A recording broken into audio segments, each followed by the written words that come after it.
to work with data in a database and manipulate it using SQL, but felt overwhelmed by the complexity? Well, you're at the right place. This video will take you from a complete beginner to confidently using SQL for data acquisition and manipulation. Hey everyone, welcome to this course on data acquisition and manipulation with SQL. So in this video, we will start with the basics and start working our way up to more advanced techniques. You will learn everything from writing simple queries to working with complex joins and conditional logic. Now, what makes this video different? Most SQL courses out there are either too expensive or way too complicated. But in this video, we will break it down in a very simple, understandable way. And by the end, you will be able to write SQL queries, manipulate data, and even perform complex operations like joins, aggregations, and handling null values all for free. So let's look at the agenda for this video. First, we will start with the basics. That is, what is SQL, how does it work, and how do you set up your environment.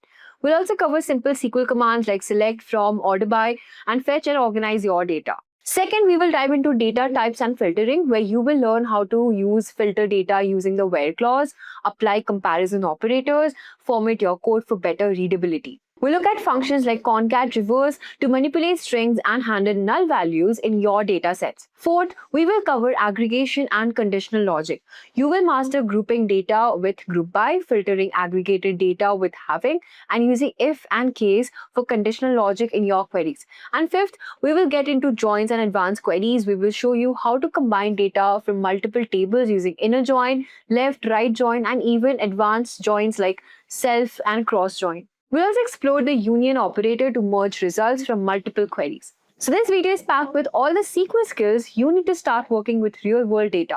So without any further ado, let's get started. Now before we move on, here's a quick information. If you're interested in becoming a professional in the world of data, then you should definitely check out this course. Data Analyst Master's Program by Simplilearn. Now, this course is specifically designed to help you focus on Tableau, which is one of the most powerful tools for creating visual stories and interactive dashboards. So whether you're a beginner or looking to upgrade your skills, our syllabus covers everything you need to know. You will start with the basics of Excel, SQL, move on to Python, R programming, and master advanced data visualization. The biggest advantage of this program is that it's not just about theory. You will be working on real-world projects like crime analytics, sales tracking. Plus, when you finish, you won't just have new skills. You will earn industry-recognized master certificate from Simplilearn and official certificate from Microsoft. This is your chance to join in a field that is adding millions of new jobs. So what are you waiting for? Hurry up and enroll now. You can find the course link below. Now before we get started, here's a quick quiz question for you. What does the SQL command select do? Deletes data from a table, retrieves data from a table, updates data, or creates a new table? Leave your answers in the comment section below. Now let's get started. So my full name is Shruti Nikam. I have been associated with Simplilearn, and I have been in this industry for now more than 11 years. I've been in corporate training and consultation so far. I've been with more than 55 plus organizations, majorly for corporate trainings. I take corporate trainings in MS Office 365, applications, office productivity skills, basically. And with that, I have transitioned myself 5 years before into Power BI, Tableau, and data science. So this is a short introduction about me. And we are here together for data acquisition manipulation using SQL. First we will get introduced to SQL here, and then we will learn about what we have in the course, right? So in the course here, what we are going to learn in the entire course, we will go ahead and learn about what are data types. You'll also see what is data, what is database. We have to go ahead and understand here about database context here. Plus, we will understand about few more concepts of DBMS like normalization and other efficiency skills. However, within this course, we are also going to look into select queries. It means what SQL can do. So within SQL, what is SQL? Why are we using it? And we will learn everything from very beginning on how to extract the data, on how to create a database, till the Windows functions. So we are going to cover the entire SQL in upcoming sessions. First, before we simply deep dive into what is SQL, there are a few terminologies that we need to clear out so that everyone is on the same page. So let's go through some terminologies and then we will come back again. And first we have to understand what is database. We have to also understand why do we need it. Okay. What is data according to you? Information. All right. Raw facts, collection of information, set of information, specific format, set of information. So basically, we are saying that data is information, correct? So if I go ahead and write some things here,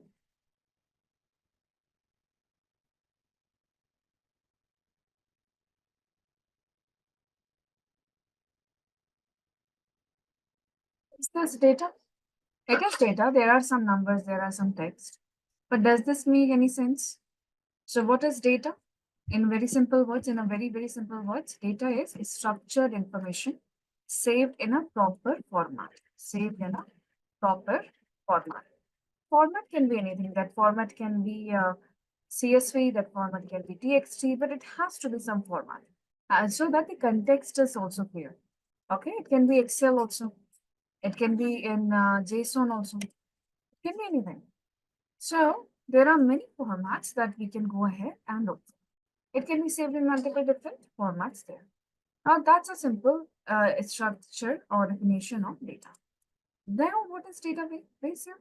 Data refers to collection of facts, figures, or symbols that can be processed and analyzed to extract useful information. So now here, if this is data, and we are saying that we are saving that data in a proper structured format, it can be any CSV text file or Excel file, or it is saved in a table, anything there in under any object. So what is meant by database? What is a database? And why do we need it? Data is stored, multiple data, system where data is stored, huge amount of data, storing facility of data, where data is organized and can be referred to when needed, where collection of structured data is stored. Okay, so we are saying here where all information has been collected. So basically, we are saying that there is a proper base. Inside this, we are going ahead and saving our data set, right? So let's understand it one by one. Data here is fact. It can be a fact. It can be numbers. It can be any other form of information, an image, text, icon, pictures, anything, right? They are generally structured in a specific way or stored even for a particular purpose. You cannot simply go ahead and store any random information together. It is to be stored for a particular purpose too. Now, this data here, when it is in one single file, let's say there is one CSV here, then we are good that one CSV is saved in our system in some folder there. Even now, if in your system you have multiple folders, everyone, you have got multiple files, maybe those are Word files, PowerPoints, PDFs, Excel files. They are all saved for a particular purpose in a certain folder. Yes. So basically what you do here in your own system is you go ahead, you manage it, organize it, and accordingly, time to time, you alter it and you change it, update it, correct? And you keep on adding more data into it as required. So in the similar sense here, this entire system or the folder that you have within your system, you can call this also a database, right? We can call that also a database. Why? Because database here is just a structured collection of data that is generally stored on a computer so that we can access it, manage it, and update it easily. So that becomes a database.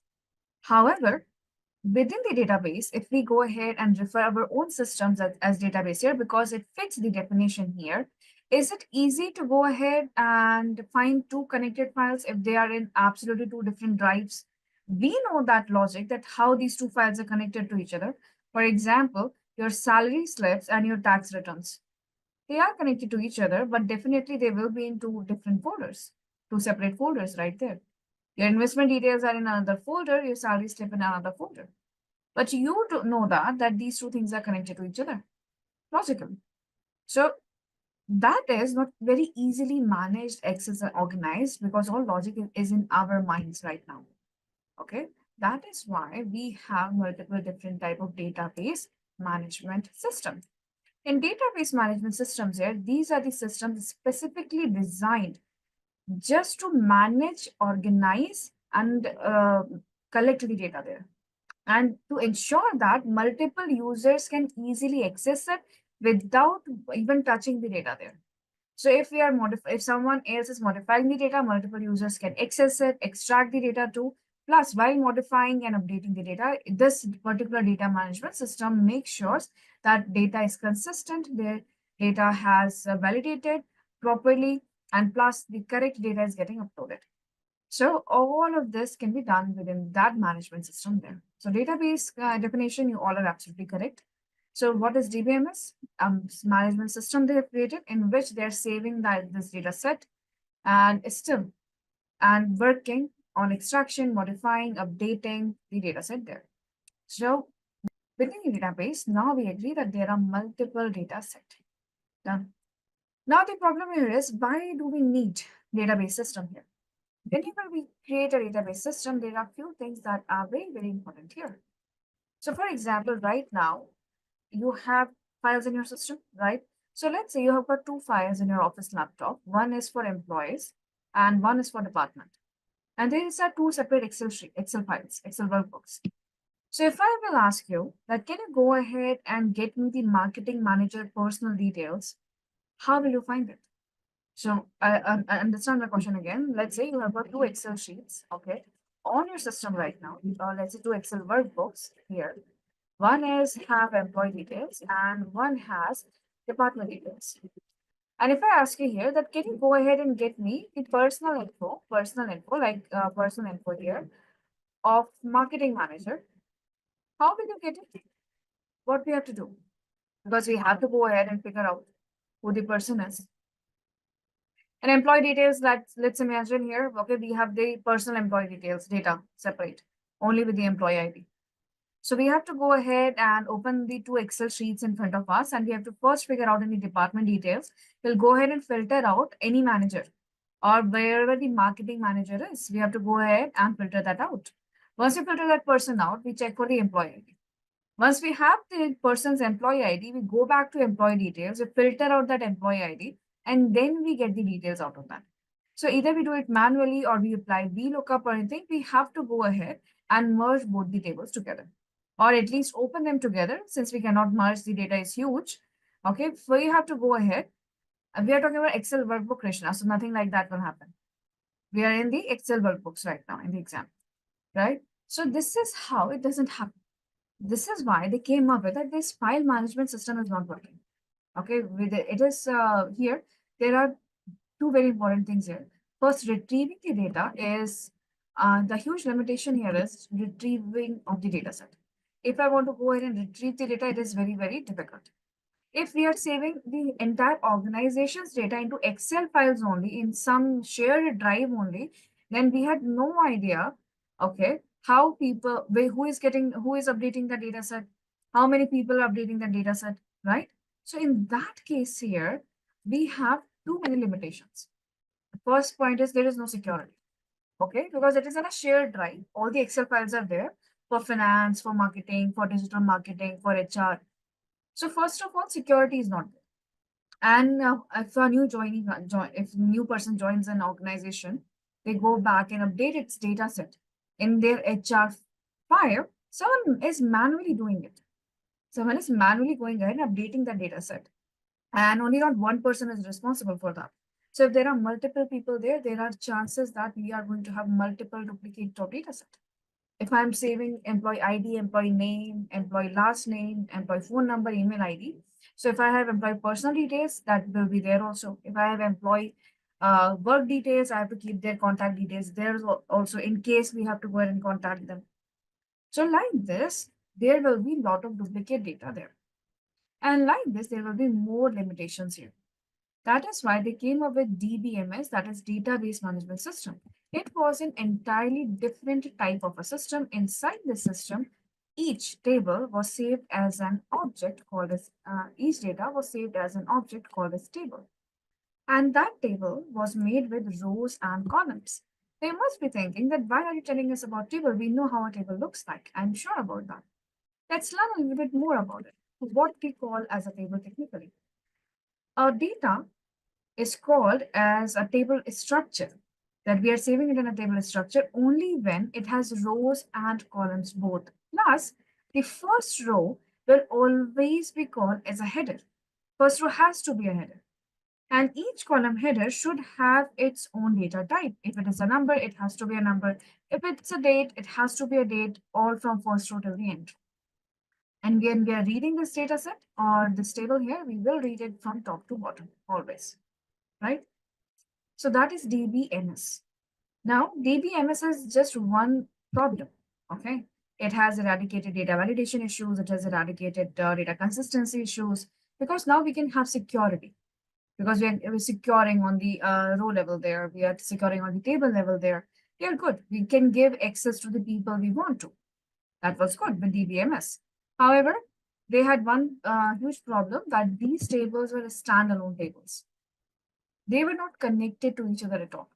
So if there is one table saved inside the object, I can go ahead and extract table from there.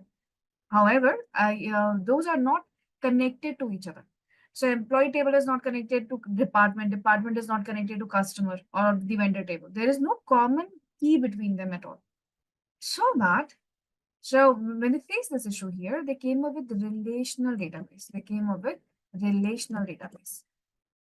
Now they understood that see, if we need to have a table, okay, we need to go ahead and connect these tables too. So only keeping in table structure is not working for us. Since database is scaling every day, we need to go ahead and connect multiple detailed tables with each other. But how do we connect them with each other? They go ahead and they connect them based on common columns. So if we had a department table, let's say if we had a department table like this, if we have a department table like this, we will make sure that we will go ahead and add employee ID. So this employee ID will act as a key or a common column. If I added an employee ID here, that this person's employee ID is, let's say 101, maybe this person's employee ID here is 103, 106, and likewise. Okay, so we can go ahead and we have to go ahead and update the employee ID right here. After this here, if now, what do we connect it with? Now we can easily connect it with the employee table. Why? Because employee table is also going to have the employee ID. Now this becomes easier. Now I don't have to go find and filter. So this is relational database. In relational database, okay, we will go ahead and connect the multiple tables with based on common columns. If common column is there, good. If it is not there, we go ahead and we create the relationships by creating the keys, right? So this becomes relational database. Now these databases nowadays are of very, very different types. One of the types here is MySQL. Okay, we are going to learn with MySQL. We will see that right now. This is called as a relational database where we have the common columns and we connect them together. So let's see different type of databases that exist nowadays. Nowadays things have changed because a database here like relational database, it can save only date, numbers, and text. That's it. If the data is within that, a database can easily save it in a tabular structure. Right. So how many types of databases we have here? First, we have DBMS. Now we have relational database here. This is the first here. Then we have a NoSQL database here. Then here is graph database. Then we have centralized database and distributed database. Now you must be wondering why I'm writing first, second, third here, but I'm writing first and second right here again. Because these are databases of different types based on different bases here. So relational, NoSQL, and graph database here, these three databases are differentiated based on type of data we are saving inside it. These are based on type of data we save inside it. And these are based on, these distributed centralized, this is based on location. This is based on location of data. Location of database. This is based on location, or you can say type of location. So let's go ahead and learn what is relational database, what is NoSQL, and graph. So as I have just explained to you, okay, what is relational database, everyone? It's the collection of the objects, data objects. We are not calling them tables here. We are saying these are data objects, which are structured into tables. Okay, they are linked together with predefined relationship. What is a predefined relationship here? Common columns, right? And of course, sometimes rows are also called as records. Columns are called as attributes here. And each attribute has one single type of data type, and that is fine with us. We have already seen that in table runner is structured. Plus, we will create the keys and the common columns to establish the relationship. This is the most common type of database here. And these are the few examples: MySQL, MySQL, PostgreSQL 2. Now, next year is NoSQL database. What is a NoSQL database, everyone?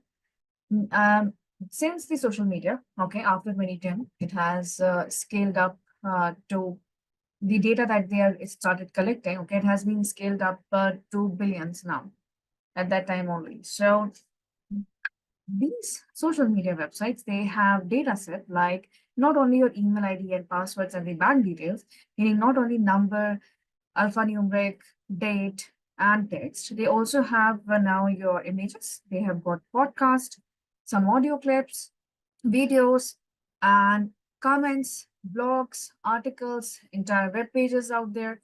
So now we have non-tabular databases, the databases that cannot be stored in just a table there. So they came up with NoSQL here, and these now stored as JSON documents. What is JSON documents? These are JavaScript object notation documents. They are written differently. They are programmed differently.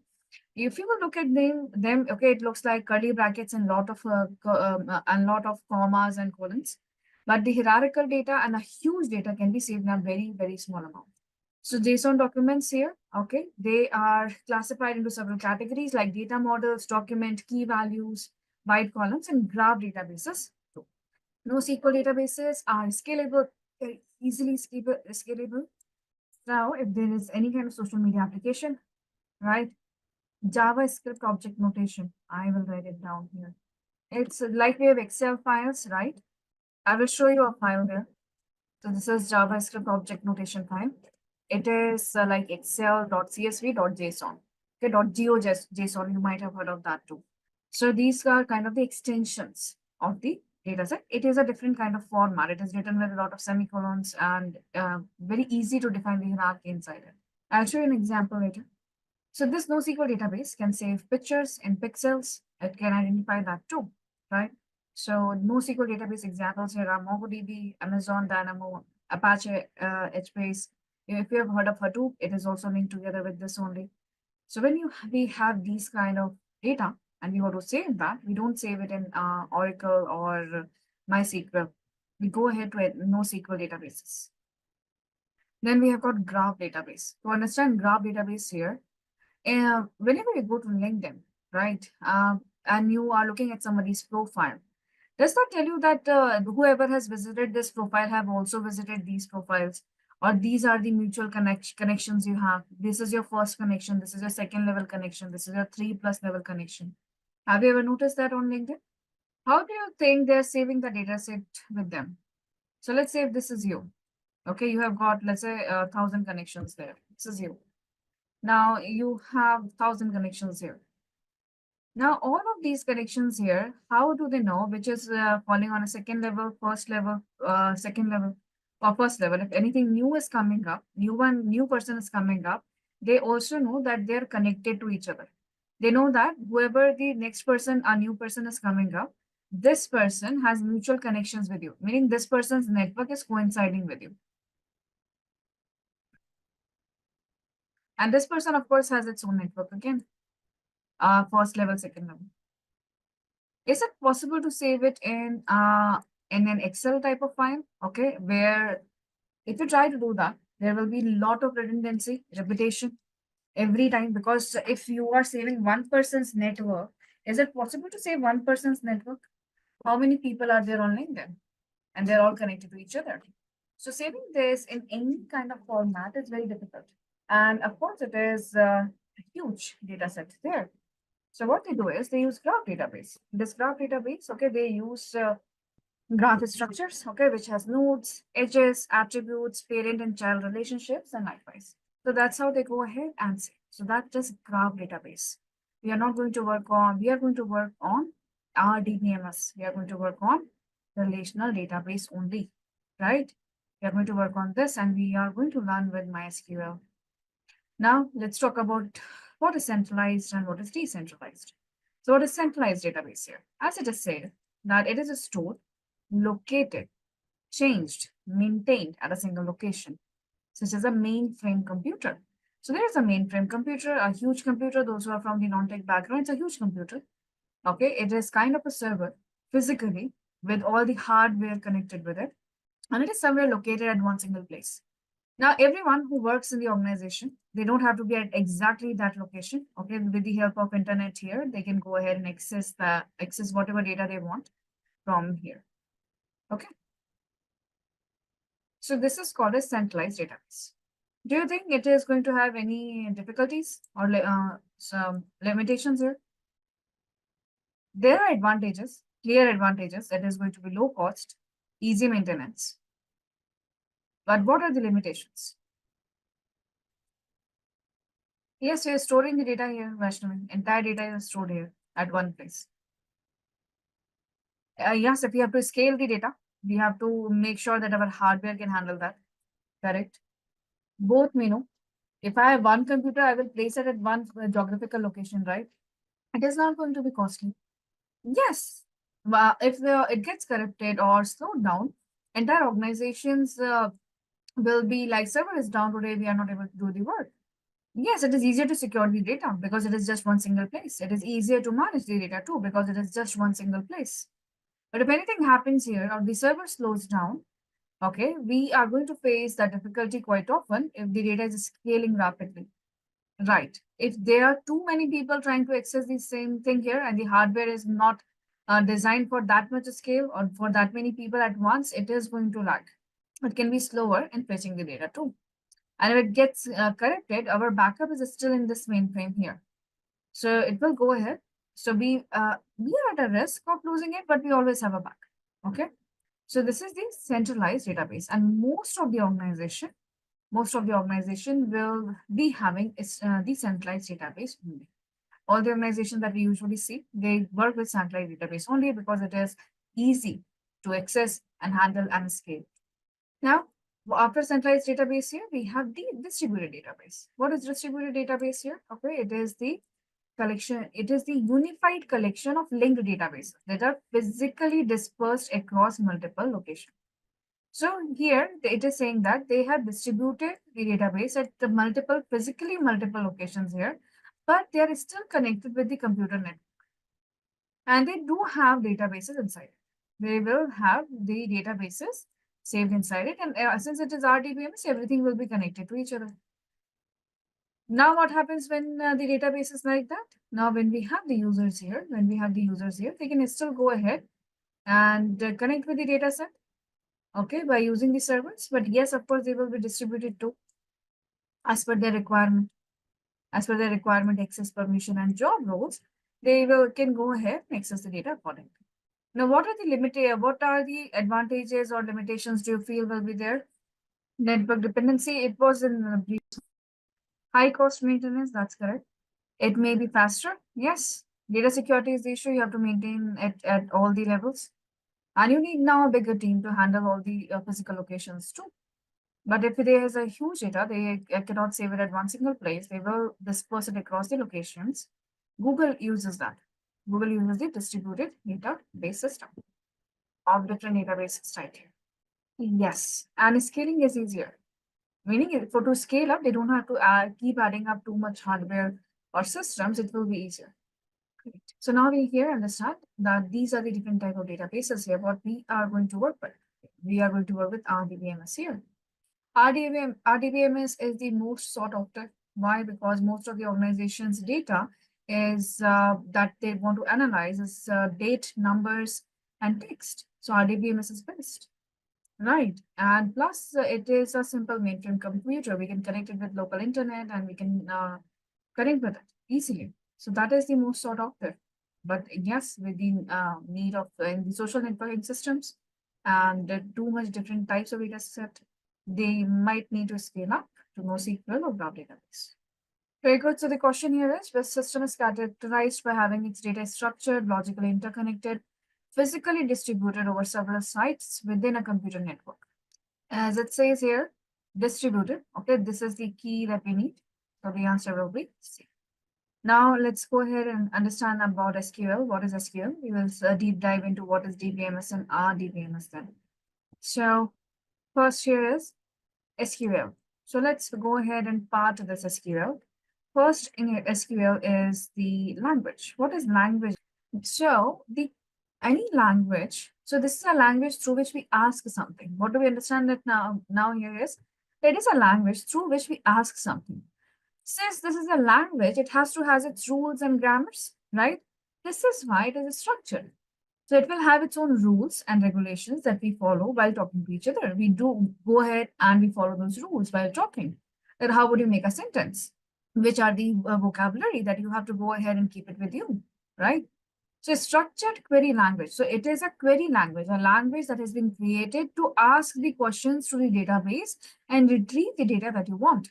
Or if you want to maintain the data set, you go ahead and you simply ask the questions to the system there. Remember that it is not a programming language. What is a programming language?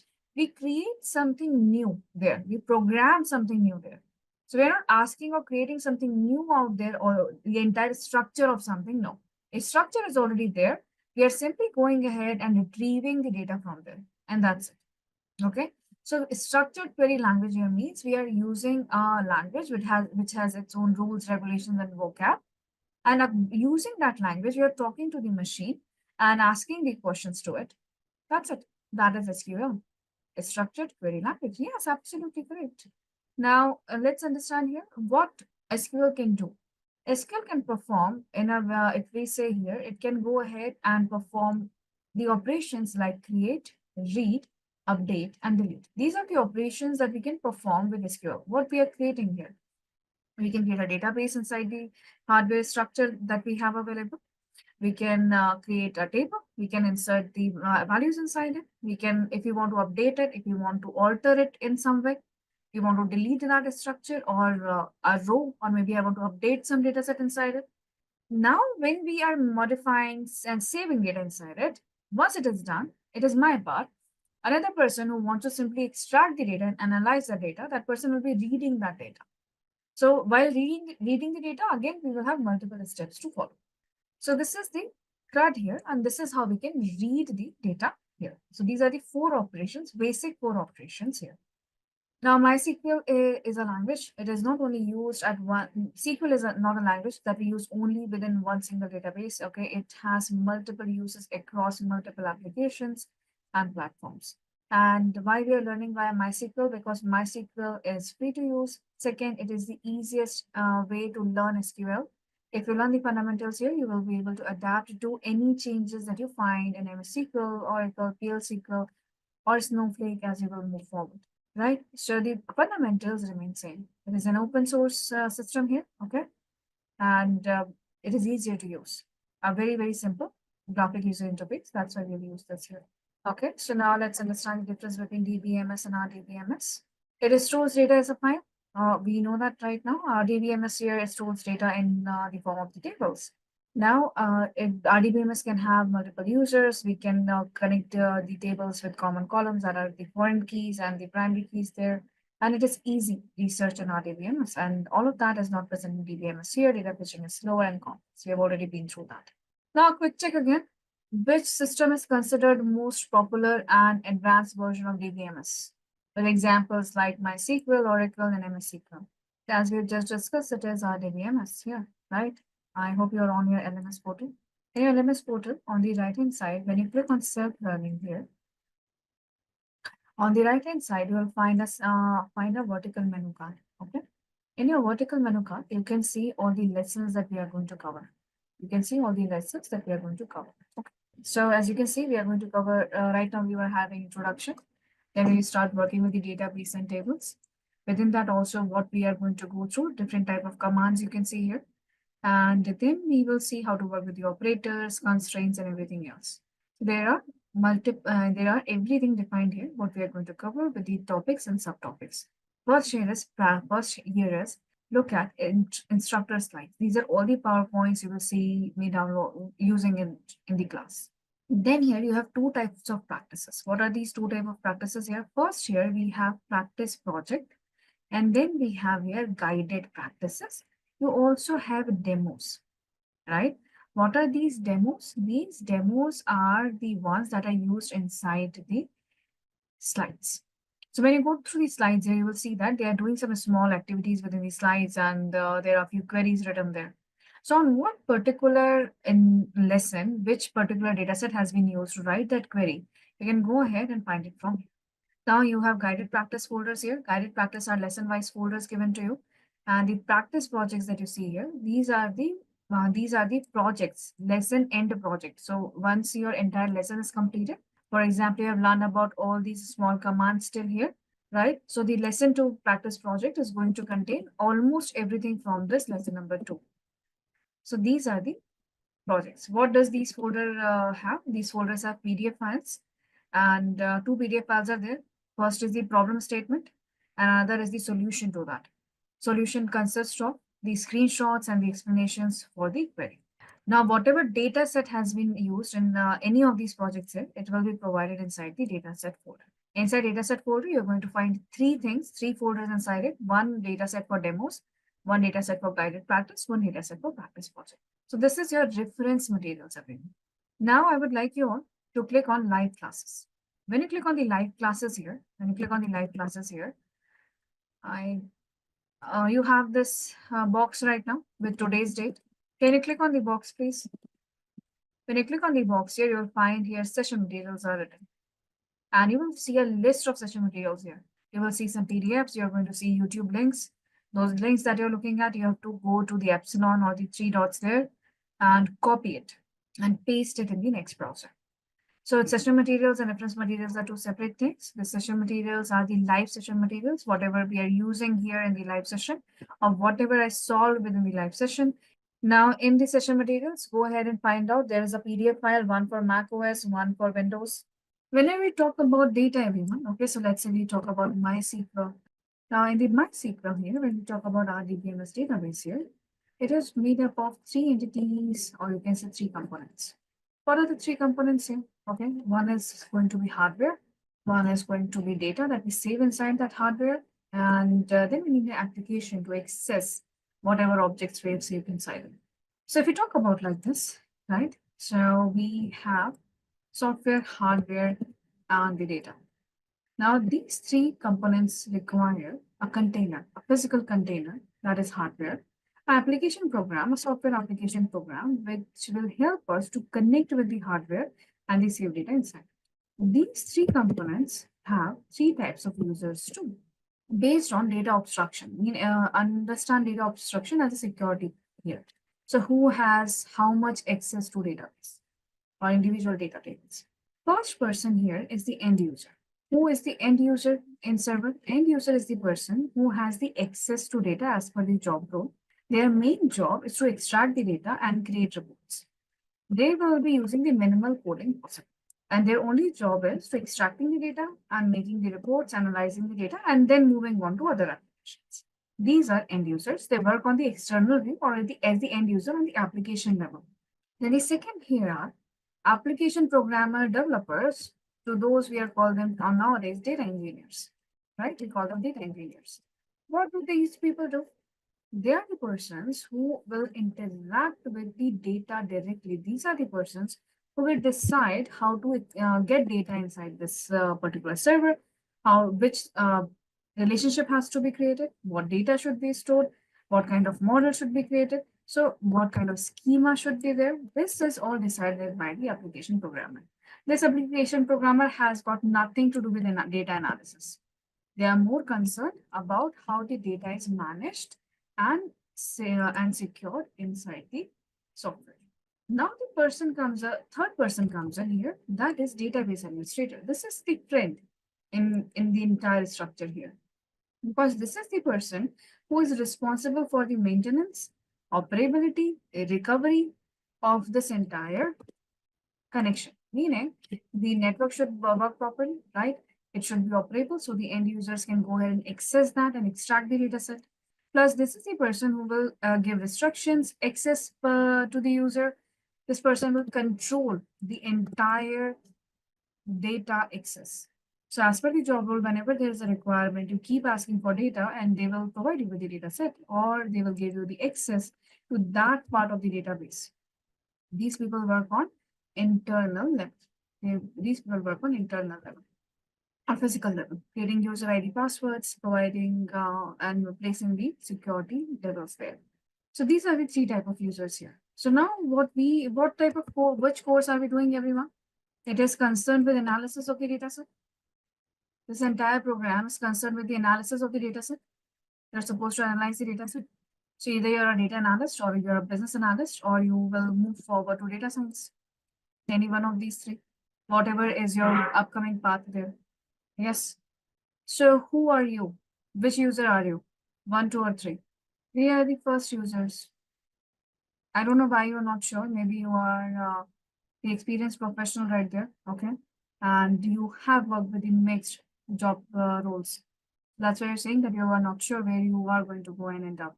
So if you are from the programming background, you have already been working with APIs and connecting multiple portals and extracting data inside the server, then you will be working as a data engineer, right? However, when you will join as a data analyst, you will not have the access to SQL at all. Unless you're joining there with the 10, 15 years of experience and on a manager level, then you will have the access to all the three levels right there. But those who are learning for the first time and you do not have any experience, you will be working only with the analysis and the extracting the data here. Okay. Not the entire team will have the access to it, or anyone who joins as a data analyst after this program, neither they are going to have access to make sure that data is getting there. Unless, yes, they join in a job role where they're supposed to modify, access, and make sure data is properly stored there. So now it depends on which job role you go. But yes, as a data analyst, you should know about two things there. First here is, as a data analyst, your first step always to collect the data. You have to first figure out, as per the objective, okay, which data tables are required and from where are you going to get those data tables and the required data. Now it can come from one single server or multiple different sources. Once that is done, your step number will be, now you go ahead, you analyze your data set. Maybe you import it into Power BI, maybe you in Tableau, maybe you want that data in a CSV, you will go ahead and analyze with Excel. So you go ahead and analyze and create your reports. And at the end, you need to share those reports. Of course, you're not creating reports to save it with us. So we go ahead and we share the reports with others. We go ahead and present them to BPMs, like the person who take the decisions. Those are the business process managers. However, okay, if you are an absolute beginner with no job experience, okay, you might go ahead into the level where you will be writing the SQL queries, okay, to extract the data right from here. Or maybe you will be asked to assist in updating and modifying the data if you have been given that permission. Usually it is not given. Let's talk about our here MySQL. Now in say SQL operations, let's talk about SQL operations, right? In SQL operations here, what is the first thing that we will learn here? SQL operations here can help us to do 4 things. What we have learned about those 4 things there. Remember that? What were the 4 things that SQL operations can do? What were the 4 operations? So first thing that we see here is, so let's talk about read here. Create, we understand. Okay, we create a database, we create a table. Create is fine. Read means here that it will help us to fetch or retrieve the data from data tables or data set or subset of a data. Okay, from a table inside the database. While fetching this data here, while retrieving the data here, we might want to go ahead and give the filter. Maybe I want to go ahead and only want to view the marketing data set, only want to view the last 6 months data set. It means we can go ahead and bring, I need to filter out the data from the rows, right? First thing is that. Second here is, maybe I don't want all the columns there. Maybe I want to go ahead and only keep the columns that we need right now. But now after retrieving it or while retrieving it, we might want to sort it properly. If I want last 6 months data, it has to be sorted in a proper time series or in proper date column. So we can go ahead and sort the data too. Sometimes while sorting the data, okay, and let's say I have the data here from the cash tills. So what the kind of data we have here? We have the customer ID, what product they have bought, what is the date and time, what amount they have paid, any kind of coupons were there or the cards were there that they have used there. So what data I have is just the sales amount data. If you want to go ahead and I want to calculate profit there, I want to calculate what was revenue there. If we need more calculations there, we can go ahead and add that too. So if you want to add any kind of calculated column, we can do that. If we want to aggregate by anything, we can do that. Any kind of mathematical calculations can be done. And not only mathematical calculations, we can also go ahead and work with conditional or logical statements too. So this is what we can do with read and more. So we can go ahead and add, calculate and aggregate the data too. Maybe I want to simply see total sales by some country, total sales by product. We can go ahead and create an aggregated reports too. Now, when we talk about create here, all right, so within create, what do we create here? We create the databases, we create data tables, we insert data records inside it, okay? And since we've created those things, we have to manage that too. Update the table or the data inside it, we might want to delete. Now, to do these all operations here, do all these operations here, we need some commands, right? Vocabulary, remember? I've told you there will be keywords and commands and vocab there because it's in a structured language. So to do all of these commands here, what are the types of statements that we will be working on? What are the types of statements? Command groups or types of statements to write these operations. And we call them DQL, data query language here. So the selected statements that you're saying here, right? That is meant query language there, correct? Now this is data query language. It means the keywords that are used to query used to query. Second is data definition language, DDL. What is the definition here? We are defining the database structure or schema. What we are doing here, we are defining the database structure or schema, meaning how many number of columns we have, what is the data type of each column, what kind of limitation we have to put into that. Is it date? What kind of format? Right. So that is data definition language. Yes, correct. Like create the table, alter the structure of a table, drop the entire column from the existence, and lot more. Third here is DML. Yes, very good. Third here is DML. What is DML here? Data manipulation language. What does manipulation language will do? It will help us to insert the data, update the rows, delete the rows, maybe merge the data together. This is manipulation. Third here is DCL. Yes, very good. Thank you. DCL is data control language. What is the data control language here? This data control language is going to help us to give access to people, grant permissions, revoke permissions, and likewise. This is usually used by the DBA, the person who is supposed to give permissions, get user IDs for everyone else. This is DCL. Then we have one more here, that is TCL. TCL is transactional control language. Why transactional control here? What is a transaction? Okay, transaction here is we are trying to update the underlying data. We're trying to modify, delete a column or delete few rows here, or you want to add few more rows there. And it is not done by a single person, it is done by the entire team. So the entire team is working on that. Who is keeping a check on them? Are they doing it correctly? Is it correctly done? Whatever changes they have done, it is correct or not. So while doing these kind of transactional queries, okay, they use TCL with that. And like these are few examples here, like save, point, roll back, and commit. Meaning save up to a point, you should be ready to Control Z, undo it, that is roll back there. Or commit the change, it means completely update whatever data we have done here, right? Whatever changes they have done there. That is TCL, transaction control language. Of course, who uses this? Your data engineers. They are the ones who are responsible for modifying and maintaining the entire data set there. Now, so these are the types of commands. Our main focus going to be here. Our main focus is going to be here. Okay, I can show you few examples at the end. Maybe I will provide you with some examples here, but our main focus is going to be here. Just letting you know, right? So these are the command groups here. You will already have Microsoft Windows selected. Yes.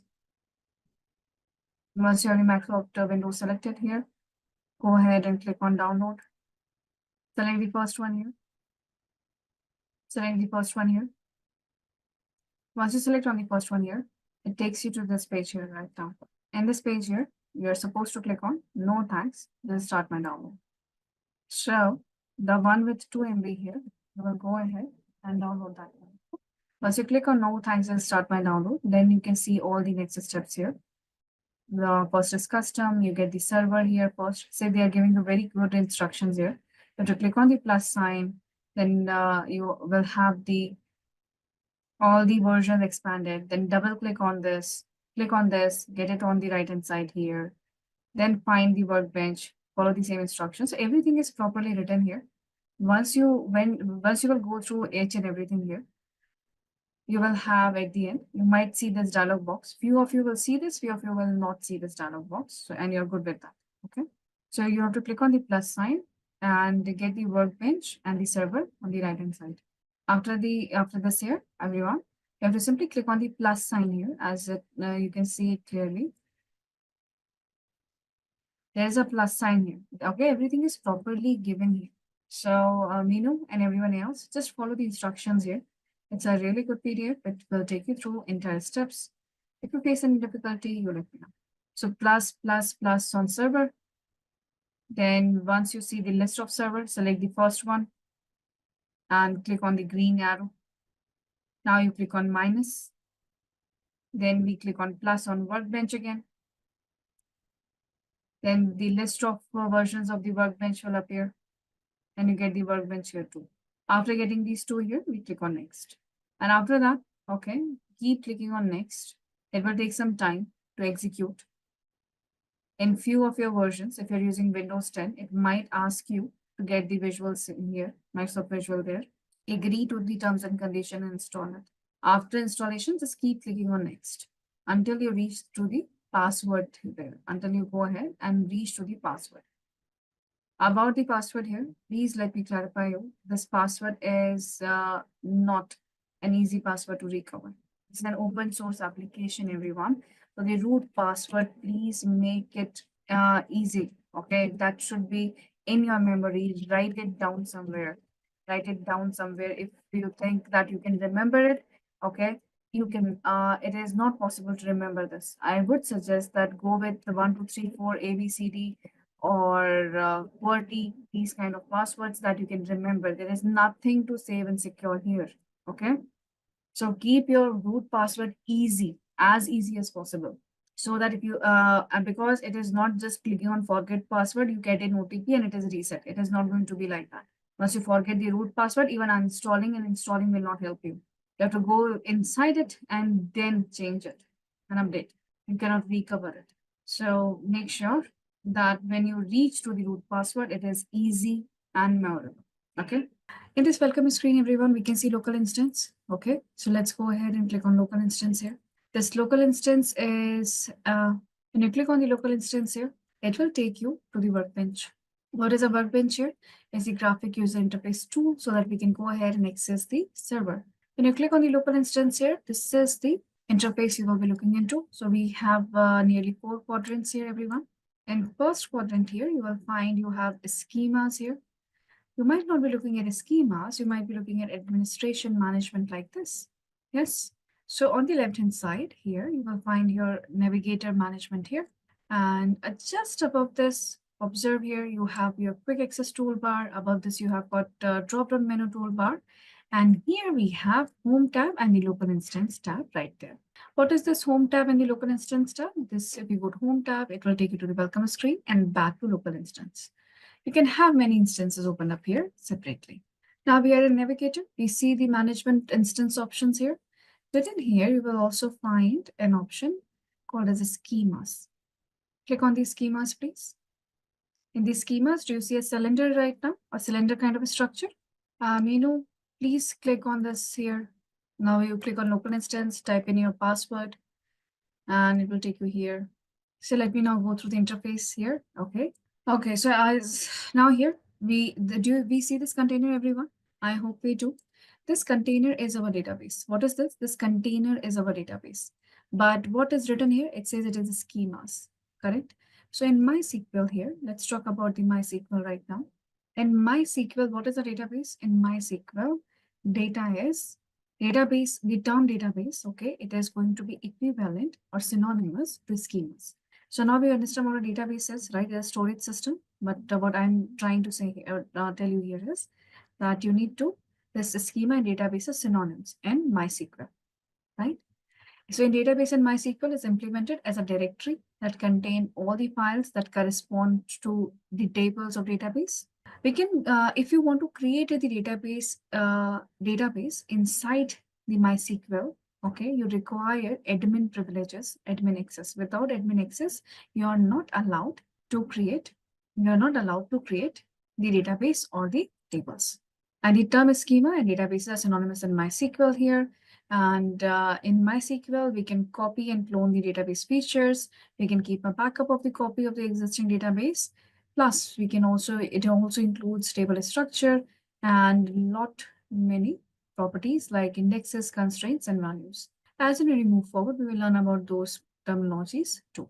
Now, within the database here, there is one thing that we all should know about. What is that? While we are working in database, okay, there is something called as asset properties of database. This is something very, very important here. These asset properties of database here, transactions, ensure us reliable handling and management of the database. Now listen to this very, very carefully. This is something that is asked a lot for the beginners interview here. And this is something that you should understand that how things work. So there are 4 things here: atomicity, consistency, isolation, and durability. What is atomicity here? Let's understand it with an example. Okay, what it's written here is it ensures that transactions are executing in all or nothing manner, right? So let me give you an example. Has this ever happened with you that you paid online for something, and they say that your transaction has failed, or if you go ahead and pay there online, okay, the amount is out of your account, but they say it is not reflected yet on their part. And if in next half an hour it doesn't reflect, they will make sure that the transaction doesn't take place and you get your money back.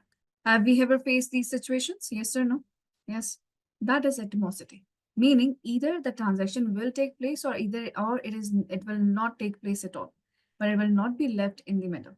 That okay, I have updated some rows, okay, and only half of the row got updated, other half was not there. It is not going to work like that. That is atomicity. These enable developers to focus on application logic rather than failures, as well as recover of the complexity of the environment. Okay, that will be easily done too. And all of this here, right? These are solely concerned with how a database recovers from any failure, any kind of transaction or system failure that may occur during the process or the update of the dataset. And all the databases that we see here are asset compliant and ensure that only transactions that were completely successful that will be processed. If the failure occurs before we update something, if the failure occurs before a transaction is completed, the data will not be modified. So for example, I want to go ahead and based on the credit limit of a person, we want to go ahead and see which credit card they're eligible for, so that we can go ahead and call them and connect them with them via emails that you're eligible for this credit card and please connect to it. So what we want to do, we want to go ahead and modify that database and we want to add that credit card there. Yes. So we went ahead and we have kept our logic that up to this particular level, and if these conditions are met, this person should be eligible for these credit cards. And we want to go ahead and create a formula for that. But when we create the formula here, either it will go ahead and calculate for each and every person or the customer ID present there, or it will not even add that data there. That is all or nothing. All or nothing means either the transaction will happen or it will not happen, right? So the easiest example that Ali we have talked about is whenever you pay online, okay, and your amount is out from your account, but they say that we have not received your amount yet. And in next half an hour, if we don't receive it, the amount will be given back to you by the system. So that is all or nothing, because this is an example of atomicity. I'm not saying this is how database works. Database works like I want to add a column, something happens or error comes in between, all right. It is not going to go ahead and update it halfway through. It was not going to update the entire column at all unless it can go ahead and update each and every row within the database. It is not going to add that column. So that is atomicity. What is consistency here? Consistency is simple. Okay, it maintains that a transaction follows a set of rules. Now, what is consistency here? Consistency here says that it maintains a transaction and it follows a set of rules, meaning if we are about to go ahead and modify any database, within the team itself, we will go ahead and set some rules that, okay, how does this work? And what are the set of rules that we all should go ahead and follow there? So that becomes very important within consistency. How the consistency will be maintained? If you know that if we want to go, the entire process is saved, right? If you want to modify that, or you want to alter the changes, or you want to update a database, so everything is going to be consistent. So data should always be valid. So if I'm using the date here, DDMMYY, so date will exactly be like that. That's consistency. So for example, once you transfer the money to someone, right? Once you transfer the money to someone, what happens? The bank balance will remain same. Whatever transactions you have done, the bank balance or total bank balance will remain the same. So if you have given 1,000 rupees to someone, it will only deduct 1,000 rupees. Automatically, it is not going to simply change the data there unless you don't do the transaction. So it maintains the consistency there. So that's consistency. So data must always be valid, whatever the rules of database are. So if the database rules and the limitations are set, then it will go ahead and follow those set of rules, data validations, and data types, and other limitations and constraints too. That's consistency. Third here is isolation. Isolation is pretty interesting. It ensures that transactions do not affect each other. What does that mean? It means that each transaction will happen independently without interfering each other. So for example, if I am going ahead and adding a column, then the column will be added. If I am deleting other column, the column will be deleted separately. They are not going to affect each other. A real-time example, for example, there are two people, okay, two separate people. They are transferring money at the same time. And do you think that will happen in the world a lot of times? There are multiple people, they are transferring money within the same bank at the same time. Is that going to corrupt each other's operations? Is it going to mix up the amounts or the bank details? No. Why? Because these are isolated transactions. They will occur independently for them. So that's isolation. So while we are updating the database also, this has been taken care of and we work within that. So that's isolation. So if we are doing any kind of update, modification, adding of data, deleting of data, or adding columns, deleting columns, or any calculations inside it, or creating relationships or anything, each and every transaction statement will be separate and isolated. Now, the next to the fourth one is durability. What is durability here? Durability guarantees that written data will not be lost. So durability says that, okay, once the transaction is committed, once we have finalized that and we have committed that, then it will remain. Even if the power failure or it crashes, whatever happens, but once the transaction is completed, let's say I've added a column, I've added the column values. And after that, even if the power fails or the server crashes, the data will remain within that particular server. So when you switch off your laptop, okay, the data will still remain there. So it is something like that. So that's durability. So for example, once you are paying to someone and on your screen, it displays like transfer is successful on the screen. So when it says transfer is successful there and the 1,000 rupees goes out of your account, that is permanent. Can you reverse that on your own? Okay, once the record is created there, it will be created. We cannot undo that. So that is durability. That once the transaction is done, transaction will be finalized. And whatever changes it has done, those changes will be finalized too. So that is asset properties of databases. And all the databases must follow these properties here. So in the complete SS system, the database engine guarantees that the synchronous write options are used, hence it is preferred to physical media. So basically, we are trying to say here is in the entire asset system here, right? The data engineers, basically, those who are designing the entire system and maintaining data set, they will follow this here. And it is designed based on these four properties. Now we have talked about the database and schema are synonymous in MySQL, right? So we will now see how we can go ahead and see some very small few keywords. When the instructions are given number, right? For example, I will give instruction to SQL that go ahead and add a column in the existing table. It will go ahead and add a column, right? Because I'm the one user. But as if I'm the one user, like me, there are multiple users in a team. Everyone is doing their own work. Maybe I'm updating the customer data set. Another one is updating the employees data set. Okay. So if I'm giving instructions to add a column, add the data, another person is also giving the same instructions to another table, but within the same server, these instructions or transactions are not going to affect each other. They are not going to get mixed up. I'm saying that in customer, go ahead and create a column. At the same time, if that person is saying go to employees and update the rows there, nothing is going to affect each other's transactions here at all. Or a very simple example, when you go to ATM, two people are simultaneously taking the money out of the ATM. Does that mean if you type 5K, another person write 10K, suddenly the transaction get mixed up and you get 10K from that person's account? Does that happen? No, that's isolation. That even though multiple persons are working in that same system, right? They are not going to affect each other, right? So let's go ahead and understand about schema and how to write the syntaxes here and what does the syntaxes and parameters mean. We'll see that too here. Now, when we say database here, right? So there are three type of database schemas. Now, what these schemas are, basic or logical and physical schema here. However, to talk about the schemas here, first we need to go ahead and understand MySQL graphic user interface and run some queries there. Then we'll come here and talk about the commands. Okay, we have already seen that these are the core type of commands there. So let's go ahead and see. Now here, this here is a schema. So we have established that there. This is where we write our queries. This particular portion also have a quick access toolbar, everyone. On the right hand side, this is the help section. Okay, what is this? This is the help section. And this is where we see the action output. What kind of action output here? Whatever query we will type here, okay, when we execute that, then the execution time, what action or what query was executed, what is the result of that execution, and how much duration does it took. That action output will be here, right?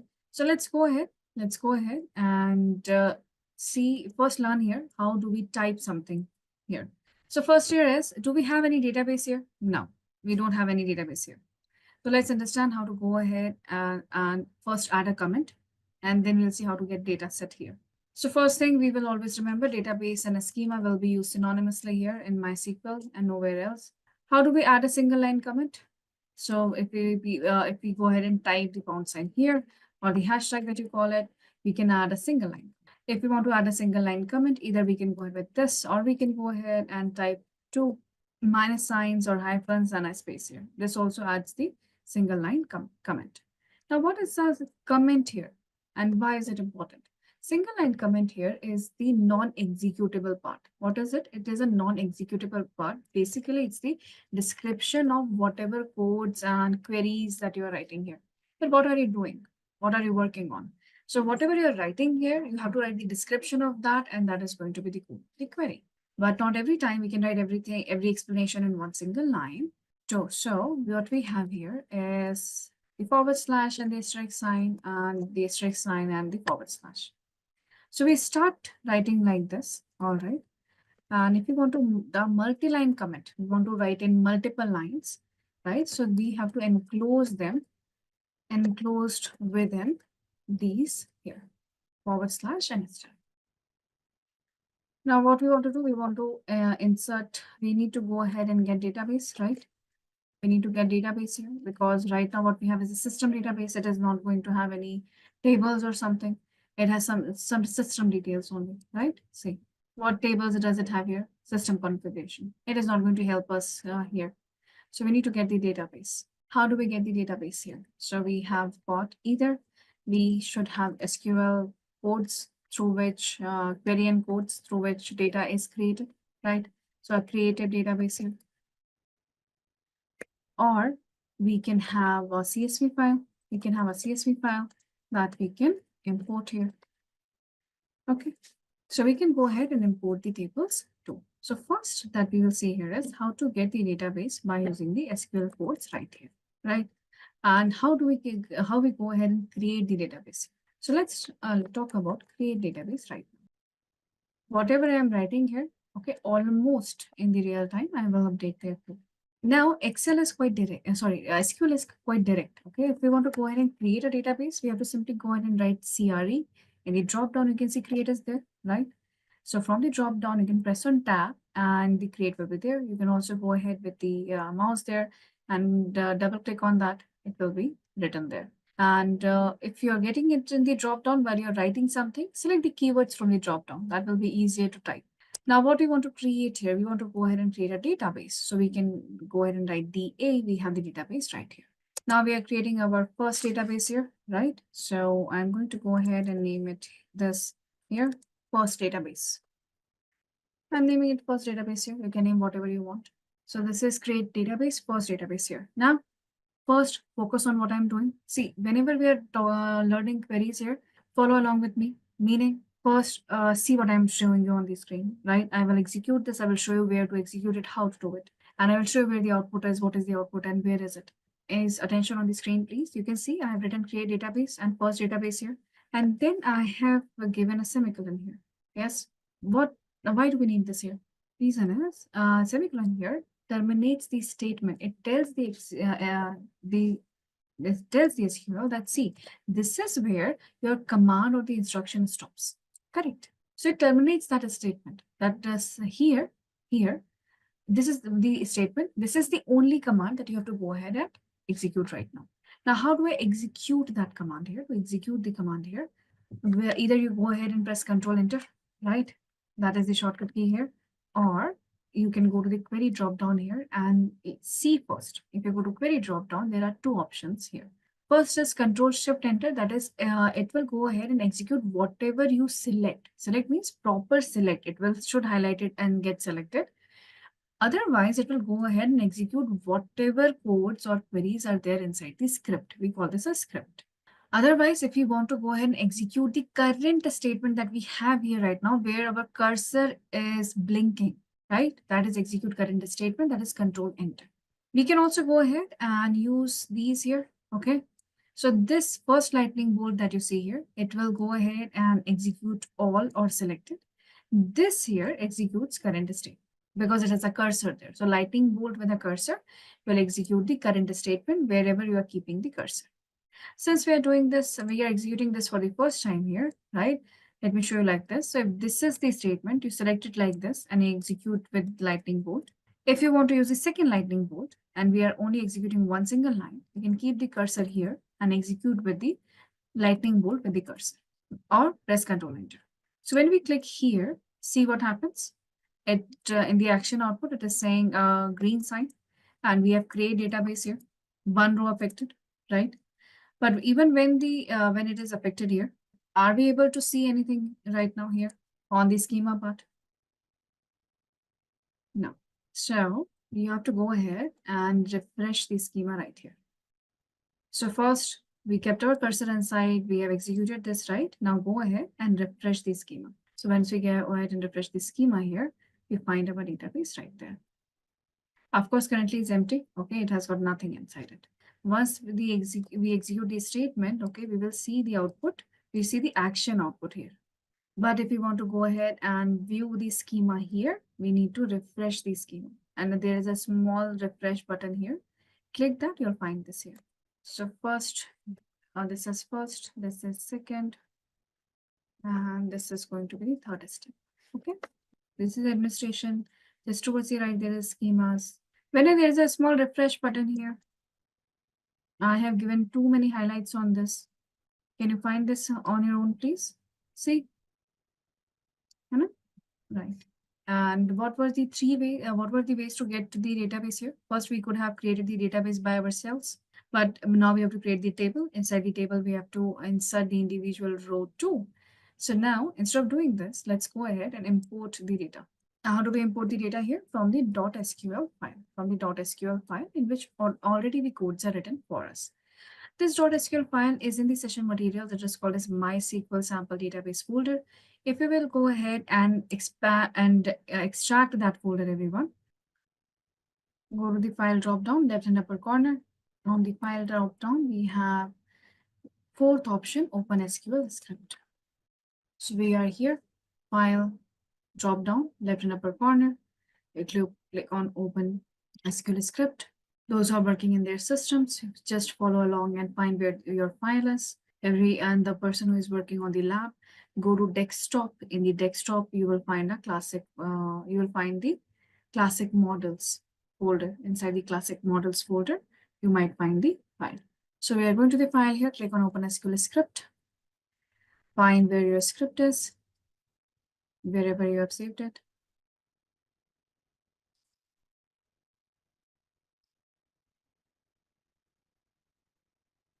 and click on open here. When you click on open, do you see these blue colored lines? If I scroll down here, you will find that, okay, they have created a database on the 26th line, and then they have created the table, and then they inserted a lot many rows there. So it's all written. Now we don't have to do anything else. Just keep your cursor anywhere, doesn't matter where you're keeping the cursor. Keep the cursor anywhere, doesn't matter. Just go to the query drop down here and click on execute all. Once you have opened the SQL script here, go to the query drop down and click on execute all. So when you click on execute all, everyone, okay, there will be action output. Some will be green colored checkboxes, some will be warnings. For now, please ignore all of that. So once you click on execute all, okay, wait for 5 seconds there, and you will see a lot of check signs and the green warning signs there, and that's perfectly fine. We don't see classic models right here, okay? So please go ahead and refresh, please. Again, please refresh these schemas here. When you refresh the schemas here, please confirm, are you able to see classic models right now? Yes. Now I would also like you to pay attention here. Do you see now we have two tabs here? Do you see we have two tabs here? One is MySQL sample database and another is where we were writing the queries. Do we see that? Yes. So we have classic models right here. We have refreshed it, and yes, we have got two tabs, everyone. One tab will be for MySQL sample database and one for query one, right? So please switch back to query one and close the MySQL sample database. We don't require it anymore. So please close this one. It will be saved in your system. Please close this here and keep only query one. And go ahead and save this too. Once you'll try to save this, dialog box will open up. You can save the query by going to File drop down and save. And you click on save here, okay.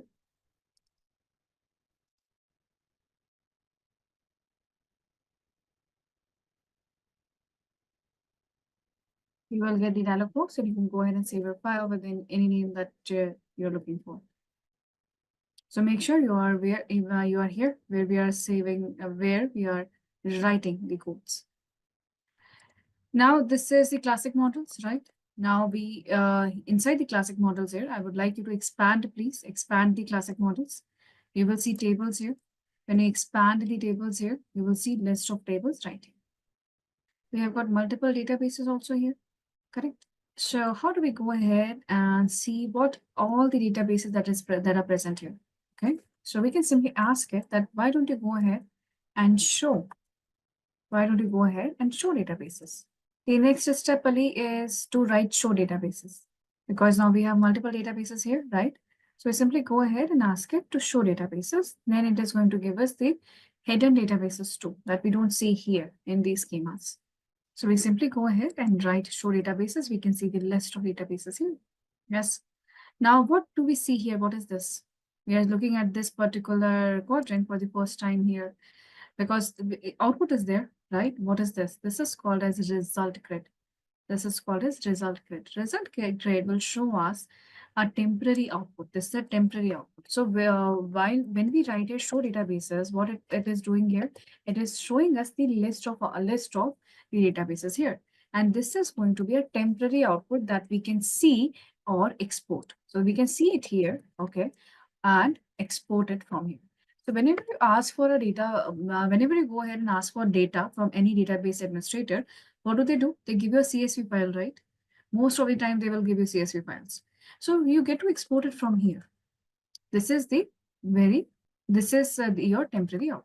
We will go ahead, keep my cursor here. My cursor is here. And this is the lightning bolt with the cursor sign. So I will go ahead and execute this. And here we are. Or you can press Control Enter. And we see a temporary output. This temporary output can be closed. We have talked about different databases, right? We have talked about DBMS. DBMS is simple file systems that we have in our own laptops. Second, RDBMS. What are RDBMS? Like Oracle, MS SQL, PL SQL, PySQL. We have MySQL here, right? All the Snowflake is there. It is also a type of RDBMS, relational databases, where data is connected to each other, correct? Then we have got object-oriented, NoSQL. In NoSQL, the data is not saved as a table. It is saved as an object or JSON values there. Why? Because it contains unstructured data set. Like you have got videos, you have your videos, podcasts, comments, blogs, posts, pictures. So it geographical data set that is too huge to be saved in a table. Those kind of things are saved within the objects there. Then we have graph databases.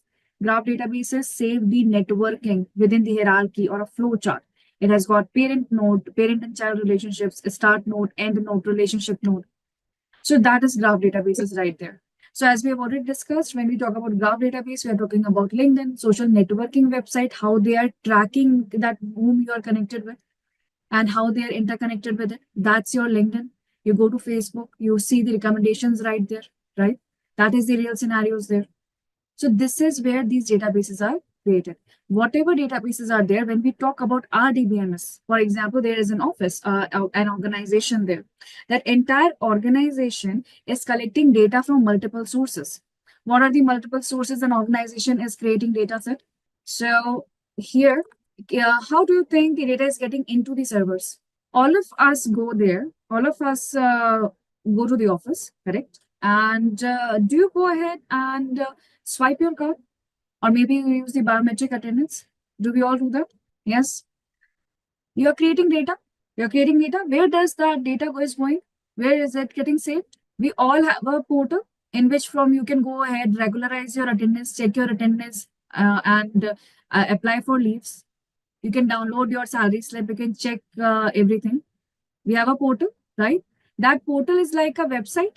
That portal is like a website, correct? Now, if that portal is like a website, where are they collecting their data set? So at the back end, that website is collecting their data set somewhere. That is their database. But is that database your server? No. Is wherever their data set is getting saved at the back end, is that your database? Or is that your Oracle server or MySQL server? No. So what happens here is, like we have HRMS software there, and the similar basis, we also have, okay, we also have database engineers that will go ahead and connect these application data set to our server, and they will make sure that whatever data is getting created from all the departments, maybe the sales people are using Salesforce and data is getting updated there. So what are they going to do with that? They will go ahead and they get that data first. They'll go ahead and they get the data first from multiple different options. Now those can be multiple different websites or portals or APIs where that data is getting saved. And once they will go ahead and get the data in here, then end users like us will get to go ahead and extract the data and actually work on that. So as an end user, I am not concerned from where the data is coming into the server. What I am concerned is if my job role is in finance, if my job role is in operations, and I have been given an objective as a data analyst, we have been given an objective that as a data analyst or a business analyst, that you are working in an insurance sector. You have to increase the sales by 10%. You have to increase the sales by 10% in next quarter. How will you do it? So what will you do as a data analyst, everyone? Yes, we have to gather the data. You can get the previous sale detail. You can get multiple product details, customer details. After gathering the data here, now you have to go ahead and manage the data, meaning ETL. You'll extract the data. Do you want data from the server? Do you want data from certain department? Or do you want data from the outside? Correct. Now you will go ahead and extract that data. From where do we extract? Any server or cloud, right? Not every time you'll have a server. Might be your data is saved in a cloud. You need to get your data from the cloud there. Once you have data in any kind of BI tool, then you go ahead, visualize it, analyze it, predict it, forecast it. Now that goes there. So where SQL is getting utilized, everyone? SQL is getting utilized where we are extracting the data from a server. Remember that as we have established first here, SQL is a language that is used almost in every software. If it is not SQL, then SQL-like language will be used. So it is a foundation here to understand and learn so that you can extract the data from whatever server you will face. Okay, as per the discussion. Right. So there is something called as DSA. There is something called as DSA. What is a DSA here? That is your data source administration. This is done by database engineers or the developers, right? These engineers or the developers, they actually go ahead and they will connect See here, it is called as data source administration. Okay. First, they will connect the raw data, right? It can be any kind of, it can be any other database also. It can be a website, it can be a file, it can be any cloud, AWS, Azure, Snowflake, or your Tableau cloud out there, or any kind of cloud, or any portal that you guys have, right? Or in your office. It will go ahead and connect with everything. And then it performs the actual ETL here. It can be your Tableau, it can be your SQL server, it can be Oracle, or you can use Python for that. You first go ahead, extract every raw data from there, and you go ahead and perform the ETL. Within your SQL, then they build the data model. Who does that? All database engineers, not us. These engineers will decide the data model, meaning which tables are there, what should be the common column there, what is how the tables should be joined, or they should be normalized or denormalized, whether they should blend together or not. They will build the data model. They will create the entire structure of the database. And then the data governance is applied, meaning security is applied, row level security, column level security. Metadata means your information about the database and the primary keys, limitation, constraints, everything is put in place. Security as per the user will put in place. Different layers will put in place for security. And after that, data profiling will happen. They will conduct EDN validation. They will make sure everything is working fine, and then at the end they will go ahead and they will publish that data set for everyone. After publishing that there, now they will be managing it, updating it, and taking care of it. Once everything is done, then we go ahead and get everything here. You don't have to know about it. This is done at the back end. What we are concerned with, that I have a database. Now in the database I have these many tables. I need to solve how my customers are doing. So how do I write the query? So that we can go ahead and extract the data. Okay. So this entire structure here is huge, and it has multiple people working in that. So let's have a quick recap here. Let's recap our interface, everyone. Right. In this interface here, these are menu drop downs. These are menu drop downs. This is our quick access toolbar. Once we open it, we already have the previous day one opened up right here. Correct. Now in this day one here, and this is our schemas. This is the schemas here.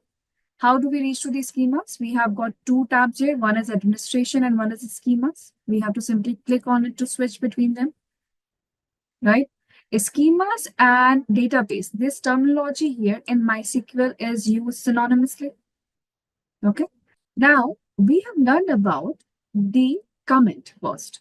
Why we have learned about the comment here? Let's see, understand this here. For example, get database is a comment. What is a comment? Comment is a non-executable part, because someone has asked that why we are using these symbols. These are not symbols, these are notations. Okay, we are communicating to SQL that, see, this is not a command.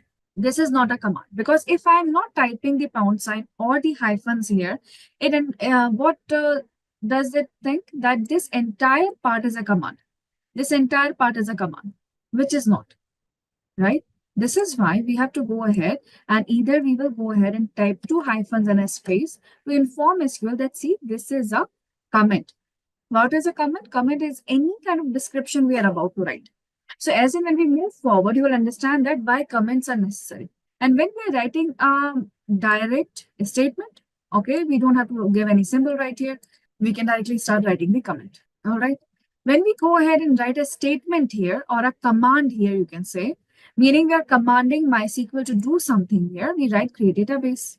Let's see how do we go ahead and get this classic models right here. So we go to the file drop down. We click on open SQL script.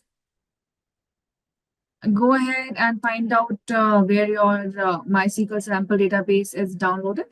Wherever it is downloaded, select your .sql file here.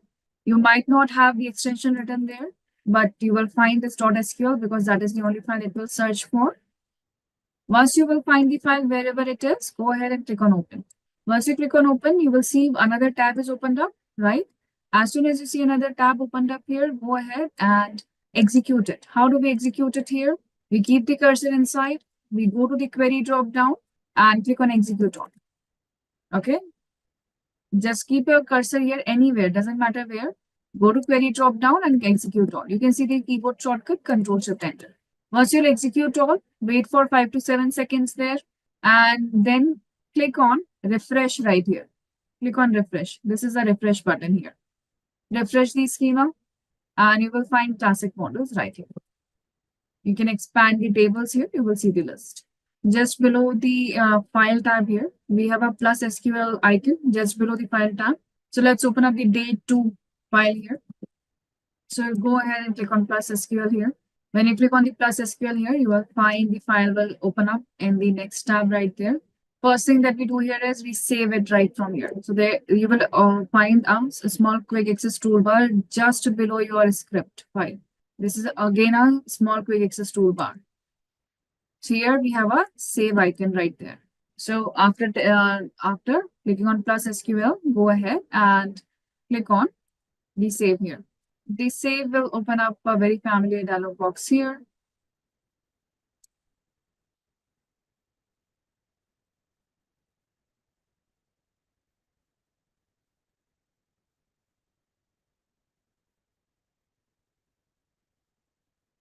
You can save it with any name you would like here. Once you have added and saved, yes, file is saved. This is where we work. Very good. So this is our action output. There is too much action output. See here, output is filled because we have executed the classic models. If you want to clear your output here, you can go to output, right click here and clear.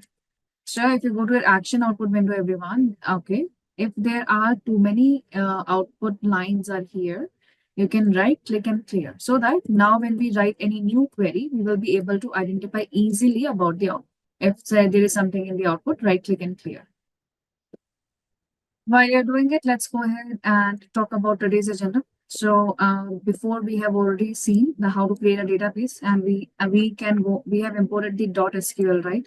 We have imported the data.sql. We can also go ahead and import CSV files, everyone. We can also go ahead and import CSV files. So what we are going to see today first we will go ahead and see how to import CSV, right? How to import CSV here.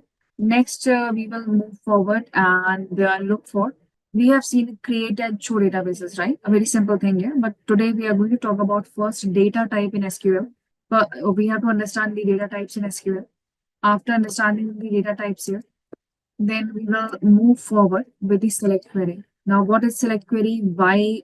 What is the sequence of select query out there? What is the syntaxes of that? We will understand about the select query. So first is importing the CSV, then learning about data types in SQL. This is our today's agenda. Do we have the first database here, which is empty? It has got absolutely no tables. So now let's go ahead and import a CSV file. So under the assisted practice dataset, there is under the lesson file, there is an employee table. There is an employee table. So it is inside the dataset folder. Inside the dataset folder, you will have the assisted practices folder. In there, you have got lesson number 5. In that, we have this one CSV file, employee table CSV. So let's go ahead and import this table inside our database here. How do we import it? We right click on the tables, everyone. Right click and go to the fourth option, table data import wizard. Go to the fourth option, table data import wizard. We go to tables, first database and tables. All right, the blank database that we have here. Go to tables, right click and table data import wizard. When you click on table data import wizard, what are you looking at? This dialog box here is asking us to browse. So let's click on browse here and find your database, please.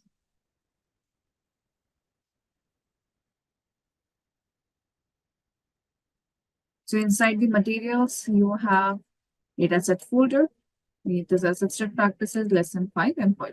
Find your CSV table, please, and click on open. When you click on open, the file path will be here. After this, just keep clicking on next. Do nothing. Keep clicking on next until you reach to the finish button. So click on next here. No changes. Click on next again. No changes. Click on next again. This is only for us to read. Absolutely, you don't need to go ahead and do anything here. Just click on next again. Once it is executed properly, it will simply check it by itself. Then click on next again.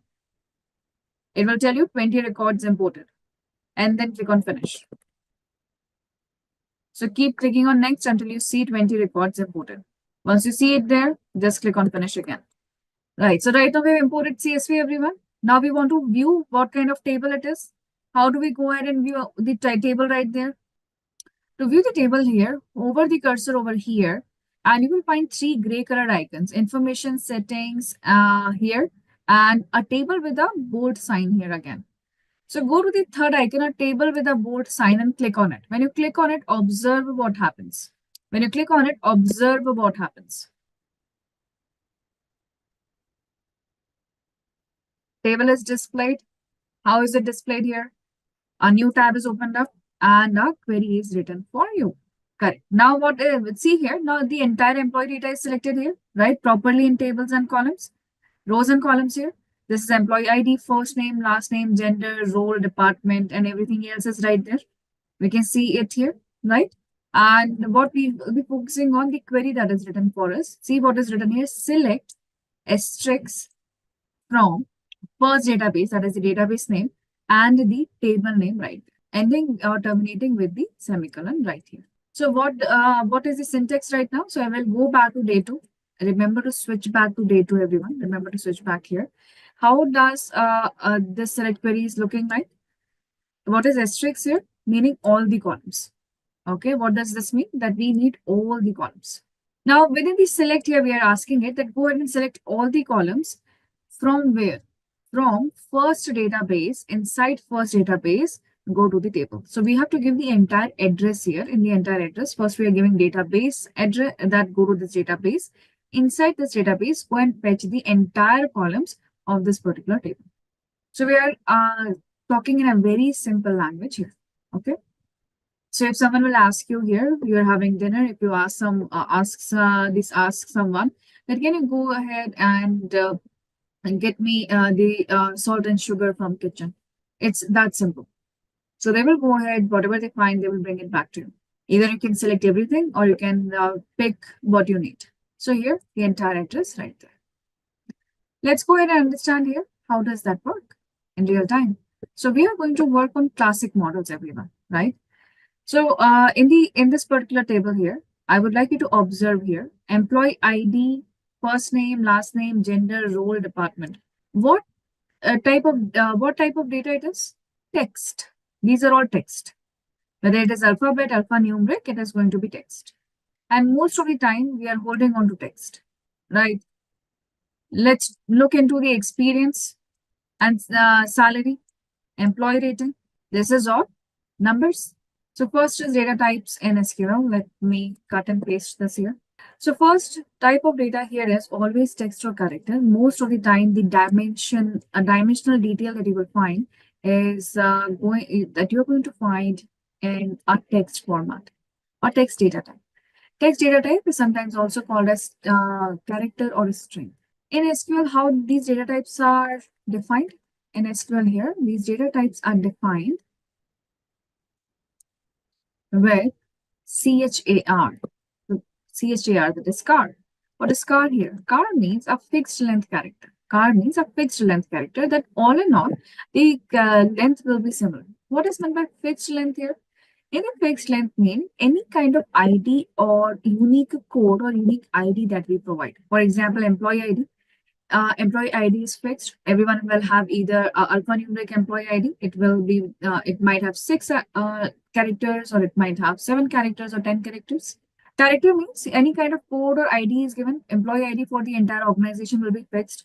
If there is a product ID, it will be standardized. Or any kind of error codes or defect codes if we have during the operation cycle, that will also have a fixed structure and the format. Okay. So that is character. That kind of columns are defined by character. Next here is varchar. What is varchar here? Very simple. Varchar has variable. What is meant by variable name? Name of anything. Name of anything. Name of city, product, first name, last name, country, whatever is out there. That is varchar. Varchar means variable length. What is meant by variable length here? Whatever data we are going to write in multiple rows, we cannot say that their length is going to be always same. Not everybody's name is same. Not every city name is similar. There is no fixed format for that. So it will have a variable length across the rows. That is why it is valid. We do have more textual string, but these are the most used ones. Then we have numeric. In the numeric here, first is the integer. Example for the integer. We know that it's a whole number. What will be the example of integer? A whole number. What kind of data will be whole number? Without decimal, Lokesh.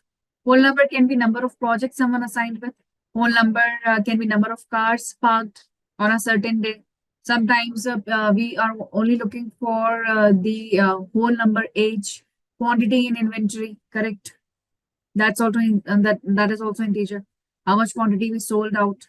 How many total employees are hired this month? How many got retired? Defective number of product, number of defects in a product. Marks can be in decimals, not always whole number. So these are the few examples of whole number. Okay, in real time. Now we have float or double. So either we call it float or we call it double in here. Yes, no worries. We are all learning. So this is float or double, right? What is float or double? So here it is with decimals or fractions. So maybe we are, give me examples for decimals and fractions, everyone. What kind of data set can be in decimal or fractions? Right, sales, profit, any kind of continuous numerical variable with the larger number out there, it will be float or double. But we do have one more type here called as decimal. What is decimal? It means again the number with decimal or fractions. Again with decimal and fraction. Then what is the difference between them? Then what is the difference between float and double and decimal if both the numbers are written with decimals or in fractions? Right? It is again based on where are we using it. First, in the float here, okay, in the float here, we are using float or double data type whenever we are working with wherever we can round off the decimal, wherever we can round off the decimal, where we can use rounded off decimal values. Right. So we can have, for example, we are writing here 45 point, let's say, multiple options right there. If I can round it off to 45.9 only, I can go ahead and write it with 45.9, for example. Then I can go ahead and write it. Because I can round it off, or I can simply get rid of the extra decimal points there. And it is not going to impact my last answer. What kind of values are there where we can work like this? Any kind of mathematical or statistical value calculated, like your average, mean, median, mode, standard deviation, variance, probability.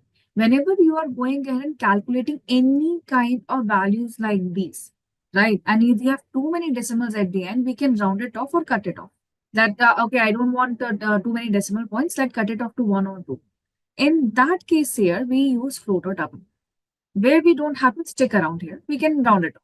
Then where do we use decimals? We use decimals here where my decimal numbers are fixed and no matter what happens, we cannot go ahead and simply round it off or cut it off there.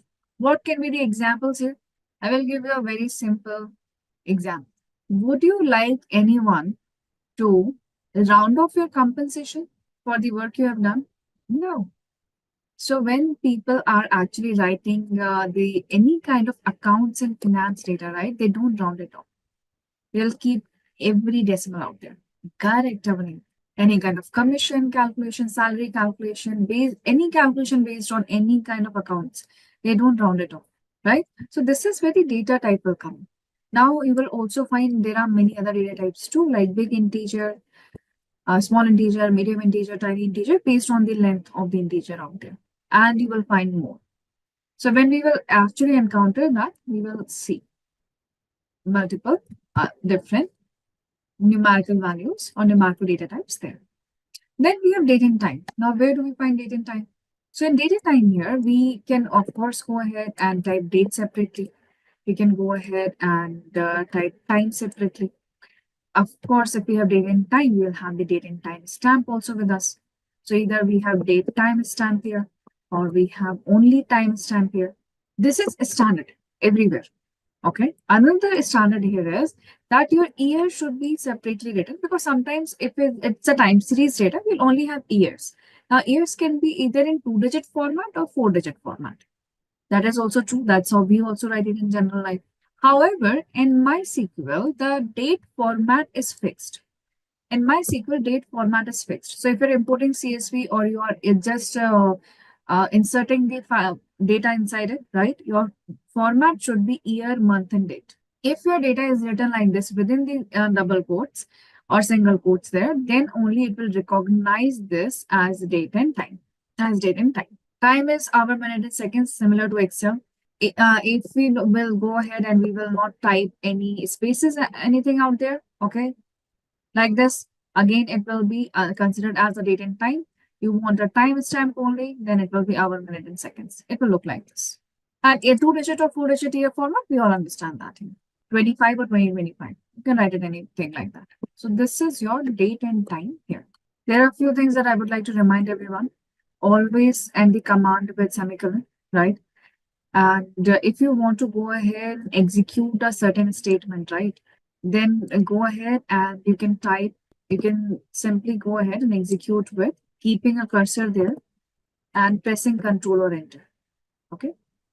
So all in the script or select or, I will type or here for clarification, or select current statement or keep your cursor there and execute. To execute, you can also go ahead and press Control and Enter, or we can use these lightning bolts right here. Use the second lightning bolt. For one statement, use the first and second lightning bolt here, which is a cursor on it. Okay? Now we already know how to create a database. We have seen that. We need to create a database and we can have a name there. We can go ahead and show the databases too, right? There is one very important thing that we should know. Keywords are not case sensitive. Only the keywords that we use like create, database, and more, these are not case sensitive. All right. So how many databases do we have right now in the server? To see that, we will simply go ahead and type show. When you type sh, in the drop-down show is here. We can go ahead and select show space. We are looking for databases. So we type databases here and we end the statement with semicolon right here. Now see here, when the cursor is blinking here, I want to execute this statement. Either press Control or Enter, or simply go ahead and click on this lightning bolt right here. Why I'm explaining this in a very detailed manner right now, because I've been asked at the start of the session that show it again how to execute it. That's why. So if, I don't remember your name there, but now do you understand how to execute a statement? Write a statement and execute it, please. Now, this temporary output that we have right now with us, it can be exported to CSV. This is how you get CSVs whenever you ask your organization, give me the data. So this is from where you get your CSV files. So MySQL exports to CSV, right? So if you want this to be exported, you go ahead and ask it that export this to a CSV. Your HTML, JSON, Excel, whatever you want, you can get it from. Okay, so it can be exported to from. This is your temporary output. Now next here is we can cross it and close it. We have a cross sign here, an X here, right? We can close it right there. Now let's move forward and let's learn about the select queries, everyone. Let's learn about the select query here. When we talk about the select query right now, we are talking about reading the data set or retrieving the data set, right? There is a writing sequence. There is a writing sequence. Do you remember the SQL operations? First retrieve the table, but I want to choose the columns and filter out the rows based on maybe country or credit limit. Then I want to sort the data set. So first option that we have here is select. The writing sequence here, first is select. Select will help us to choose columns, right? If I want to choose a column here, then I can use get me employee ID, employee name, like that. But if I need all columns here, what do we do? If I need all the columns, what do we write? Yes, very good. We go ahead and then we type asterisks.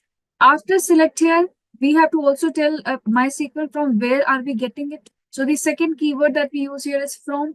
And from here, we give the entire address about it. What is the address here? Address is first your schema names comes in. First you write your schema name or database name. All right. Then we type a period there or a dot there.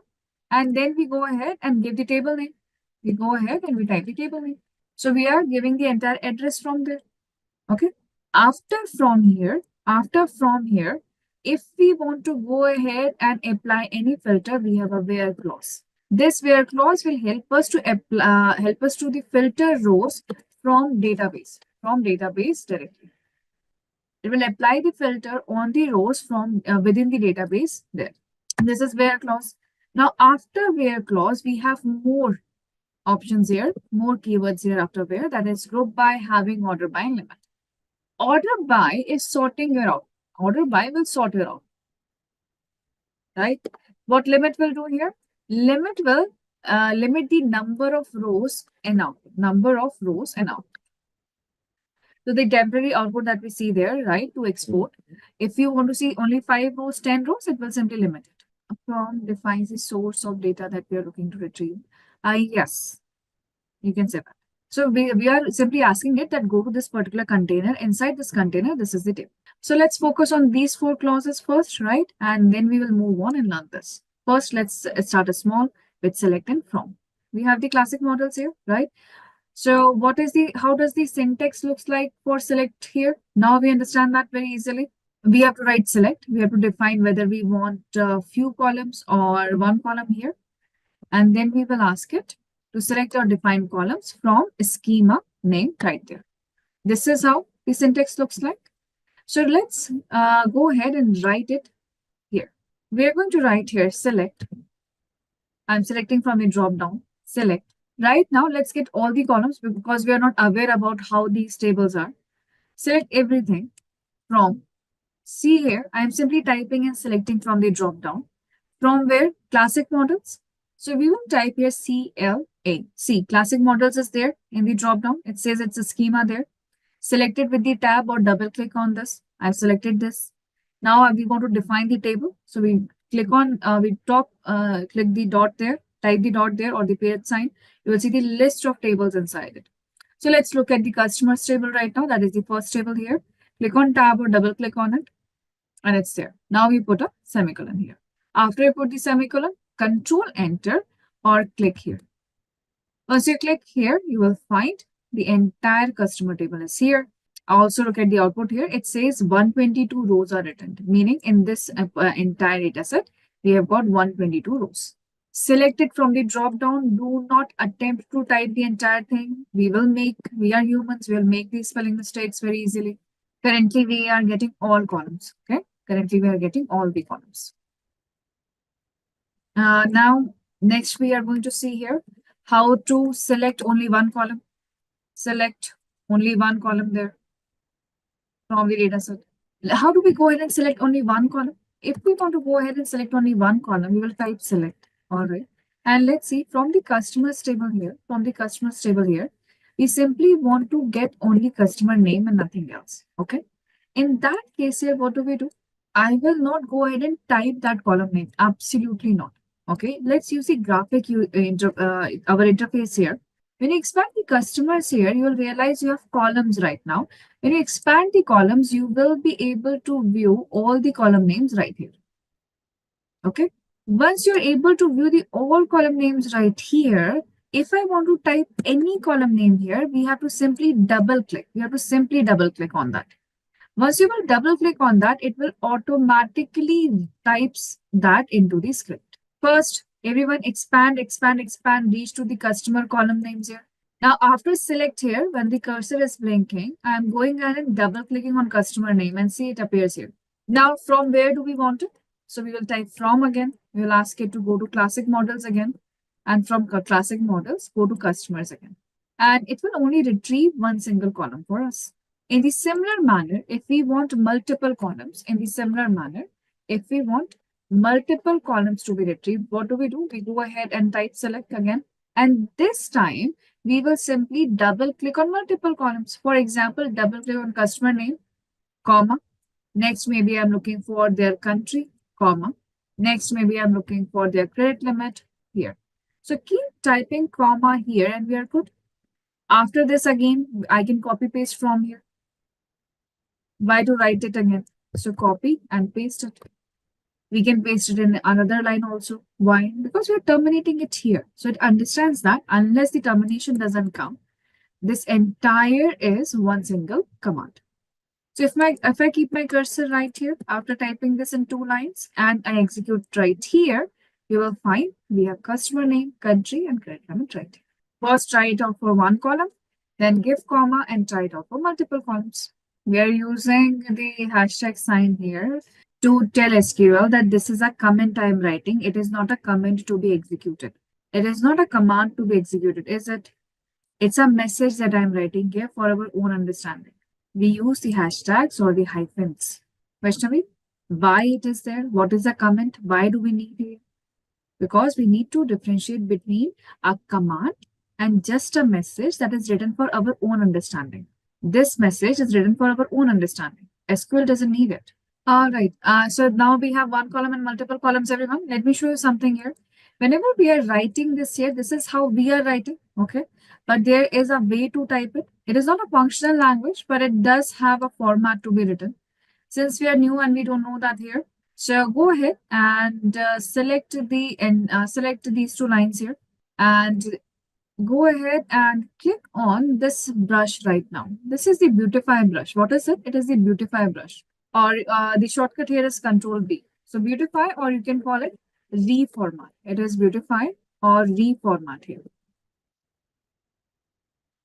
Reformat. Okay. It will simply write it in a different manner, in a proper functional language. So see here, how does it look like after beautifying it?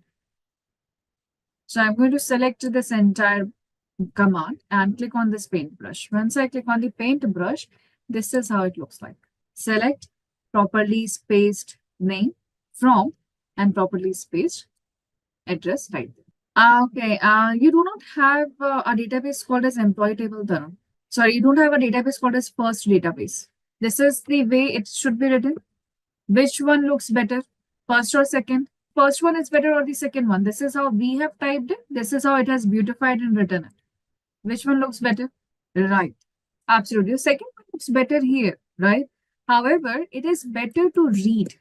If I revisit this particular script, then it will be easier for us to read and understand. However, it is not that easy to write. So writing is easy here, but when we want to revisit it, this is the better way to do it. Just a way for you. If you're writing a too long queries, always beautify this. It will be easier to read. So let me also write with you here. So here we go. I will ask it to select here, select, and we will simply double click product name, comma, double click on buy price here. And now we know we can simply copy paste from classic models customers. But we don't want customers to we know we are looking for product. So we have to write classic models again and get the products here. We can choose to beautify this and execute it here, and we get the answer. There is one issue right now here. Since we are working on one single database, all right, every time, whenever we are writing a query, we have to write classic models multiple times. So how do we get rid of that? We go ahead and we set the database as default. Let's see, whenever I ask you here that go and get the products table, go and get the employee table, go and get the orders table, whatever table I will tell you, go ahead and go to the default database. How do we set a default database here? We will type here that use classic models from here on.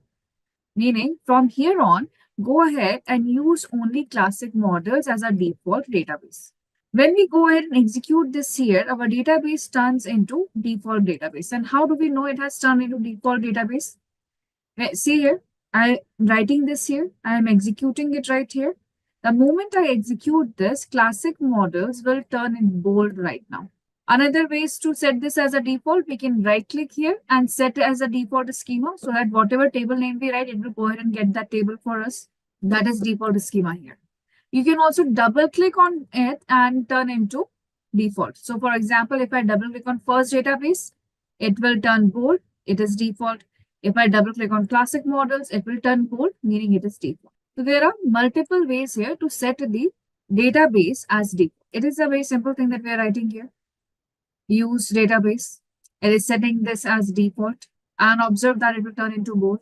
Once we will do that here, if I go ahead and say that, okay, select everything from, and let's say we need from orders. So now I will not type the table name. See it very carefully. Now we are not writing classic models name here. I want to directly write the table name here. For example, orders. So if I want the orders table here, I will simply go here and double click even on the name of the table. See here. Select everything from. I don't want to type classic models anymore because it is set as default. So we go to the orders and we double click. When you double click on the orders, automatically orders will be written here. We can end it with the semicolon here, execute it, and see the orders are here. Okay, go ahead and get this, please, without writing the classic models and wait for your responses. From now on, whatever we type in this script, right, we don't need to type the classic models again if you're using any table that is present within this database. How do we type the table name now? Instead of selecting from the drop down, now we can simply double click here. We get the table name right there. Observe that here selected from is written in caps. Here selected from is written in a smaller case. Both are working fine. Why? Because it is not case sensitive. We will go ahead and now we will see how do we filter the rows here. To filter the rows here, let's go ahead and we have multiple product, right? So right now we will go ahead and get the product name and buy price. We'll go ahead and get the product name and buy price. However, this time we will get the buy price and the product name, okay, which are lower than 100. Okay, which are lower than 100, meaning buy price is lower than 100. So we already have this here. We already have the product name and the classic models product. We already have this here. So let's write it again. So we are typing here select. We will go to products table. We will say that get the product name, comma. Now get the buy price. From where? From products directly. So we double click on products now. We have the products here now. If we go ahead and execute this, we can see the buy price is right here. Buy price is right here. Oh, I see everything is already below 100. So let's make it below 50. Okay. Wherever the buy price is lower than 50. So how do we introduce the filter here? After from here, we will go ahead and type where clause. Where? Where? What is the filter we want to put? We want to say that go and check the buy price. Go and check the buy price. So we can go ahead and double click on buy price again. Where buy price is lower than 50, meaning less than 50. So we can go ahead and use the less than sign here. So buy price is less than 50. 50 is a number. Okay. So when we go ahead and execute it now, this here, execute this here. How many rows we have right now? So originally we had 110 rows. See here, originally we had 110 rows. Once we filter it out, we have only 48 rows. We have only 48 rows. See here.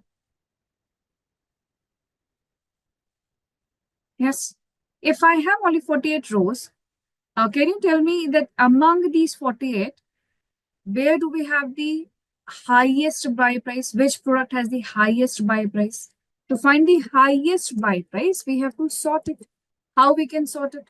I'm going to copy paste the exact same thing here. After where we can ask it to order by. Order by which column? By price. Order by a certain column. So we filter by order by.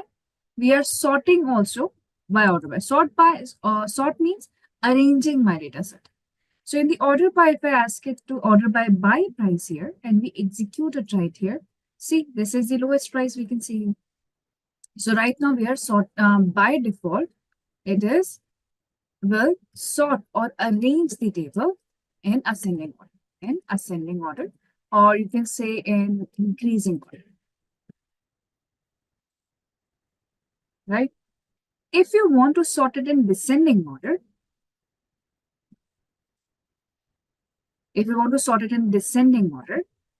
then we will simply go ahead and define that get the descending order.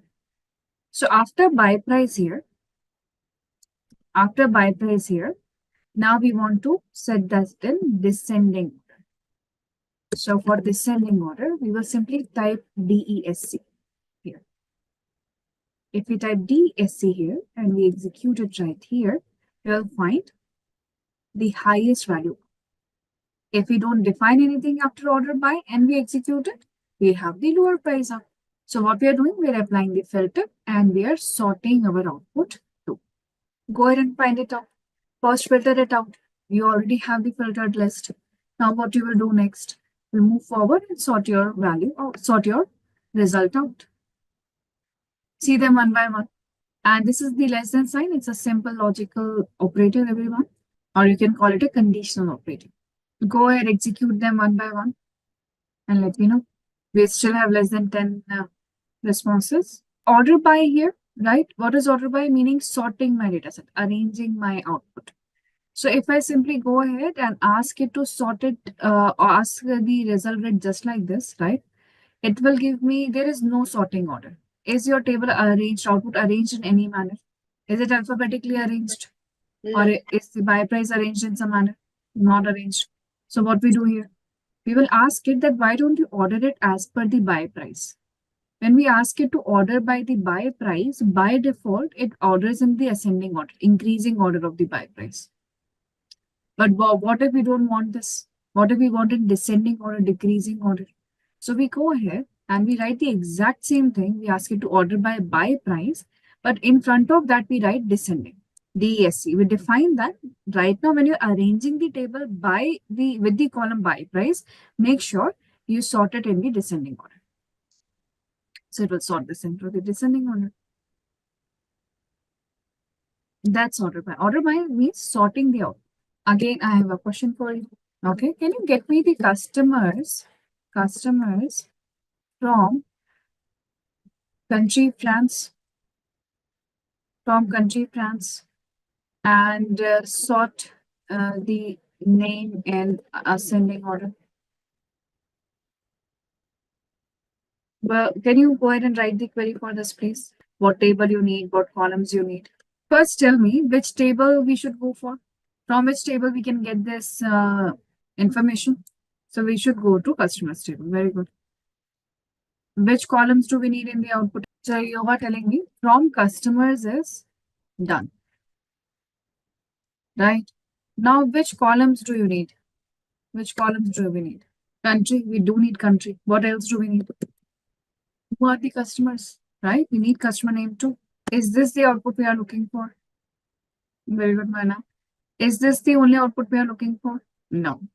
We need not from all countries, only from France. So now once we have selected everything here, after from, we need to go ahead and apply where clause. Why? Because we are looking for country should be France. So when we are looking for that here, we will go ahead and double click on country again. And this time we use another operator that is equals to sign. And now we will go ahead and type France. When you're typing France here, since France is a text, it has to be encompassed inside either single quotes or double quotes, right? So whenever you are writing a text or a date, it has to be encompassed inside the double quotes. Then only it will able to understand what we are looking for. So when you go ahead and ask country from France here, in the output you will see you have only 12 rows here. Here we have what? Only 12 rows here, right? Now we want to sort it by here. So now the country name is similar. So how do we sort this by here?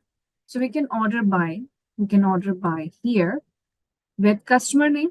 So we will go ahead and double click customer name right here. Even if I don't write ascending, it will be in the ascending order, that is A to Z. You can also go ahead and define ASC, that is ascending, that will also set it in the ascending order. So whatever we are looking at here are, okay, all these are your conditional operators, right? These are all conditional operators. So we are defining conditions, individual conditions for it. So these are known as conditional operators or logical operators, you can say. What are these? These operators are equals to, less than, greater than, or any combinations of them, right? This is not equals to, you can also write not equals to like this.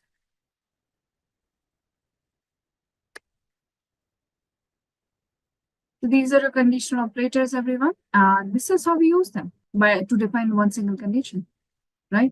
I will go ahead and write this in the code share. You can get it from there and let me know when we can move forward. Because next, what I would like to know here is list of countries. What I want list of countries customers belong. List of countries customer belongs to. This is what we want to get. Okay. I want only one column. I want only one column, that is country. So we want list of country. So let me know when we can move forward. I will be waiting for responses, okay?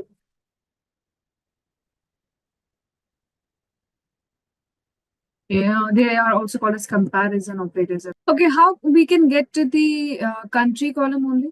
How we can get only country column here, where we can have all the countries everywhere. So this is simple, right? We want to select what we want to select. We want to select country from where? From customers here, right? If we want from customers here, we execute this here. This is the country list. Is this correct? Do we have here 122 countries? No, there are duplicates. There are repeating items. Duplicates are there. So how do we get rid of duplicates here? We get the unique list. So what exactly we are looking for is to get the unique list. How do we get the unique list here? So basically we want to go ahead and remove the duplicates, right? We want to remove anything that is repeating, that is duplicates. So we will go ahead and copy paste the exact same thing, but we use now functions, right? Functions and keywords. The keyword here is distinct. The keyword here is distinct. Distinct means unique, right? So if I go ahead and write here distinct, it's a keyword, right? If I use the word distinct here and we execute it right here, now we see that we have 27 rows written and there are 27 countries there.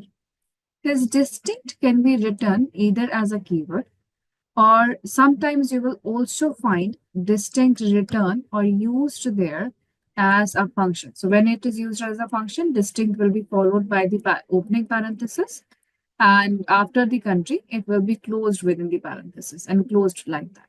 So sometimes you'll find it like this, sometimes like this. Both are absolutely correct. They will get you the same answer. Okay. So this is how we get the distinct here. So go ahead and get this distinct unique list there. If I ask you how many countries are there, you have to look at the output, right? 27. Now what if I don't want to see the list of all 27 countries, right? We don't want to see the list of all 27 countries. I simply want to know that how many countries, how many number of countries are there. How many number of countries are there where we are shipping our product? I simply want to know how many number of countries, meaning total number of countries, To get the total number or answer for how many, the function is count. The function is count, right? So how do we use this count here? We want to count how many total number of countries are there. So we already have the list of countries. We want to simply count this list of countries here. So here I'm going to select this here, select and copy and paste this here.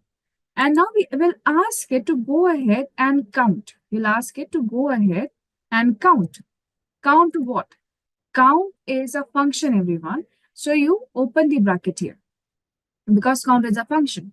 And inside this count here, if you will go ahead and type count country directly, you'll get the answer here as 122. Is 122 is correct answer? No. We know the correct answer is 27. So we have to go ahead and say that no, don't count country column entirely. You go ahead and first you get the distinct country there and then you count. So see, distinct is written in blue color, right? It is a keyword. It can also be used as a function, but count is a function. Also see that after count, immediately it is followed by the opening parenthesis. Now, once we execute this, we have count distinct country as 27 right here. So it can be written like this, or we can simply go ahead and write it like this also. So we will have count here, open bracket here, and close bracket right here. If we type it like this, then also we get 27 as the answer. However, is this column name looking good in the output? I will give you enough time. Answer me just one thing here. Is this column name looking good to you? No. So we need to rename this column, right? We need to rename this column name here. To rename this column name here in the output, we will go ahead and give it an alternate name, and we call that name as alias, right? So alias is nothing but an alternate name we are giving to that particular column. How do we rename the column here? To rename the column here, so this is our select query, right? I will keep from in the next line. I will keep from in the next line here. And once we will write the entire function, after this here, we'll go ahead and type AS here. And within the double quotes currently I'm writing, what we have here? Total countries, right? Total number of countries here. So I'm writing here total number of countries right there. So if I go ahead and write like this, total number of countries within the or double quotes here, and I execute it right here, it will rename it right. This is called as alias. However, there are multiple ways to type the alias here, right? What is the other ways here? So let me copy and paste this here. Another way is that I will not go ahead and give the double quotes. I can directly go and type the name here. But if I go ahead and directly type the name here, I'm not allowed to give spaces anymore. I'm not allowed to start it with a number or something. So I have to go ahead and write total countries or total countries right here, or count of countries. So even if I will not give the double quotes here, I am good. I can give the name of the column here. It will be renamed, but we cannot give spaces anymore. If it is in double quotes, we can give spaces. We can type start it with number or anything else. Okay, it can be alphanumeric. What is the another way? Another way here is we are every time typing AS to define that we are giving an alias or alternate name. Even if I don't write it here, and I will directly write total countries as it is. And let me go ahead and change the name here so that you can see in the output. So if I go ahead and execute this, see it is renamed again. So even if I don't type AS, SQL understands that we are renaming a column. So go ahead, count it, and rename the column in the output. That's alias. It is very basic. We always go ahead and name it. This is another way to type it. So even if you're not writing AS, whether you give the double quotes or not, okay, you will still get the output. Double quotes are given when we want to give spaces in the name. However, in the standard practice, we don't give spaces in the name, even if we are giving the double quotes. Okay, preferred way is this. Preferred way is this. There's a reason for that, because as a beginner, okay, if you will see something written directly here, you might try to find this as a column name here. So to avoid the confusion, okay, we will always type AS and we will always give the double quotes like this. Makes it easier for us to recognize the names we are. I have a question for you, an exercise. For others, I'm waiting. This is just an exercise. Product line means product category. So product line is one column.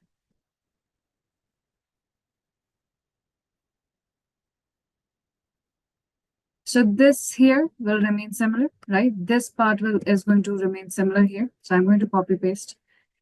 And now we have to work on the products table, everyone. So we will go to products table here. Inside this, we want to count the distinct product line. We double click on product line here. We will name this as, yes, you can write it in any case there, doesn't matter. And I'm writing this here as total product lines. From where? So from product table, from products here. And here we go. So currently we are using functions like count. Okay, you can use sum, average, standard deviation, and a lot more. Maximum, minimum, right? So we can go ahead and use these kind of functions in the similar manner. So we can use multiple functions like that, right? So not only functions, we can simply use mathematical operators too. We can not only use the logical or comparison operators and functions here, we can use mathematical operators too, or simple mathematical calculation. So with the help of these here, we can actually add the entire calculated column in front of the output. So let's take an example here. So we already have the product table with us, right? We know how to extract product ID, name, and after by price, we have one MSRP column also there. That is the standard pricing that we are selling it for. Correct. We can go ahead and get these three columns from there. However, now the company has decided that whatever is the standard price is there, we will increase the standard price by 10% of every product. They will increase the standard price by 10% for every product. So they want to go ahead and add here a new calculated column called as new MSRP in the output. And that new MSRP will be simply 10% more than the old MSRP here, right? So this MSRP now will become old MSRP. This MSRP will become old MSRP. So if we want to write the formula for new MSRP, okay, we can write it like this, that MSRP, old MSRP plus 10% of old MSRP. This MSRP formula, the column there. Can we write the equation like this? MSRP plus 10% of MSRP so that we get the increased price for new one. Can we reduce this?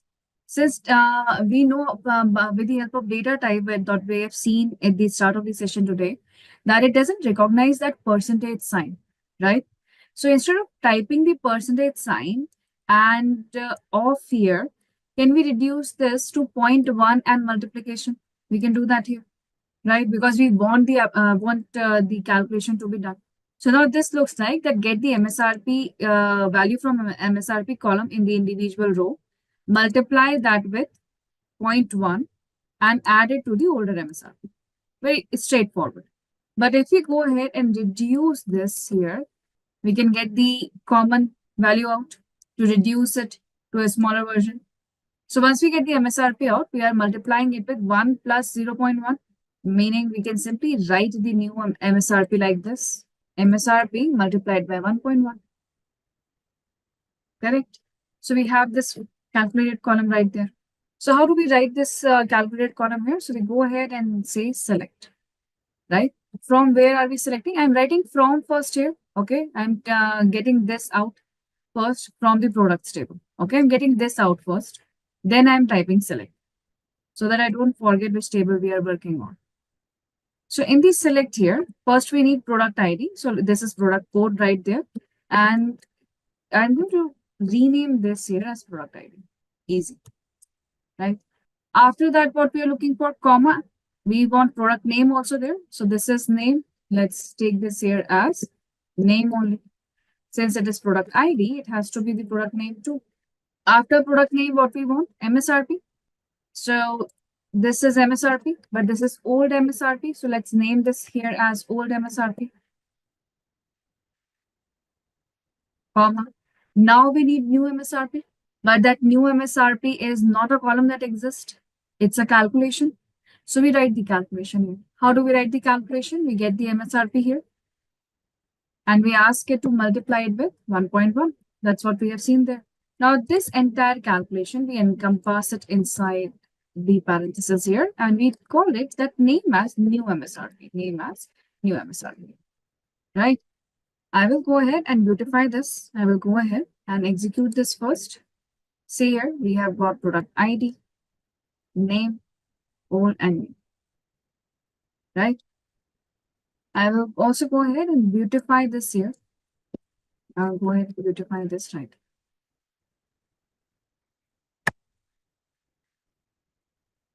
This looks much better, right? To read. Go ahead and get this, please. Of course, you can choose any name that you want. You don't have to stick to these names only. You can give any alternate name that you want. Also observe, I am not using double quotes. I am writing single quotes here. Okay. Remember that whenever, see, how many rows are we getting in the output, everyone? Observe the rows you're getting, 110 rows, right? So we are extracting each and every number here, each and every row here. And this is a row-wise calculation. We are calculating it for each and every value in each and every row. That's why it is a calculated column. Do you see any difference between the difference in the format of old and new MSRP? Yes. We want 2 decimal here also. How do we get only 2 decimals here? We truncate the other decimal points here. Correct, we round it off. So the function here is round. Function here is round. And we will say, and then we go ahead, we type a comma there and type 2. Now, once we execute this one here, we get 2 decimal points. Right? Yes. Our functions are exactly similar to Excel. You'll not find it is very far from there. You need to get the average price for vintage cars only. Where you will find the vintage cars, you'll find the vintage cars in the product line column of product table. Product line column of products table. The formula is AVG. Simple. And price means average MSRP. Get the average MSRP. Okay. But only for the vintage cars. Vintage cars is the name of a product which is present under the product line column. So if I show you the product table here,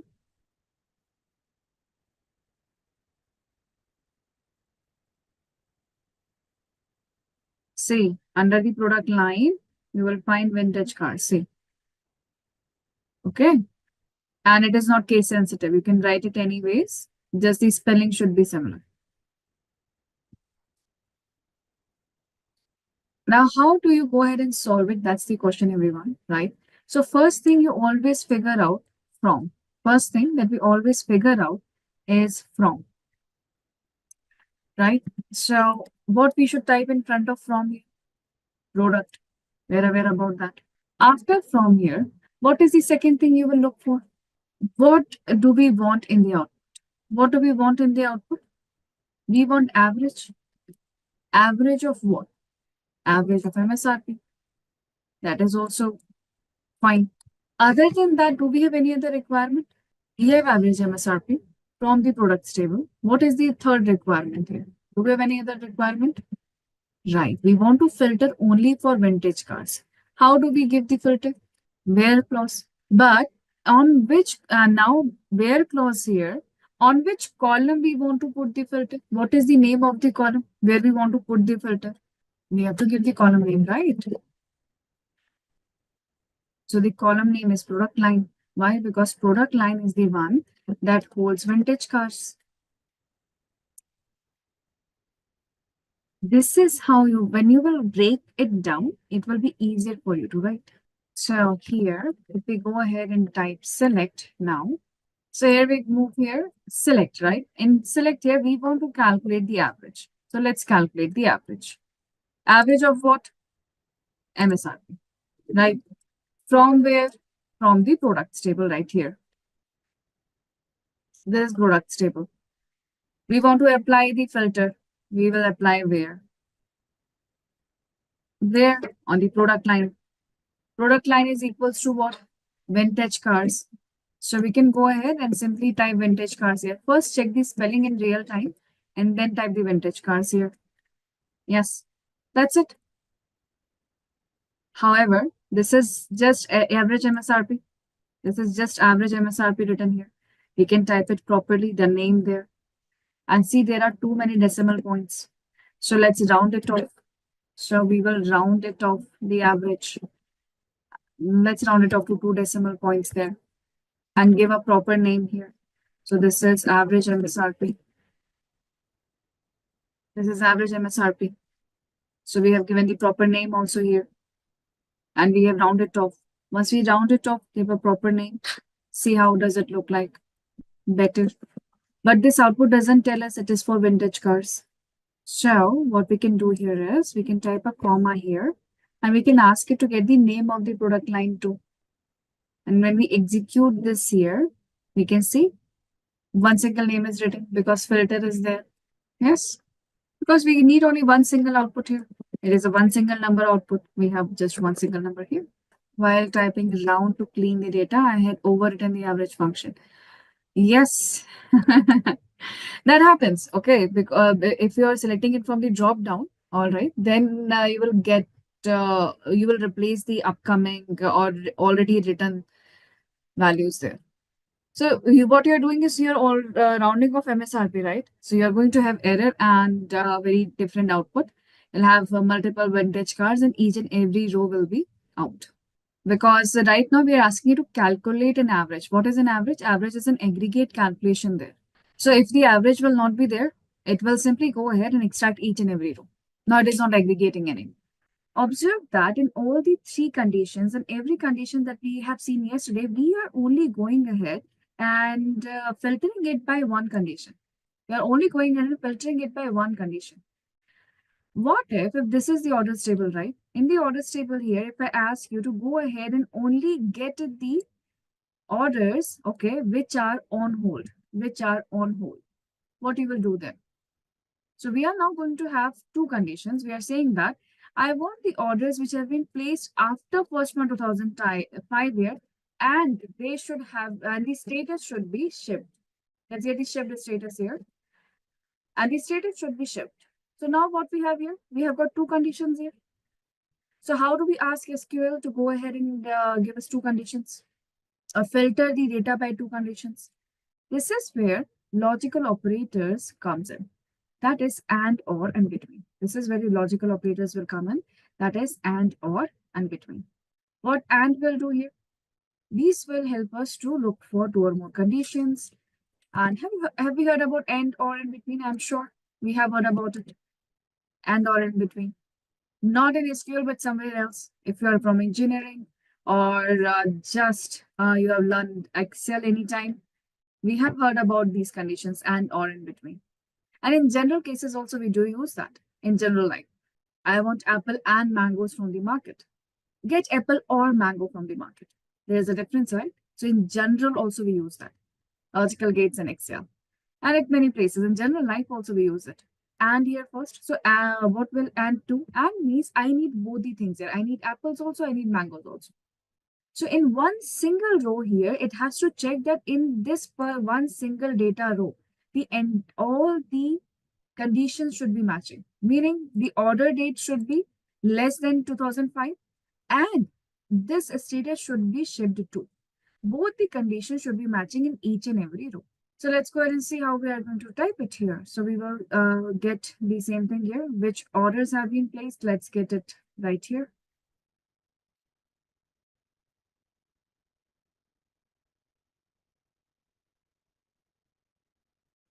Which orders have been placed after 1st March and the status is shipped.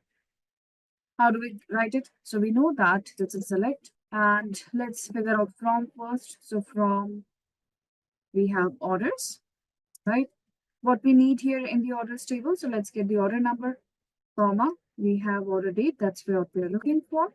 And the status is shipped. So here we are. Till here it is fine. Now we go ahead and we type where. Now inside where, first condition is that our order date should be after 1st March 2005. Now we know how to type this. This needs no explanation. There is one more option now. One more here. And. So we type and here and we ask it that now your status should be equals to shipped. This shipped that we are typing is purely not case sensitive. You can type it as you want it. The spelling should be correct. Now if I go ahead and execute it right now, see here, we get both the conditions are matching. Both the conditions are matching. Yes. Okay. So this is and. What and is doing here and is helping us to go ahead and check two conditions in one single order. So if I go ahead and beautify this, this is how it looks. You are getting me the orders which are placed after 1st March and the status is shipped. But now I want the orders that has been placed after 1st March and check for whether status should be equals to shipped and resolved. So whether the status should be shipped and resolved.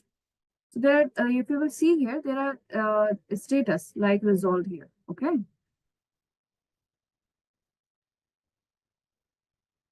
See, there is a status like resolved. So we want both the type of rows here is shipped and resolved both. How do we get that? Why are we using or? Let's understand. Reason is in one single row, it cannot be both. So we have to go ahead and write or here so that it goes to every row and check either it is shipped or resolved. So I will copy and paste exactly this thing here. And what we type after, we type or. So here status equals to result. This you can write it by yourself. Is this order date greater than 1st March 2005? Is it holding on with the status shipped or resolved? Are all the order dates after 1st March 2005?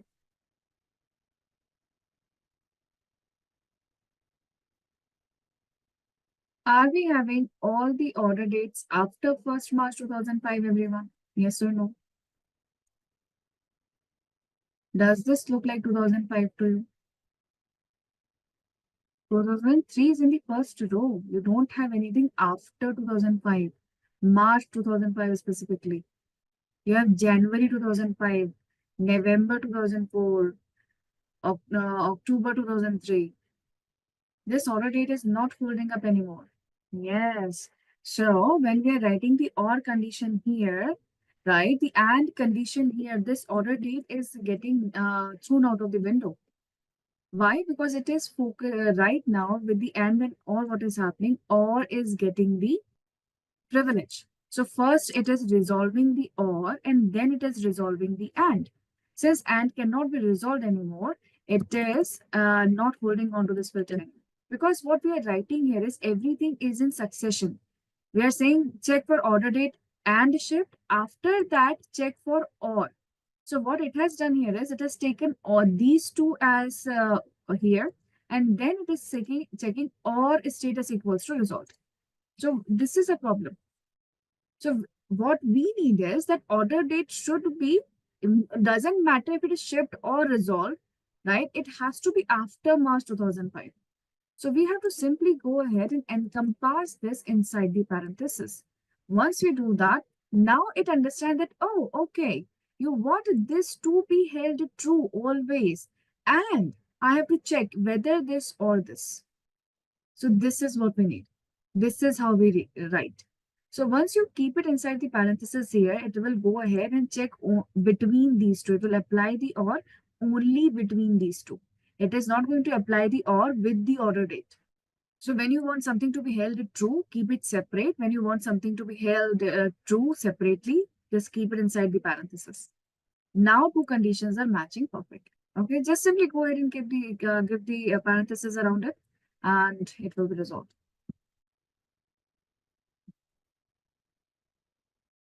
This is the question for you. Now I'm writing here is, please look on the screen here. Okay, find the product whose MSRP is greater than 100 but less than 180.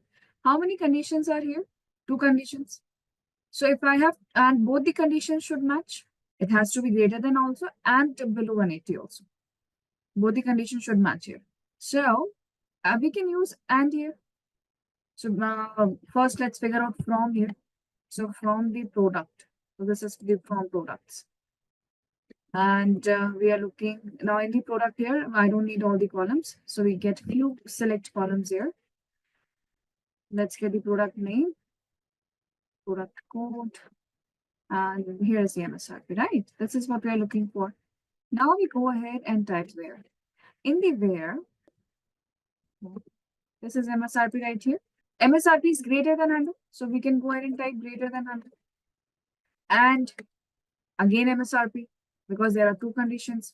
So MSRP less than 180, less than 180.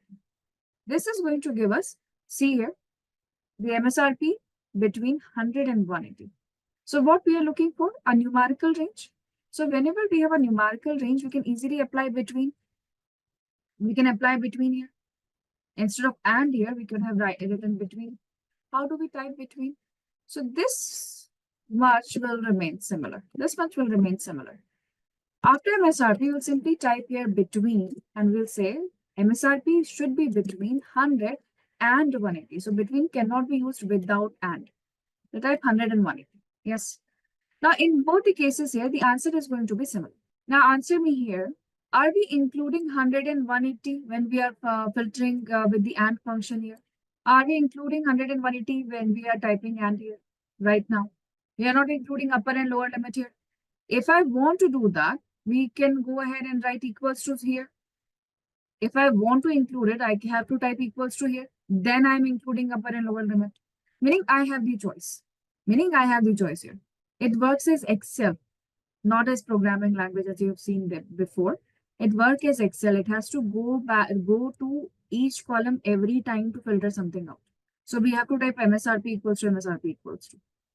When we talk with between everyone, in between, upper and lower limit are automatically included. Upper and lower limit in the range are included automatically. So when you're using between and AND here, it will include upper and lower limit both. So this is your between and AND. It will be included automatically. We don't have exact 100 or 180 here, so we cannot see the difference. But yes, it works like that. So this is and between here. This is the difference between and between. Solve this.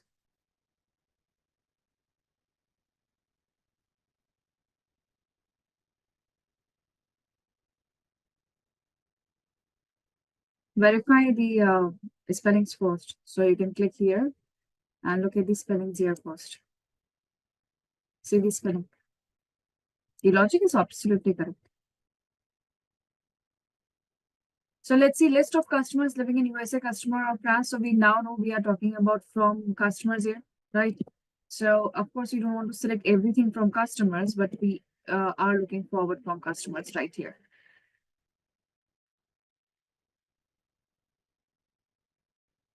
What we want to select from customers, let's select few columns here. So customers, this is customer name here, and let's get the country. That's what we are looking for. And from customers. So we are good with that. But we don't want all the countries, of course. We don't want all the countries. We want select few. So we'll go ahead and use OR function here because in every row, we'll check for individual country, not all. So now here we have to go ahead and say that where country is equals to, let's say USA here, or country equals to again. We have to go ahead and type it again. Why? Because this SQL here will treat this country as 3 separate columns. It is not going to treat this as one single column with multiple filters. So every time it will go ahead and check it as it going ahead and checking for another column right there. So when you're typing this here, it is not case sensitive, but you have to make sure that the spelling is absolutely correct. So we have to go ahead and type or, and or. Of course, you get the correct answer here, and that is going to be, see, USA, France, and Australia, right? That is 53 rows. Okay, that is 53 rows here. So if your spelling is correct, you'll get 53 as the answer. Most of the time, you'll be making mistake at the spelling of Australia. But just imagine, what if you have 10 conditions to check for? What if you had 10 conditions to check for? That too in one single column. Then it is going to be too hard to type, and we will make mistakes in typing the spellings right there because you have to check and write and copy and paste. So here, in this time here, we go ahead and we choose in operator here, and we go ahead and choose an operator here. What is in operator here? In operator will help us to give the entire list at one place. So in operator acts like or, right? So if I go ahead and type in operator here, inside this, we can go ahead and write the entire list. And what it does is it goes to the country column and it will check from the list if any one of that is present. So it automatically works as or, but it is convenient to write. How do we type in operator here? So we will first go ahead and get the column here. In front of column, we type in. And inside in here, we will go ahead and type here value 1, comma, value 2, and value 3. So if it is text, we will type inside the quotes. If it is not a text, we will simply leave it as it is. So this is how in operator works. An operator helps us help us to type the filter here properly. So this will remain exactly similar here. And after country, we'll simply type in. And inside the in here, we can give the entire list. So this is our USA. I'm going to copy and paste here, comma. This is France here. And now here Australia. So we don't have to type or again, we don't have to type country equals to again. We'll type that only once. And we don't have to type or anymore. in automatically takes part of that. And we still have the 53 rows right here. So this in is actually working as multiple or like an operator. Like an operator, we also have any operator or operator, any, all, and exist. We do have that too. For now, we'll focus on N. So let's look at the employees table right here. In the employees table, what we have got employee number, email, office code, and the job title. In the job title column here, do we have managers? Only typing manager will not work. Why? Because there is nothing that is exactly equals to manager here. So we are currently not trying to find out the exact phrase inside a data point. Correct. What we are trying to find out is a part of the string. We are trying to filter out the rows from the part of the string. So we want wherever manager is written in the entire phrase, in this entire string, wherever manager is written, based on that you filter out that row. Correct. So in this case here, no equals to comparison operators will work. This is where the this is where the wildcard comes in. This is where we have wildcards. Wildcards. What are wildcards? Wildcards are activated with like operator. So whenever we want to use the wildcards here and we want to get this small part of the string out, we first activate the like operator. So in the like operator here, there are two things we can work with. One is the percentage sign.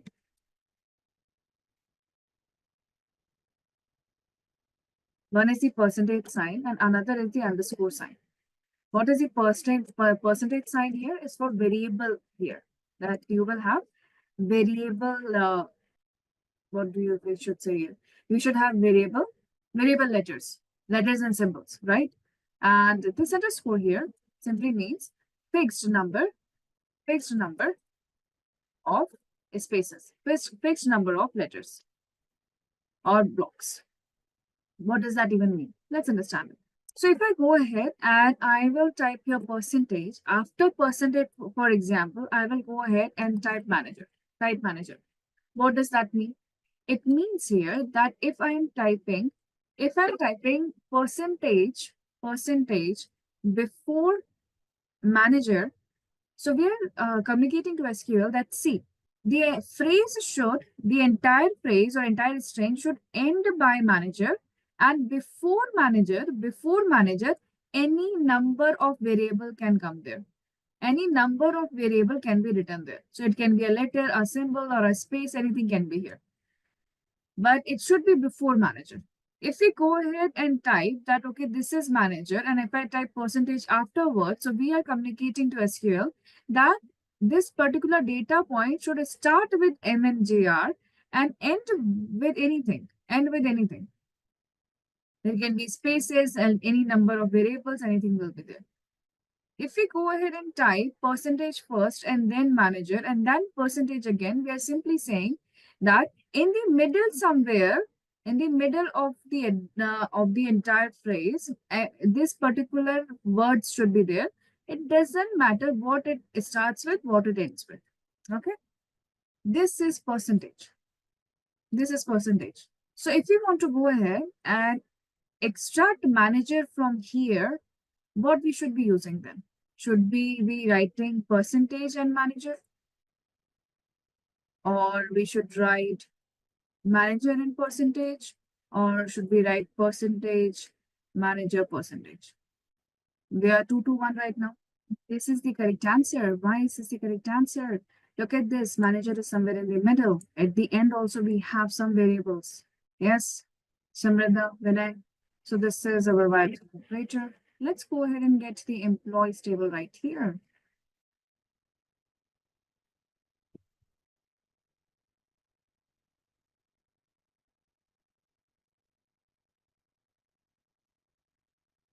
Now, in the select everything here from the employees table, let's go ahead and get employee number and their job title here from employees.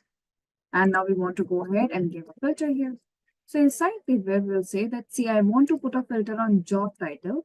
Job title should be like similar to percentage manager percentage. The spelling of manager should match there. Manager percentage. It should be encompassed inside the single quotes. Once it is like that, we got our managers right here.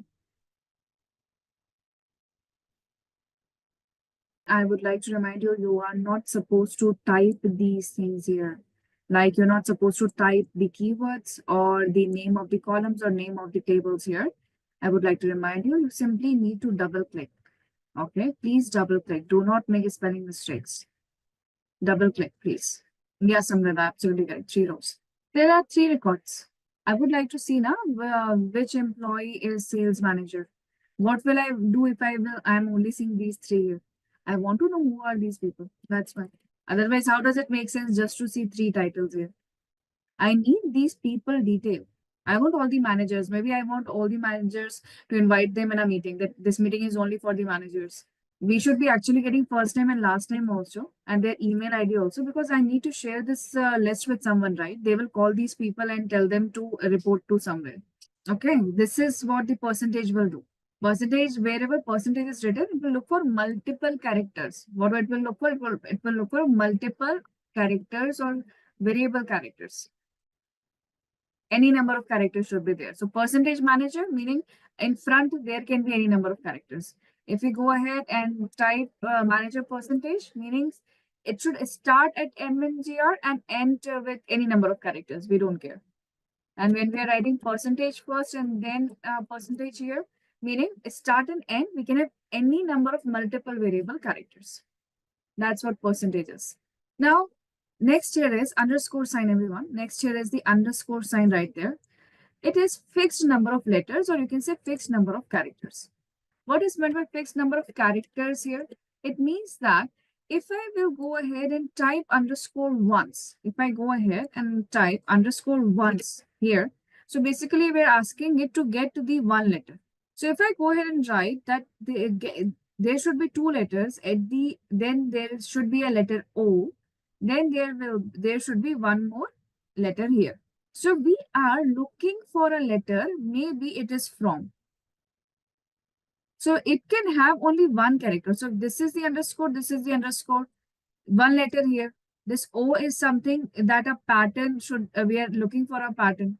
So in the entire column, all the data points following this pattern here with having 3rd character as O will be extracted out or filtered out. So this is what underscore means. It means 1 means 1 character, 1 means 1 character, 1 means 1 character, like that. Yes, you can use combination also, right? But most of the time, this is something that we use. This is something that we use, right? So let's see an example here. Let's see an example here. For some reason, let's say, we want to go ahead and find a customer whose first name starts with letter M, and should have exactly 3 characters, So we want a customer whose first name starts with letter M, and not only starts with letter M, it should have exactly 3 characters. So how we will go ahead and write this here? To write this here, we have to go ahead and write that start with M, and it should have exactly 3 characters here. So I'll go ahead and type 2 underscore signs here.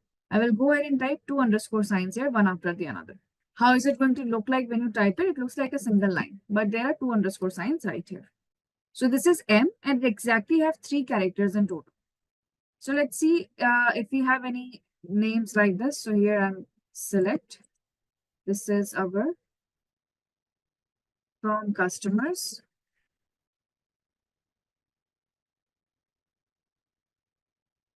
Let's select customer first name right here. Okay. And let's go ahead and see if there are any names like this there. Again, contact first name is like M and 2 underscore signs here. We have just 1 person. If I go ahead, I put 1 more underscore sign here, it will be total 4 characters. You will have 4 people. So if you're working for 4 characters, you will see more answers here. So this is how it works. In general, you will not find many use cases other than pattern recognition. If you're looking for a strict pattern recognition, then it will be useful. Otherwise, most of the time manager will be that percentage thing will be handled. Why? Because if we simply want the first letter start with M, we could have written it like M and percentage, and that would suffice. So after M, any number of words can be there. Any number of characters can be there. So if I go ahead and write here M with percentage here. Now the letters afterwards doesn't matter. See? So that's the difference between putting the underscore signs and the percentage. Now go ahead and get it. This is another way to put the filter in. Wildcards everyone. We already done this once here. We wanted from the orders table. We started with that. So we wanted to get order number, order date, and a status where order date is 2004. And then we are getting AND function here. So here, right now, we want order date from January 2004. So we are changing this to January 2004. Till here, it's fine. But afterwards here, it is asking that the R. So we will type AND here, but after N, they are either shipped, in process, or on hold. So now here we go ahead and use in operator because we have to use or here. Instead of writing or multiple times here, after and we will say that go and check the status. And then in here we go ahead and we type M, shipped, in process, or hold. And we type this here, make sure we are in the single quotes right here. Now we don't need to type or anymore. We can simply type our entire list. Remember that there are no extra spaces. Yes, we can write like that too, Michelle. So let's check. Do we have any answers here? Oh, yes, we do. We have got shipped here. In process or in process and not hold. Everything is getting checked out. So this is the one. This is the first answer then. Now let's look for the second one. Second is retrieve customers whose name start with A or B and they are from Germany. Do we have any people like that? Go and check it out. I have no idea whether we have any rules like this or not. We have two people like that. Wonderful.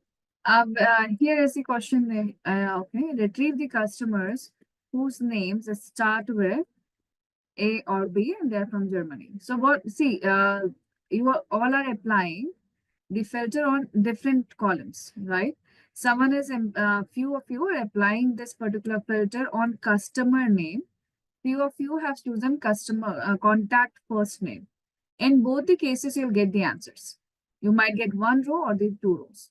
So for example, if I take this here, the first one that I've got, if I take this solution right here, so this is customer name and country from the customers. After country and Germany, we are typing and. Now we have to encompass it inside one another, like A starting from A or starting with B. So right now we are using customer name here, a direct customer name, the first one. And see, now we have two people here. If instead of customer name, I will go ahead and use customer first name, that is contact first name, then the answer will differ. So for this, I will take the second solution I have got and see here. We have contact first name has been taken here. See, so the logic is same. So both the answers are correct. Okay, let's go ahead and look into multiple different types of functions here. Basic type of functions that we have here is text function, date functions, conditional statements like if else and the case and when. And here we will also look for the null values. First thing that we are going to learn about is string functions. They're also called as text functions or simple characters, right? What types of string functions that we've seen so far? If you know Excel, you have seen string functions. If you have known Tableau or some similar languages out there, you have seen text functions there. For example, there is a text function called as upper. What does it do? It goes ahead and converts a smaller case letter into an uppercase letter. Similarly, we have called as lower. What does it do? It gets the uppercase letter, converts this into a lowercase letter. That's upper and lower. Another here, an example here is length function. What does length will do? Length will simply go ahead and give the length of the string. Whatever is written inside it will give us length of the string. We have another function called as trim. What trim will do? Trim will get rid of extra spaces. It will leave one space. It will get rid of any extra spaces if they are written before or after the string or the characters. So if I have an address written somewhere and if someone has given too many spaces between the addresses, line 1 and line 2, then it will get rid of that. So on the similar basis, we have another options like substring. We have got reverse. Reverse will reverse the data point. Substring will simply get a few words out of the entire string. That is substring there. Okay. These are few very common condition, text functions right there. Now, can you think of any other function which is very common in text functions? We do have left and right function. Left will go ahead and get a few characters from left. Right will go ahead and get few characters from right. Varchar is the data type manager. Yes, we do have proper in Excel. The most common one that you will ever see is concatenate or concat. Most common that you will see there. What concat does? Concat will go ahead and it will join. Yes, it joins the strings. Very good. It can join two or more strings together. It combines them. So let's see an example. For example, we will go to the customers table again. So I'm getting from customers again. So this is here from customers. Right again. Now in the customers here, see we have contact first name and last name. We want to write it together. So here I will go ahead with select again. In select, what we want to do, first I will get the customer number, of course, comma, get customer name, that is the name of the vendor, the company. And inside that company, this is our SPOC name here. So now we go ahead and we type concat. So here is concat, everyone. You can see the function right there. This is concat function. Inside this concat function, I will simply ask it that now you concat first name, comma, last name. I'm going to name this here as full name.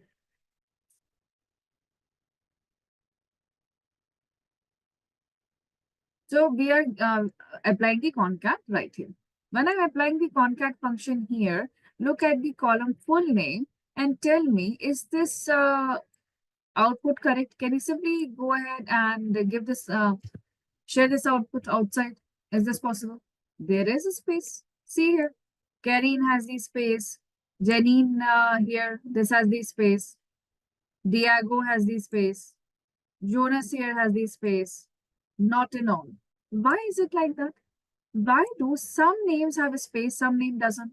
Because if I add the space now somehow, they are going to have extra spaces. Correct. So if I add the space now, few will have extra spaces. So tell me, why do we have extra spaces here? First, figure out why. Why does this appears like this? Why is it happening?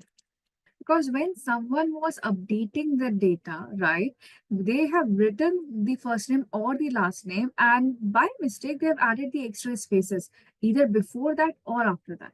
So either first name or last name, these have extra spaces before or after them. Because of that, here we are having extra spaces.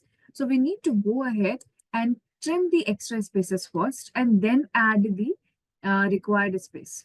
So first thing we do is we use trim function here. Absolutely correct. So I'm going to go ahead and type trim. Now, what is the problem with trim function here in SQL? We have to go ahead and apply trim function to individual column name here. We cannot simply go ahead and encompass trim for the entire concat. We have to go ahead and trim the individual names here. So once I trim it here, you will find that now see, we do not have any spaces. See here, I have applied trim function here and you can see there are no spaces. Now we can go ahead and add a space. After this comma here, I will type one more comma. Now we are having one space, character space in between. So here we go, single quotes, space, single quotes right here. Single quotes, type the space bar, click on the space bar and single quotes again and press Control Enter and see we have got full name right here with proper one space in between. So we already have this, right? So just copy and paste this here and also get the full address column here because we have address here. We have got address line 1, 2, 3, 4 till country, right? So we want to get all of this at one single place. So let's move forward. What we wanted to get here, we wanted to go ahead and get the full address. So when we go ahead and try to get the full address here, I'm sure you all have written that there, right? So let's go ahead and type it out for others too. So after concat and getting the full name here, now we type concat again, but in this concat here, we want to get the address here. This is address line 1. This is address line 2, comma, city, comma, state, comma, postal code, and then we have country. Now this here is address. So I'm going to go ahead and write this as address 1 for now. And let's look at the output, okay? When you look at the output here, what does it show us here? That these are null values, meaning these we don't have address for these customers. That's what it tells us here, right? So let's check it out. Don't we have the address for Karine and Jane here? Let's figure it out. So if I go to customers right now, everyone, and I look at these people here, okay, do we not have the address for them here? Do we have the address or not? We have the address, correct? However, when we are trying to concat it, here, are we getting the address? No, we are getting null values there. Why not? Yes, Amrita, absolutely right. Why is it happening like that? Because what is happening with concat here is, it is reading it here. It is reading it here. However, as soon as it reaches the null value in the second column, it stops right here and gives us the null as the answer. So whenever everything is present, whenever in every column there is a text present, it is giving us the answer. But as soon as it reaches or looks at any null value, it will not move forward anymore. It stops here and give us null as the answer. It means that concat cannot deal with null values. Concat fails to deal with the null values. So this concat will not be able to work at all for our, because it should simply ignore the null value and move on, right? It is not able to do that. It fails at that point. So what we will do here now, we'll go ahead here. And first thing that we should know is how to find null values. How to find null values. To find the null values here, we are going to use very simple thing here. We'll ask SQL, is there any null values? We can simply ask. So we can go ahead and ask it that go ahead and select and count. What to count here? Count every column. Count every column. Whatever we list here from the customers table. From the customers table. Where you have to count wherever address line 1 is null or address line 2 is null. Or address city is null. And likewise. And likewise. So it'll go ahead and ask it to go and check if these columns are null. So when we ask it to do that, it will tell us that yes, there are 113 null values out there. And it'll simply tell us that yes, there are 113 values out there which are null. So go ahead and see this here. Now we have to go ahead and find out that how do we deal with null values here. So we have null values, fine, I know we have null values. So how do we deal with it? So there is a very famous function called as queries. Queries is a function that is used a lot to deal with the null values. Why? Because it can successfully ignore the null value. It can also replace the null value if required with any text, number, or symbol. So queries can be used as a nested function with another function very easily. So go ahead and first get the concat properly and see how to go ahead and count the null values, and then come back here. You'll go move forward with queries right there. Okay. First, check this out. So we are using the function queries now. So how does the queries looks like? The syntax is like this. So queries can be applied here to any column name or string, right? And afterwards here, we can go ahead and ask it to either replace it with blank or replace it with any text, number, or symbol. So queries, whenever it will find the null value, it will simply go ahead. What queries will do?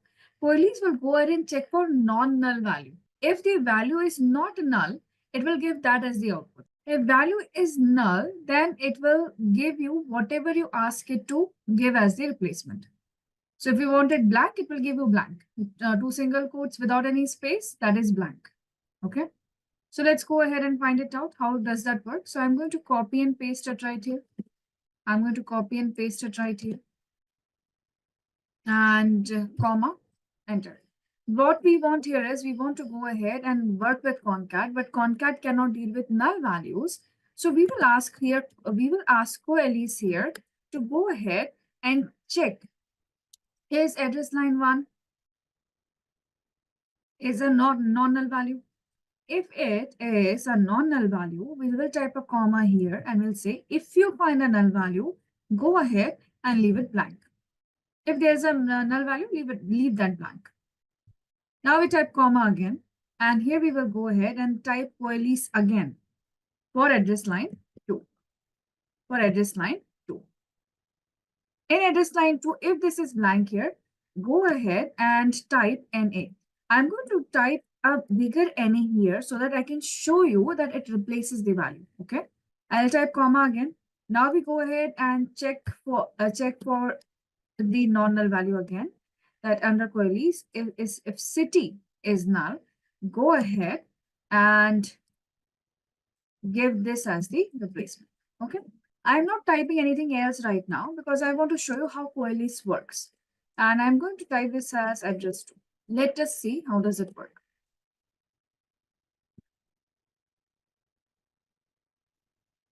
Let's see here. Observe everyone. Observe everyone. Here, do you see NA is here? Meaning, what is empty? What is null? Address line 2. So wherever you see NA here, address line 2 is null. If I go here, say here, everywhere NA is at address line 1. We have the city name everywhere.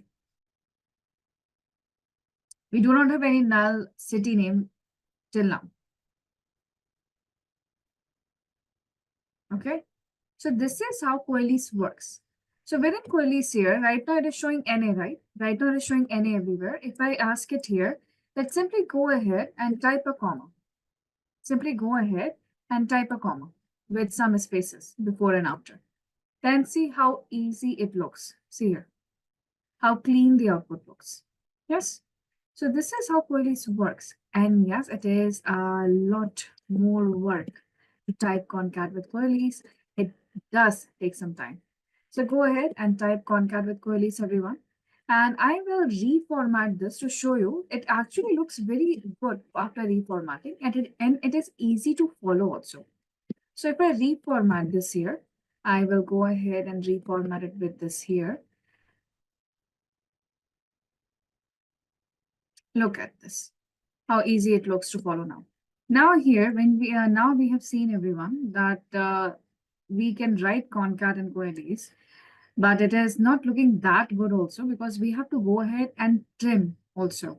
So when we are writing here concat and queries here, we have to go ahead and trim them individually too. If we are not trimming them up, the problem is same. See, we have too many extra spaces everywhere. So we have to go ahead and apply trim here too. So yes, it does get tedious to type. Okay, it does get tedious to type. So what is the another way? So now what is the another way here, which can help us to reduce the effort right down here? So another way here is to use another function called as concat ws. Concat ws.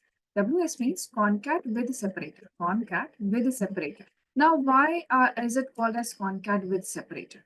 So let's see something here. This is here is city name, right? And this part here is the address line 1. So somewhere we have address line 1, 2, and city name 2. So now what is happening here is we are not giving any separator here. If we want, we can. So after every comma here, we have the choice to give any separator that we want. We have a choice here. We can go ahead and give any separator that we want. So if I go ahead and type separators after address line 1 and after address line 2 right here, this see separator can appear like this here. Okay. So these are the separators that are appearing here. Meaning, if we're using concat and coalesce together, we have the option to give as many separators we want, and we can choose different types of separator here. However, when we use concat WS is going to give us exact similar output. It is going to ignore the null values. It is going to concat whatever we ask it to do. However, it will only give us option to write one separator and no more. So concat with coalesce can replace null with a message or blank, right? With multiple type of symbols and delimiters. However, concat WS is going to be just opposite of that, and it will ignore null, but it will give us only one type of separator, and it will not give us an option to replace null value with any values or message. So we cannot replace null with concat WS. So these are few differences here. The best part here is our work does get easier. Okay, how it will get easier here. So this is how concat WS works. So this is concat WS here. Okay, in concat WS, first here we give separator, any separator that we can define. Separator defining here means we can go ahead and type a comma, maybe a semicolon here, or maybe just a forward. Okay, whatever we want, or just the hyphens like this here. If I go ahead and type a comma now you go ahead and you maybe want to type trim, you get column number 1 here, then you comma again, then you type trim here, column number 2 here, and so on. But the separator that we give here, it is going to be only one. Separator can be any delimit, any kind of symbol right there. Okay. So let's go ahead and see how we are going to write it there. So here we go. I'm going to copy paste it here. I'm going to copy paste the same thing here. And we add one more column, everyone. We add one more column right here. Now in this column here, after address true, comma, enter. And now here we are getting concat. This is concat with separator. So inside concat with separator, first you have to define the separator. So let's give separator with 2 forward slashes so that I can show you where separator is coming up. And after this here, we simply need our address line 1, 2, and 3. So we are looking for address line 1, comma, address line 2, comma, we have got city, state, postal code, and country. If you want to type trim, you can. Currently, I'm not going to do that. So here we have got address 3 right here. It looks easy to type, and let's look at the output then. Let's look at the output, everyone. See here. This is address 2 and this is address 3. It was easy. We are able to get the proper output. And if I want to change the separator here, I will go ahead and type a simple comma right now. Then it looks much better.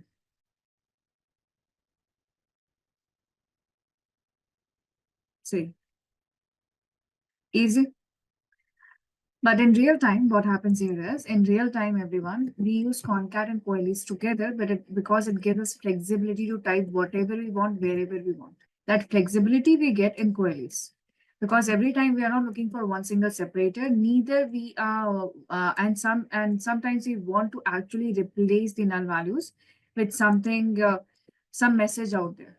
Or maybe we want to give a default value if something is not available. In these type of real-time cases, we will use concat and coalesce more as compared to concat WS. And coalesce can be used with any other function whenever you want to deal with the null value. Yes, it is much easier to type concat WS. Absolutely correct. I will also show you the reformat version, because reformat version is easy to follow.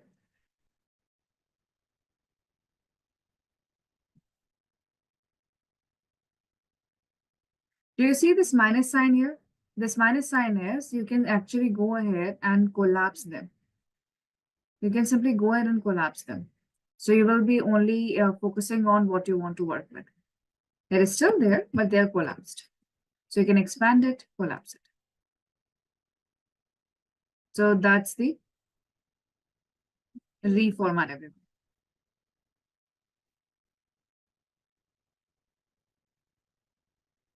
If we reformat it from here, this brush, remember? So when you will reformat it, observe that this is how the reformatted query looks like, right? Select customer number, concat, concat, concat here. All the 4 formulas are here, right? So do you see this minus sign here? Do you see this minus sign here? This is collapse. So see here, we can collapse the lines right there.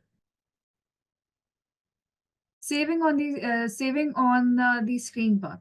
So we can simply collapse it if we want to focus on one single formula. All right. Yes, it is easier to follow, but not easy to write. See here, I am writing concat here, and it is ending up with the name. I'm typing concat only once. It is ending up with the name. In your case, it is not like that. I don't know what you're typing and from where. Can you copy paste from code share and compare first?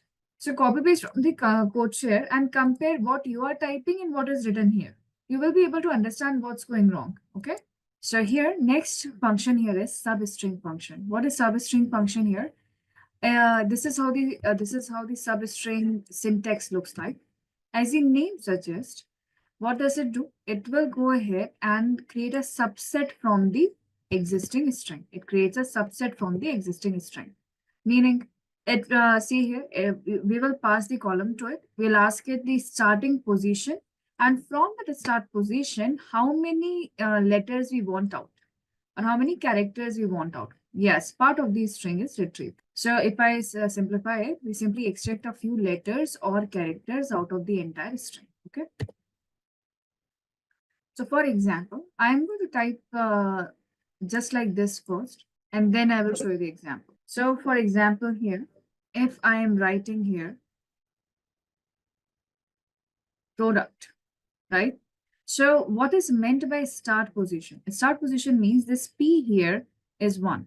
This R here is 2. This is 3. This is 4, 5, 6, 7. Okay. So if in the substring here, if I'll go ahead and I will ask it to go ahead and read the letter product, read the word product. Start position is 3. And the length here is 4. So what it is going to type? What is the start position here? 3. And what is the length we need here? 4. 1, 2, 3, 4. So it will simply extract that position from that position till whatever length is there. 1, 2, 3, 4. So that's how substring works. So let's go ahead and see a simple example right now. So we will work on the products table. We have got product code everyone here. So let's work with that. So here is our product table right here. So I'm typing from the products. And here we have select right now. In the select here, I'm simply taking the product code for now. And after product code here, let's type here substring everyone. This is str, substring, everything the same. They work exactly same, absolutely no difference. In this substring here, I will ask you to read the product code and let me show you how the product code looks like, okay? This is how the product code looks like, everyone.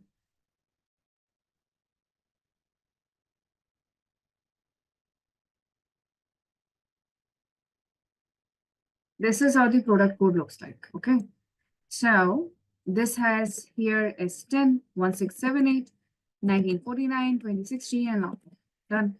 So what we are saying to the is here is that go and read the product code and start with the first position and get me the 4 characters out of that. Start with the first position and get the 4 characters out of that.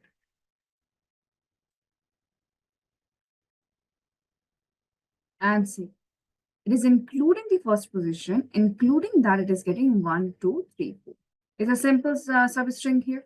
And whenever you are learning any new function, everyone, you can always ask for help. So you can go ahead and ask here, help. Help with what? Help with substring. When you ask for help here, okay, it is actually going to give you the entire description right here with the example. Okay, and it will tell you that substr is the synonym for substring. Go ahead and get this, please. Simple substring. We will see an application of that. We'll see the application of that. Yes, it is like made of Excel. In Excel also you'll find substring. There is substring like formula in Excel too. Let's look at the comprehensive example now. So let's go ahead and generate a custom product, everyone, okay? Now, to generate a custom product code here, we want to combine few things together. First, we'll go ahead and get the first three letters of the product line. So this is the products table, everyone. So let's look at the products table right there. In this product table here, first we want to go ahead and get the first three letters of the product line. That we will combine with, that we are going to combine with a formatted by price with 0 decimal. A formatted by price with 0 decimal. So we do have a by price at the end, right? We want to go ahead and format it by that. Formatted by price without the decimal part. We will want 0 decimal values there. Then we will combine it with a reverse product code. Then we combine it with the unique reverse product code. So this product code that we have it, we will reverse it, absolutely reverse the entire string. And we only want to view first five rows. We just want to sample the 5 rows. We don't want to get the entire 110 rows. Okay. So let's go ahead and break it down one by one. So first, let me write here, select everything from customers. So from customers is fine. From product is fine here. Now in select here, we want custom product code. So let's begin here with product name because we are creating the code for these product names right there. Now we want to combine them together. If we are about to combine them together, we have to go ahead and type concat, everyone. Okay. Now after concat here, what is the first thing we are looking for? First three letters of product line. First three letters of product line. To extract the first three letters of the product line here, what will be the function? Left. So we will apply the left function here. We apply the left function here and we ask it to read the product line and get 3 words from there. Get 3 words from there. And see here, we are getting the 3 words out once we apply left. That is first part done. Now let's go ahead and get the second part. We need now a formatted by price without decimal number. So if we ask for the by price directly here, it is going to look like this. We don't want decimal point. So what we will do here, we will format this. To format this by price here, the function is also format. This format is equivalent to the text function in Excel. It is equivalent to the format function in Power BI. Meaning this format function will convert any column or any parsed field inside it and format that into whatever we want. And most of the time, whatever the answer is, right, that answer will be converted into a text. So this format function, you can pass it any number, and after comma, you can go ahead and type whatever text, whatever format you want. It will convert it into that, but the data type will be also converted as a text. That is format function right there. And see, now we do not have any decimals. We can also go ahead and give a separator right here. So now we will see it like this. So this is let function. This is format function right here. Now afterwards here, I will type comma and we go for the third option here. What is the third thing? That here is we want to go ahead and reverse it.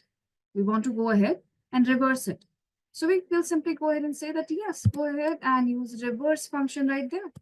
Inside reverse here, we want to reverse the product code entirely. And remember to give the separator here. So we are giving the separator, we are reversing the product code right there.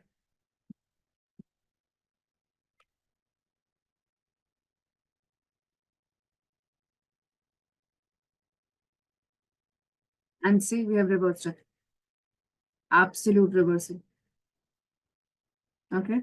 Once you have reversed it here, what is the next we are looking for?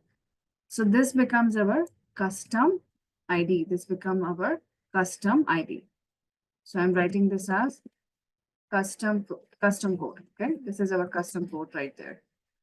This is the customized code. But do we want to see here it like this? Everything should be in caps, right? It's a code. So let's go ahead and convert this into caps. So numbers we don't need in caps. S in here is already in caps. So we'll go ahead and simply the let function that we have written there, we can encompass it within the upper here. We can encompass the entire into the brackets or the parentheses here. Now this looks like a code right here. That's the custom code. But remember that after all this here, we don't want to see all the rows. We only want to see 5 rows. So we will go ahead and use here the last keyword that we have seen, that is limit. And we ask it to limit the output by 5 rows. And we'll be looking at 5 rows only. Go ahead and see there are multiple functions inside it. Type them one by one and see there. I will talk about format function. Which function? Upper left function, format function, reverse function. Because I will talk about the format function. We are using format function right now to display the 0 decimal values. Left function here is simply taking the first 3 letters out from the left-hand side of the sentence. Upper function is converting this into uppercase. Reverse here is simply reversing whatever is written. So if it is written ABC, it will reverse that into CBA. And then we are concatenating all together while typing the separators here.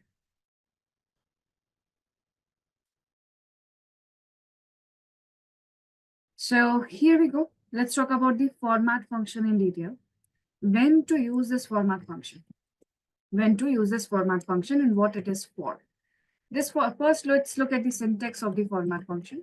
The syntax here looks like this. Inside the format, we can format any number to anything. So if we can go ahead and decide the decimal places with it, right? We can also define the locale with it as per the zone. So we can go ahead and format the numbers in any type of format we want. For example, if we want to go ahead and we want a currency display. Currency display means ensuring 2 decimal points. So we can type a number, comma 2. That's our currency display, meaning 2 decimal, fixed 2 decimal points there. Second here is, we can go, if we had a large number, we can add 1,000 separators to it. Or if we want a localized number format. So maybe if someone is writing currency in their own format, not everyone is going ahead and applying 1,000 operators every time. So every country has a different norm to type the numbers and the currencies. So we can go ahead and define that too. Or if we simply want to multiply by 100 and add a percentage sign there. So in these multiple cases, we can use the format function right here. These are one of the many answers where we can go ahead and work with it. So I will show you a few examples here. So let's take a very simple example first. So if I'll go ahead and type select, here, and in select here, I will use format. This is format. And let's say I will go ahead and type a big number. Okay. And I'm typing here as 0. I'm typing this as formatted. Okay. See, it has added the 1,000 separators for us right here. Now, if I want to add a percentage sign here, what we do?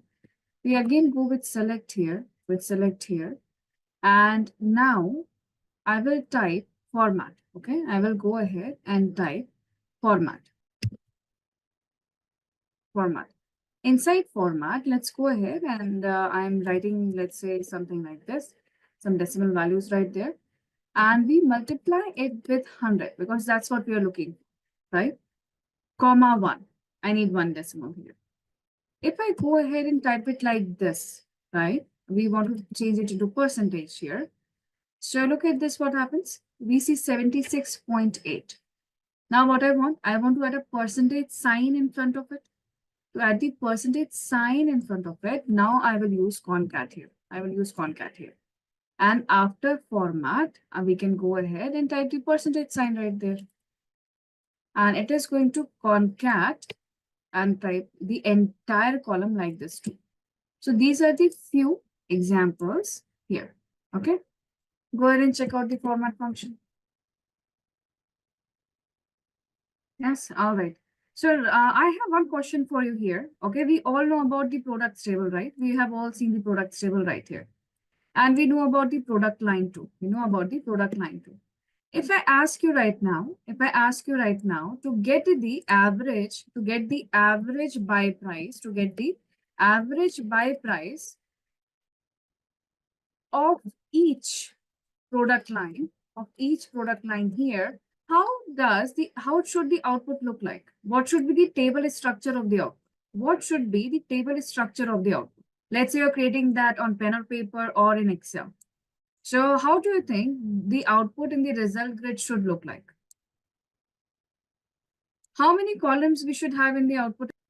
If we want average buy price of each product line here, then how many columns we should have here? Which two columns?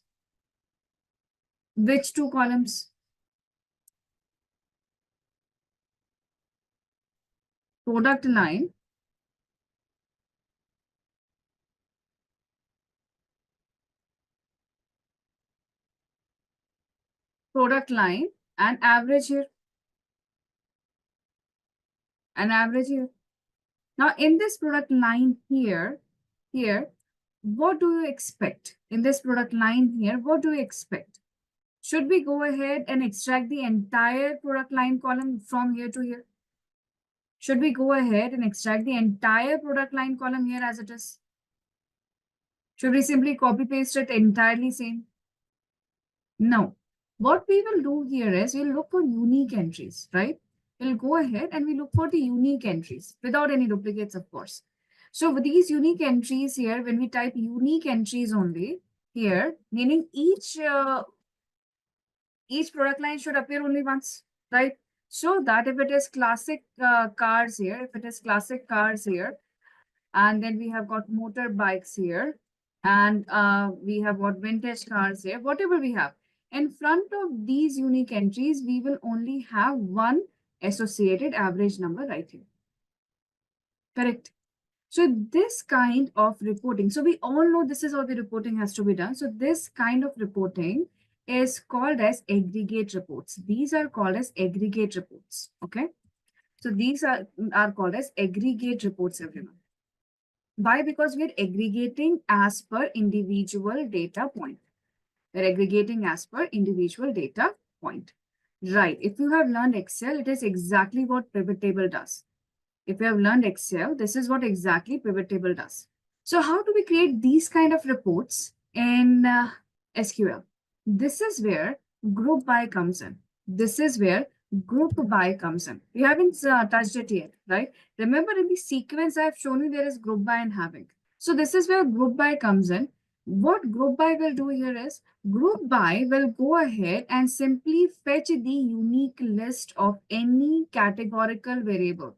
Group by fetches the unique list of any categorical variable. That what the group by will do. Okay. And we already know if we want to do any kind of calculation, that calculation is done within the select query that we are aware about. So that is fine.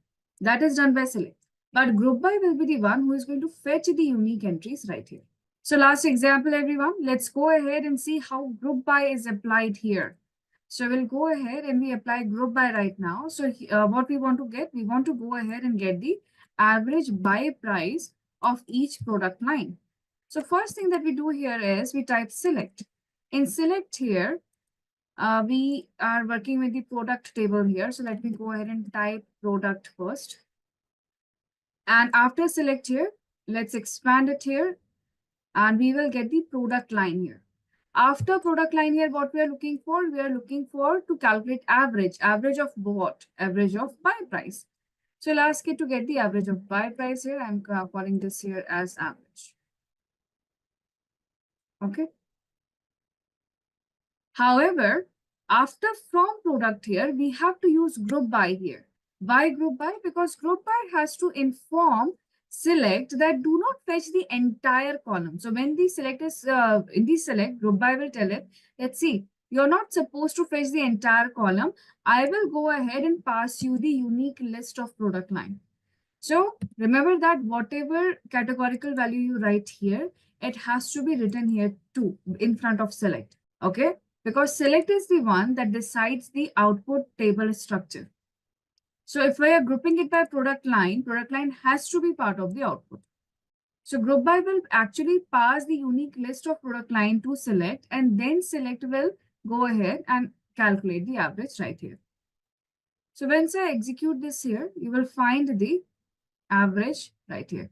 Of course, it doesn't look good. Okay. So we can round it off or we can format it out. So it all depends on you. What are you looking for?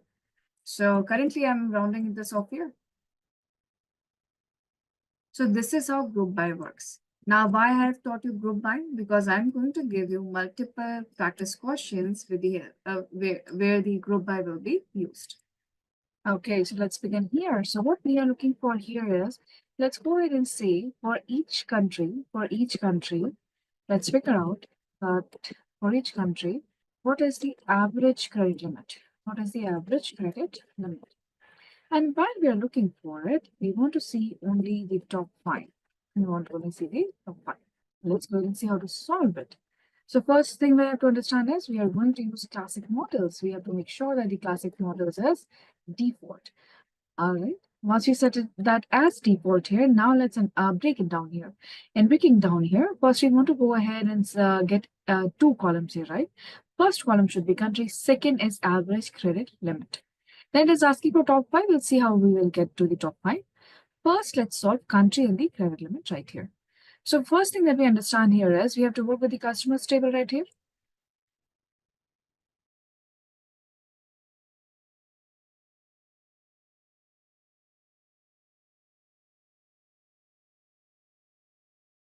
We can go ahead and right here select. Select what? So we need country. We'll go ahead and get the country right there. And comma, we need average right here. So we'll calculate average for now. Average for credit limit, everyone. Now this much we understand. And we can name this here as average credit limit. Okay. Till here, everything is fine. However, we need aggregate report because we cannot simply fetch the entire country column. We need unique list of country there. So I'll go ahead and ask it to group by and country right here.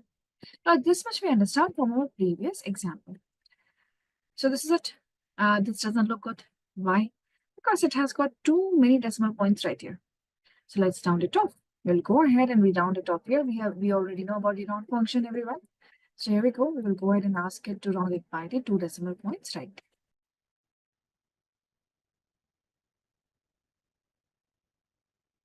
And now here we have the average credit limit with us. Now in this average credit limit here, we want to see top 5. Now how do we get top 5 here? This is where it is very, very interesting. Remember our select query right here, right? In this entire select path here, this group by right now, after group by here, we have order by and limit. Order by means sorting. So afterwards here, if I want to go ahead and see who has the highest or the lowest credit limit, which country has the highest or lowest, we can simply ask it to order it by. So when we go ahead and ask it to order by, meaning sort this particular output, this result grid output here, by what? By average credit limit. So we can simply go ahead and write the name here. Since average credit limit is already a name inside this aggregate report, order by works when the select has given us the output. So in the output, average credit limit, this name is taken as name of the column there. So if I go ahead and ask it to order by average credit limit and we execute this right here, it gives us everything in ascending order. Okay, it is giving us an ascending order by default. So if I want to see who has the highest, how do we get the highest here? We go ahead and we give the descending order. So we move forward here and we define that go ahead and give us a descending order. Now here, when we define descending order, we do see the top here. See? But we don't want all the 110 product rows here. We are not looking for all the rows out there. All the 27 rows here, right? We don't want that. And so what we do, we go ahead and ask it that, okay, I don't want to see all the rows here. Limit the rows by 5. Now, what is limiting the rows here? Limiting the rows here means we will go ahead and use another keyword, that is limit. Limit is pretty simple. Okay, limit here goes ahead and simply limits the number of rows from the output, number of rows from the output right there. So this is limit 5. The moment I put limit 5 here and execute this, we have top 5 right here. This is limit. So it is just in succession, everyone. So right now we have each country average limit and we want a top 5. To get the top 5 here, we'll use the order by and limit. Okay. Very simple. We are simply talking about the group by and we have joined with order by and limit. After the order by, remember the sequence. We will put the limit where we want to go ahead and limit the rows in the output. It is always written in the end of the query because this is the last thing we execute. Let's go ahead and see it just quickly once more. Okay, just a quick review here. What is the order of execution here? Order of execution that happens at the back end. Okay, we don't have to go ahead and do anything about it. Since we know about group by here, and we will soon see having also here, understand when these queries are actually executed at the back end. Whenever you're writing a query, even you're writing a query, a simple query like select everything from customers table, it will first go ahead to your address. What is the address here? That which particular database it is and which particular table it is. It will first go here. And then it will go to all the columns that you're asking for. If you're giving a database filter, so it will go to the address. Inside the address, it will go ahead and then put the filter there. Maybe you want everything from USA. So it will go to the address, it will filter out all the rows from USA, and then it will go ahead and select the columns for us in the output. In the similar manner, it will go ahead and execute everything out here, and then it goes to select. So once select will decide that, okay, this is the calculated output that you want there, and these are the columns you want there. Once this is done, then the remaining answer or the output is sorted and chosen that how many rows we want to view. So this is the order of execution. If we know this order of execution and we understand this here, it will help us to write the queries properly. At least help us to break down the query and understand that what goes where and which one of the queries is helping us to actually apply certain conditions. So this is the order of execution here. I will go ahead and share in the session materials at the end of the session. I will share a write-up, okay, which will talk about the order of execution in detail. But that is what we have to remember. So this is the limit, everyone. Okay, and this is the group by. So we'll move forward and we'll talk about group by and having here.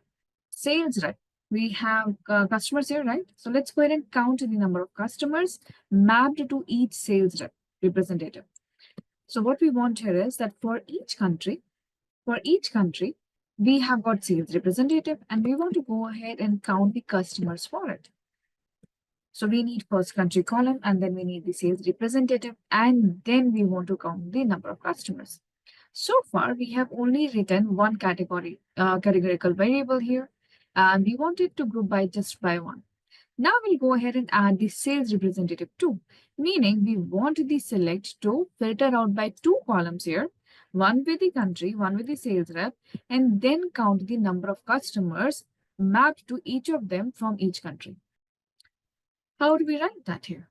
One thing is simple that we are working from customers. That is there. We are working in the customers table. Now, within the select here, we want to select country. This is also fine.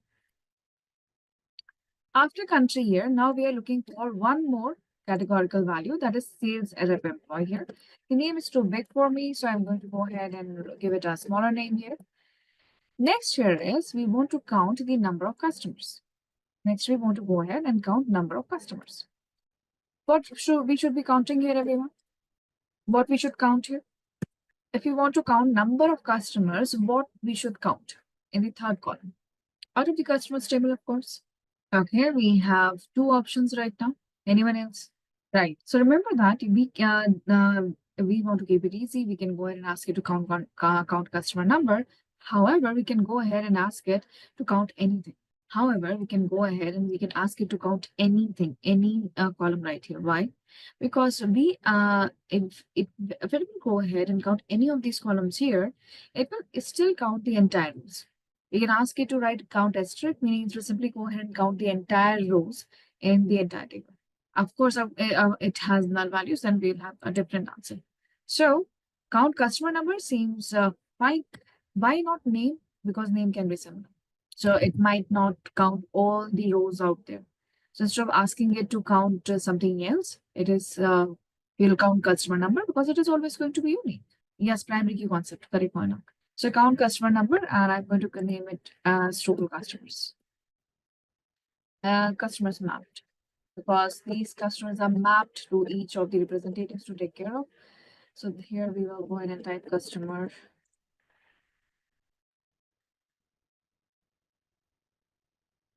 Customers mapped. There we go. Now what's after this? Is it done? We have to group it by. So when we are writing the group by everyone, when we are writing the group by here, we want to group by country, right? So country, comma, we want sales representatives. So we'll go ahead and get comma here. And after this here, we can order it by. Okay, so let's order it by country then. Let's ask it to order it by country. Now, when we ask you to do this here, look at this. What we see right now, that Australia has only one sales representative here. Australia has only one sales representative here, and there are 5 customers mapped to that person. Similarly, when we move below here, we see USA right now. And within USA, we can clearly see that we have got multiple sales representatives here, and they have been mapped with exactly 6 persons each. So likewise, we can see Switzerland has these many customers, but few customers have not been mapped with any sales representative there. So we do have null values. All the null values will show up right here. And telling us that there is no sales representative mapped with these 10 customers in Germany, like this. Now, this is a simple group by. In this group by here, we can go ahead and write 2 categorical variables right there, and we can still get the correct answers. While the number of categorical variables increasing, what if there are 10 columns right there? That one has got year, another has got employee number, another has got your employee name, then you need their month details, quarter details, their sales target, and whatnot. So if the number of categorical variable increases, okay, how do we there is one more way to write this query. See this very carefully. See this very carefully here. Till here, everything is going to be exactly similar. Till here, everything is going to be exactly similar. Now, see right here. Remember that in group by and select, whatever we type in select, if I'm typing 2 categorical variable in select, exactly those 2 categorical variable has to be mentioned in group by. For example, if you will mention, if you will say that, no, it's okay, I want the sales employee number here, but I don't want it to group it by. I just want to list there. It cannot happen. It has to group by both the categories here. Otherwise, it will try to grab the entire row of 1,000 customers maybe right here when we have just 27 countries. So we have to go ahead and write the exact number of categorical variable right here and the exact name too. So to avoid the conflict and the errors here, there is one more way to write it. Before I write it there, do you understand that in this result grid, country is the first column? Do you agree to that? In this result grid, sales rep is the second column and customers mapped is the third column. It's the similar manner we type here too. This is the first column we want. So in the select query, we write country as a first. If we want sales employee number to be second column, we type it on the second space. We want count as the third column, we type count at the third place. That's how we write. Do we agree to that? 1, 2, 3. Number of columns here. Do we understand this part that yes, this is in the output, this is 1, 2, and 3. So what we do here is this. We go ahead and we say that, okay, do one thing, group it by the column 1, comma, column 2. And order it by, in this example, let's order it by customer mapped. That is the column number 3 right there. We can go ahead and write it like this too. So if I go ahead and execute this right now, we still get the same answer. If you want this in descending order, you get that in descending order too, right there. See? Okay. So go ahead and see that there. This is one more way to type your group by queries. And yes, order by also understands the column number here because select by then has already given it the output. So see how do we can go ahead and get the group by done with 2 columns plus another way to type it.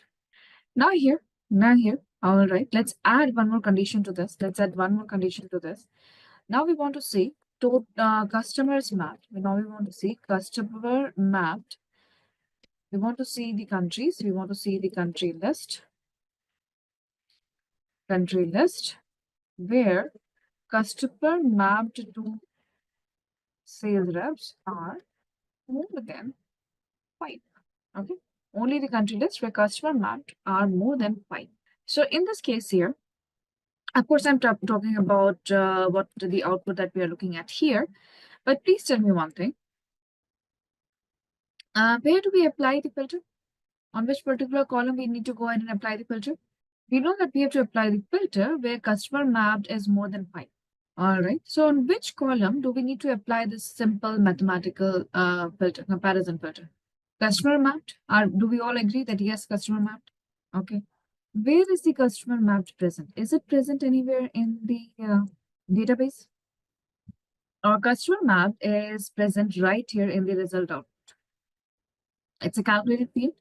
It is in the result grid output. We do not have any customer mapped named column here, right? It's a calculated field here.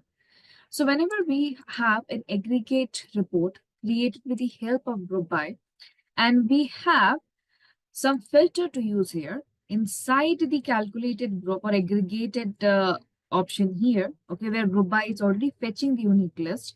In this case, we always give the filter with having. We always go ahead and give filter with having. Why? Because we have to give a filter exactly on a calculated value, aggregated value here. So now inside having here, having clause here is used to give the filters only on the aggregated reports created with the help of group by. So here we can say having customer mapped greater than should be equals to 5. When we go ahead and write that here, okay, this is it. See, we are getting all the customer countries here with customer mapped greater than 5. We can go ahead and ask it that can you go ask it to order by 1 here and see. We have got country right here. Okay. So this is how having is used. Remember that having is a filter clause, meaning that this filter clause here can utilize all the operators that we have seen so far and learned with where. This is having clause, everyone. Remember that this having clause that we are looking at, right? This clause here is avoided if we can avoid it with the help of where clause. It says that because having is executed once the group by and select and calculations all are done, then only the having takes effect. That's why it is avoided if we can. If we can apply it with where, we will apply it with where, not with having.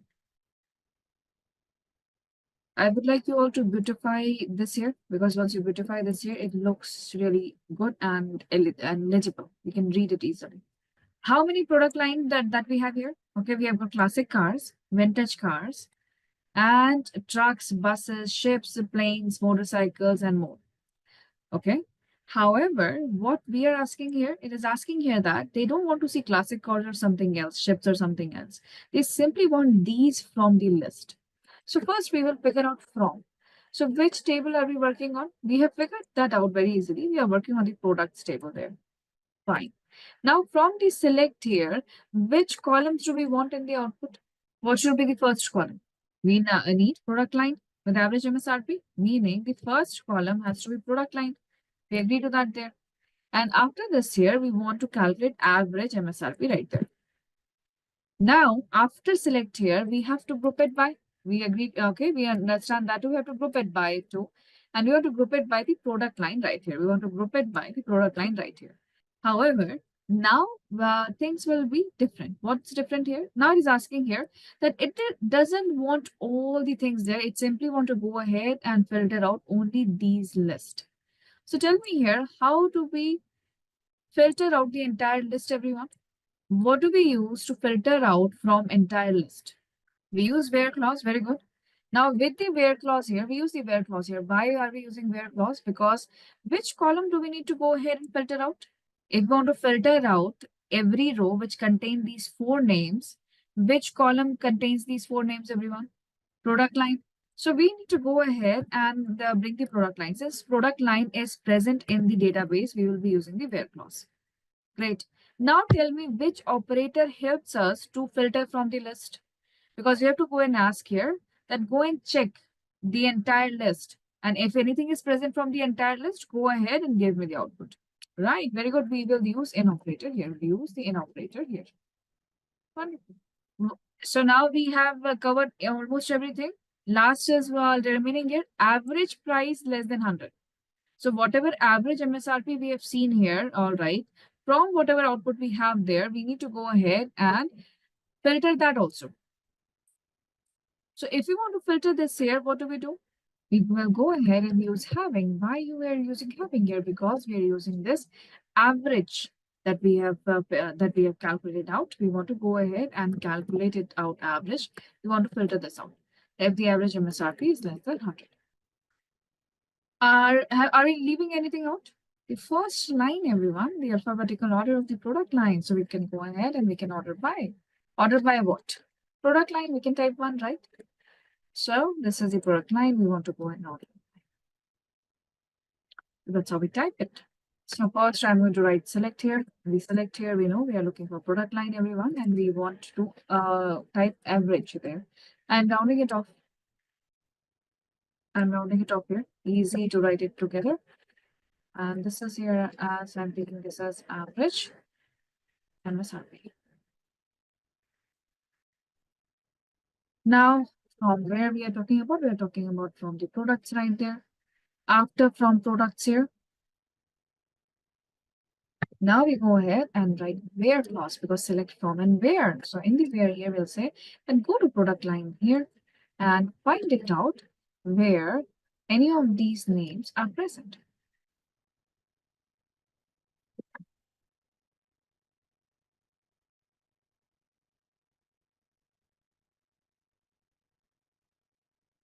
Remember, we have to go ahead and give the single quotes right there. After where is done, now we go ahead and type group by. Group by what? We can type 1 and in the having here, we cannot say having find out the 2 greater than 3. We have to go ahead and write the entire name here, where average MSRP has to be less than 100. And let's figure it out. Is it 100? Yes, we do have the option there. Now we need to order it by. So we can simply ask it to order by here. Order by 1. And here we are. Even if I don't write order by 1 here, it will be order by 1 right there. Go ahead and check this out, please. And I would like all of you to reformat this too. After reformatting it does look better and legible.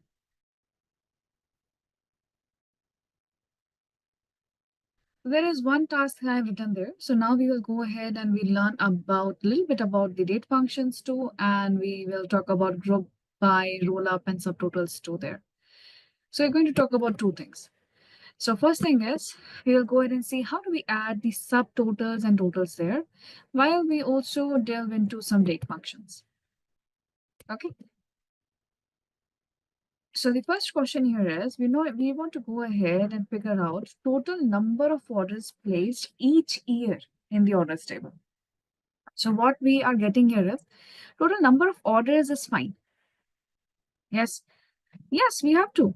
Because see here, it is asking us not only total number of orders, it is asking placed each year in the orders table. So if we go ahead and we look into the orders table, everyone, we'll see that orders have been placed every year. Orders have been placed every year. Yes. And almost every day. And every day there are multiple orders right here. Right? It means that we have to go ahead, we have to extract the year, and then we get to count the number of orders each year. So let's go ahead. What do you think we extract the year with? Which function can we use to extract year? So let's go ahead and see. So first thing that we figure out here is that we want to go ahead and get everything from the orders table. So this is the orders table right here. Now what 2 columns we want here? So inside the select query here, first we want to extract year. So we'll go ahead and use the year function. See the year function right there? Yes. We want to go ahead and extract the year out of order date. Okay, we are going to name this as order year. So we can name this as order year, comma. And what we want next? We want total number of orders. So how do we get total number of orders, everyone? We use count, right? We go ahead and we ask it to count there. So you go ahead and ask that, see, this is the count function. Go and count the order numbers right there. We don't want to add them up. We simply want to count them, that how many are there. I'm going to name this as orders count. Okay, this is our orders count right here.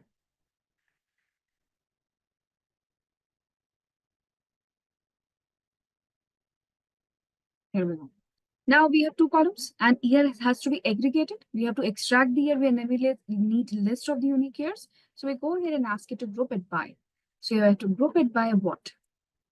First column, we can directly write 1 here. We don't have to go ahead and write everything again. So we can simply write group by 1.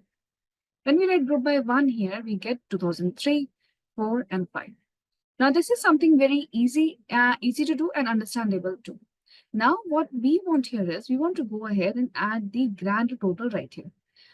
We want to go ahead and add the grand total of the orders count right here. So what happens here? We have to, how do we add that up? If we want to go ahead and see grand total through and see grand total at the end, we will simply go ahead and use the rollup. What is the rollup here? So we will go ahead and write that I want the group by done, but at the end, I will want it with rollup. With rollup is the entire keyword. Once we add it after group by here and we execute it, it gives us the grand total right here. And no, we will not be able to go ahead and replace this null value with the grand total or some name there because it is not the part of the order right here. So this is group by 1 with rollup right here. So go ahead and get it this, please. Date and group by. The caution that I am pasting here is, okay, it simply means which day, Sunday, Monday, Tuesday, which day we are having the most number of order placed. Because if someone knows that, accordingly, they can roll out the offers, discounts, and everything. Read it first completely.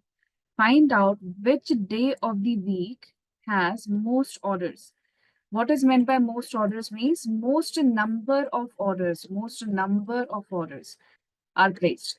Meaning, number of orders are placed, meaning we need to go ahead and count the orders too for each day. Then only we'll have the answer, right? That's Sunday, Monday, Tuesday. When did we had the most days there? So 50% there. So how do we go move forward this with everyone? So we will go ahead and type select. And we already are aware that we want count there, right? We want counts again. So I will go ahead and write the counts again. And we know we are looking at from the orders here. And we have to group by the days that we have there. So this much is fixed. This much is fixed. What we want in front of count right now, we want the count to be done by individual day. So let's figure out which function is going to help us. So if I go ahead and type day right now, look at the list. And here we'll find day of the week. So once we find the day of the week here, we'll go ahead and ask it that extract the day of the week from the order date right here. And I'm going to call this as order date. Okay, I'm going to call this as order date. Now in this order day here, from the orders group by 1, this is what we get. So we want to find out most count of orders. So let's order by it too. So I will go ahead and write order by right here. Let's order it by the second column. That is the count there. And that's the order by. Let's make it descending. And now we know this is the highest. The only problem is I have no idea what day number 6 is. Is it Monday, Tuesday, Wednesday, or what? Because I cannot say that this one is Monday or Sunday. No idea. So we have to find it out. Whether this 6 is what? Whether one is a Sunday or a Monday. When does the week starts here? To figure that out here, okay, we will go ahead and add one more thing here. After day of the week here, let's go ahead and see one more function called as day name. Day name here will tell us the name of that particular day. So here we go and ask that go ahead and get the day name here. I'm going to call this as order day name. Here we go.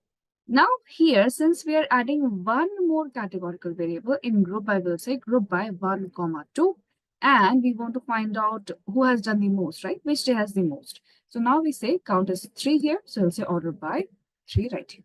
And here we have. So 6 is the Friday. The day starts from Sunday. Go ahead and get this, please. There are more date functions out there.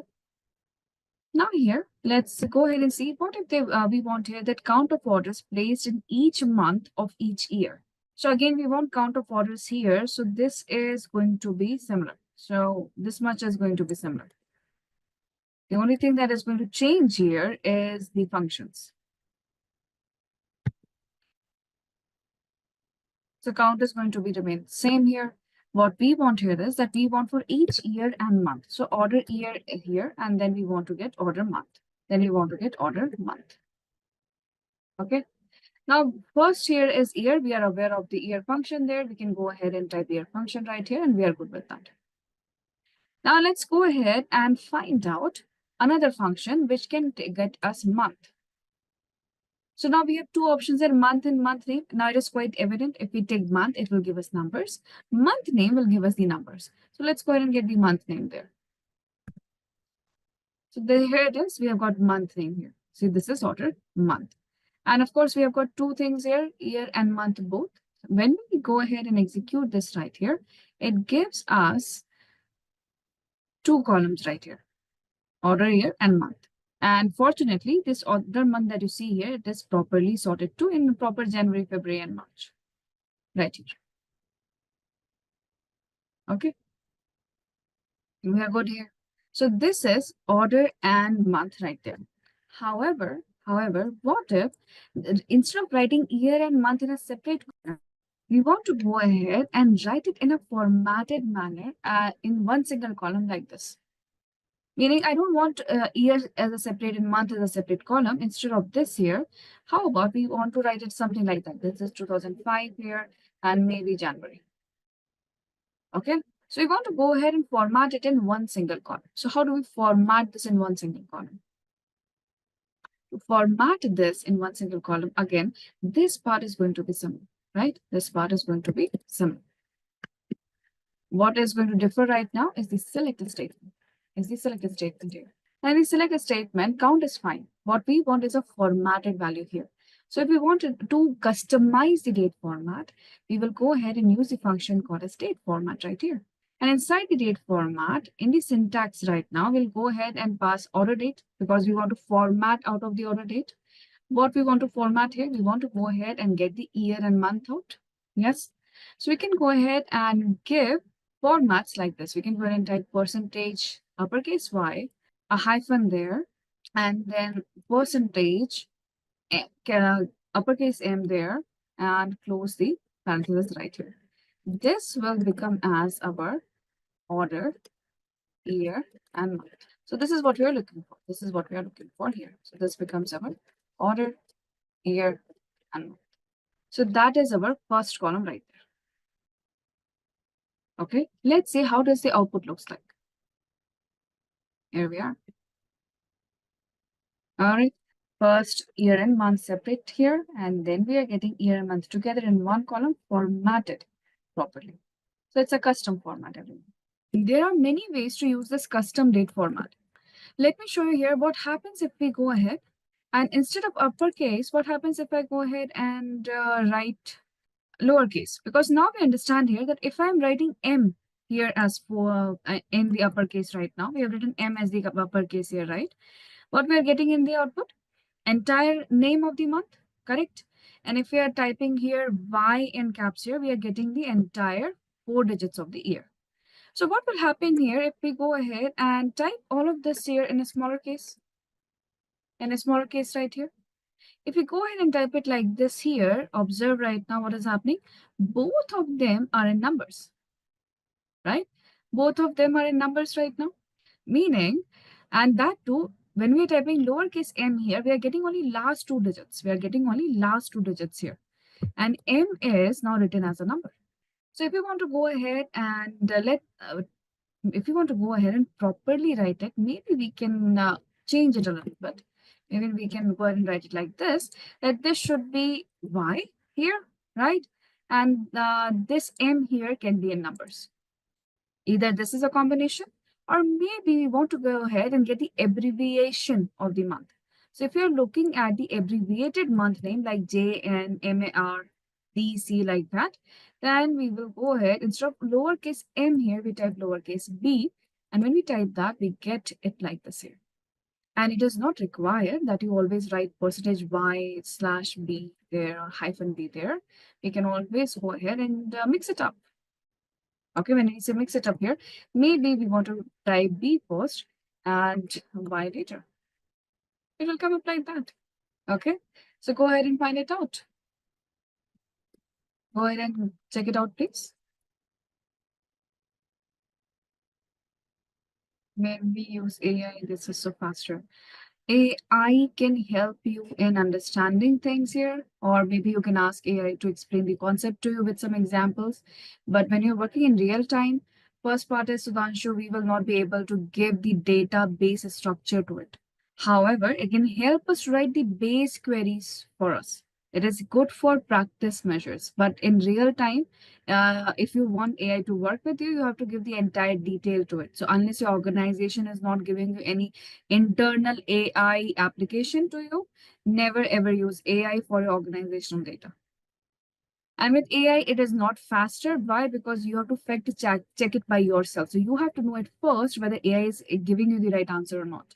Because no matter how powerful the AI is, even perplexity that writes in the bottom that this is AI, fact check it first, and then only believe that it is correct. And I have seen that in my experience also, AI not always gives you the correct code. You have always have to go back and cross check it. For beginners, it does look faster, uh, but it isn't, because now there are the ethics to use AI. And of course, it's a danger for organizational data too. So let's go ahead and find this out. So next here is a very simple question, everyone. We want to go ahead and find out how many average days are we taking between order date and ship date for each month.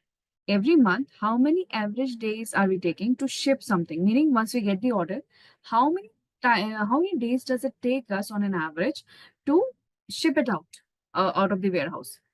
Okay, so that it can then take that many days to reach that person. So what is the average days between order date and ship date for each month? But we want to focus on wherever we are taking more than 5 days to process an order. Okay, this is where we want to focus on. Can you please go ahead and try that by yourself? Can you find the function that will actually give us the difference between the two dates? Okay, first thing that we understand here is we have to go ahead and first get the month here. So we can go ahead and type select here, and we can ask it to get month. So we are taking month name out here, month name out of what? Order date. Now till here, this says we are going to get order month. Okay. After this order month here, we want to go ahead and calculate difference between the dates here, correct? No. So to get the difference between the dates here, I will type date here and see we have got date, date add, date format, date sub here, and date diff. Date diff, everyone. Date diff is the difference between the dates. This is the common function here. You will find that in Excel too. So in the date diff here, okay, it is very straightforward. It will ask you to the last date first. So we will go ahead and find the difference between two dates. So please understand what we are trying to say here is, I want to see that how many days we are taking between this order date and the shipping date. See here, if someone has given the order on 6th January and we are shipping it out on 10th January, what is the difference between this? How much difference of date is there? 4 days, right? Now, similarly, we want to go ahead and do this calculation for each and every row. Now, what we want to do here is we want to go ahead and we want to do this calculation for each and every row. And then for example, January here, right? So for January here, we want to go ahead and do this calculation here. See, this is the whole January right now. Once we have done the calculation for each and every row that, okay, what is the difference between these here? We want to go ahead and calculate this average difference that you have calculated for each and every day for each month right there. So we want to do two calculations here. One is row-wise calculation. Second here is we want an aggregate calculation within that. So let's go ahead and solve it step by step. The first thing that we are looking for here is in each day, we want to see the difference between shipping date, comma, order date, right? See right there. Now here, when we are asking you to go ahead and find the difference between the two here, first thing that we do is we don't want to add a calculated column in the extracted table now. We are looking forward to calculate an average out of it. So we'll ask it that whatever calculation you will do here, go ahead and calculate the average of date diff right there. So this is, we get the average difference of days here. Average difference of days here. From where? So let me type here from orders table here. And of course, we need to go ahead and group it by. So here I'm typing group by 1, that is month. Let's look at the output for now here. There are too many decimals again. So we need to go ahead and round it off. So we'll go ahead and round it off here. We ask it to round the entire function. And here we go. Format. Okay. So now we are getting that every month here, this is the number of days we took to ship something right there. Now what we want to focus on average where that is more than 5 days here. So this is the average difference in days. We have to go ahead and apply having here. And having here, we can say having average difference of days is greater than 5.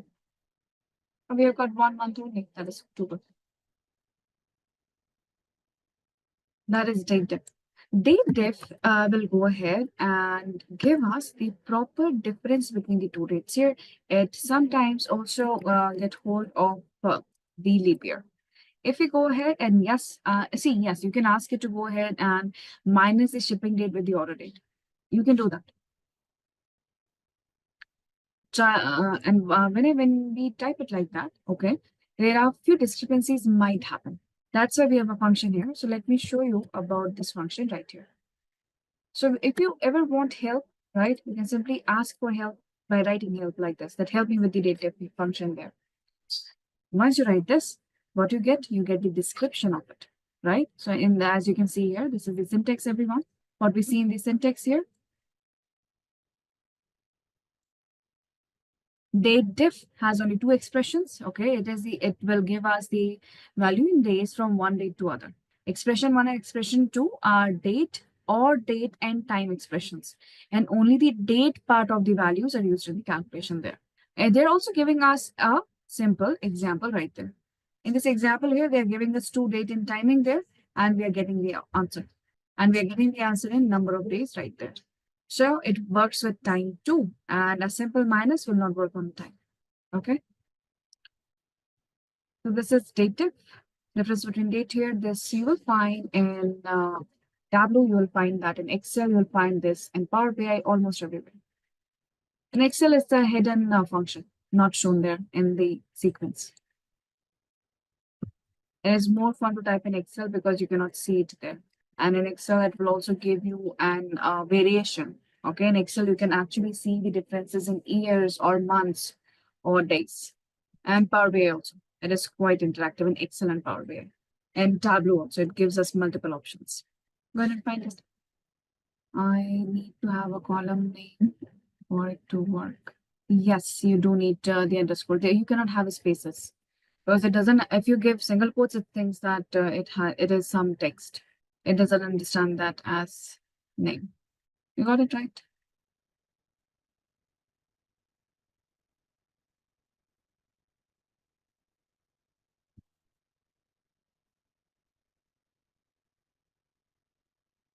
While you're working on that, okay, I will simply show you subtotals here.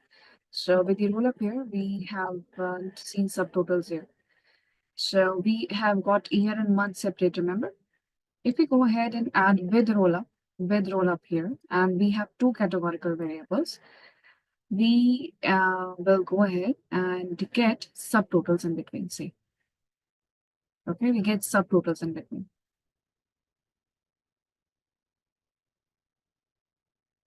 So after every year, you'll find a subtotal for 2003, for example, here. And then you go ahead and get subtotal for 2004. Then you go ahead and get subtotal for 2005 here, and then a grand total. So like this, you will get the subtotals and grand totals here if you have 2 categorical variables. So subtotals are automatically added.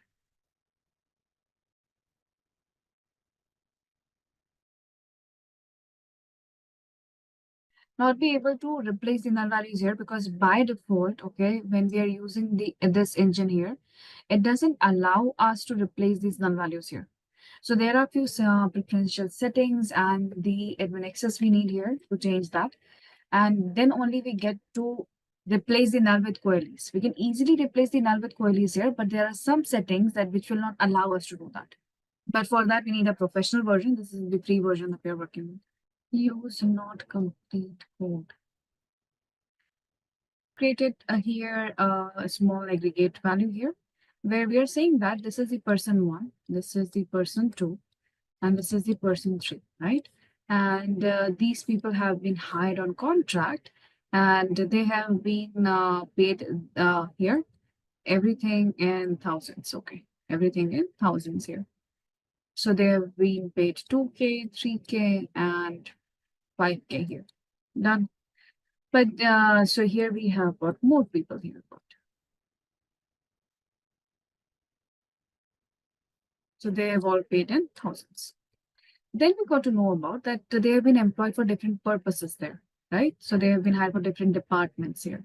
So now we will go ahead and add the department name here. So these people hired for department 1 here, these were department 2 here, and these for department 3. Done. Now, if I ask you here to give me totals right now, so tell me how much total we have paid so far. So how will you get the grand total here? How much total we have paid so far? What will be the grand total here? We add that up, everything, right? So we have here, 5, 5, 10, 11, 12, and 13, right? Very good. So we are adding up it to 13, right? That's grand total. But if I ask you now here that, okay, tell me department-wise how much we have paid here. Then give me subtotals also. So how do we get the subtotals here? So we have to go ahead and write some thing along here. What is the subtotal for department 1 there?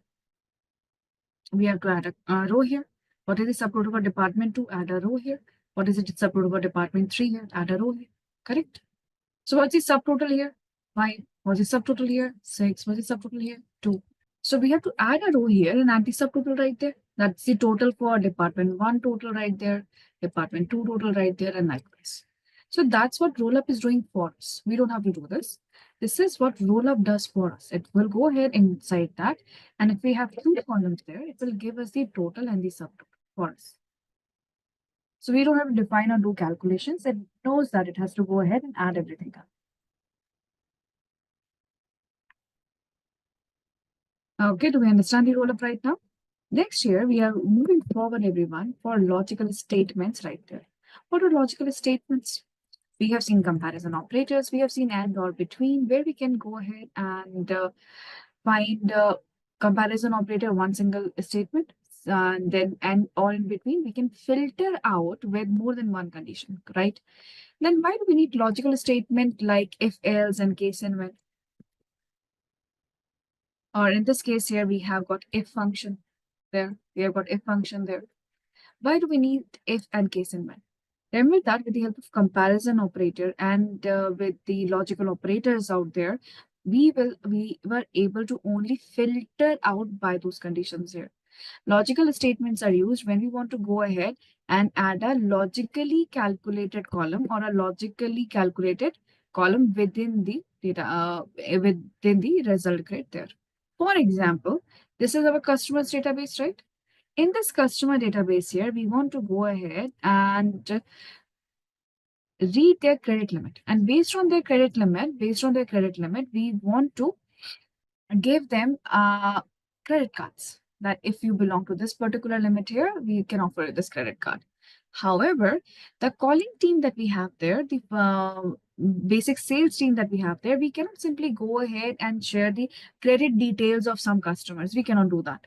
So we have to go ahead and get name, customer name, all right, their contact, their contact, their contact, plus which credit card they are eligible for, which credit card they are eligible for. All right.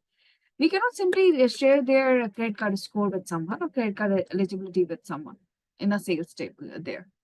We'll simply tell them the credit card eligibility, that these are the cards that you're eligible for, right? Have you received these calls? That they know your name, they have your contact number, they even have your email ID, they know which credit cards you are eligible for. Okay, we all have received those calls. So we can go ahead and do that. Why? Because we can go ahead and say that, let's see, if your credit limit is more than 75K, we are offering a gold card. If it is between 50K and 75K, then we are offering you a bronze here. And other than that, we are offering you a silver or something else, right? So what we are doing here is we're simply checking the number and writing it out. We're not doing any calculation. It is a simple logic we're applying here. So when we want such kind of logics applied here, we go ahead and we use if and else. Another option here is, for example, we want to go ahead and assign we want to go ahead and assign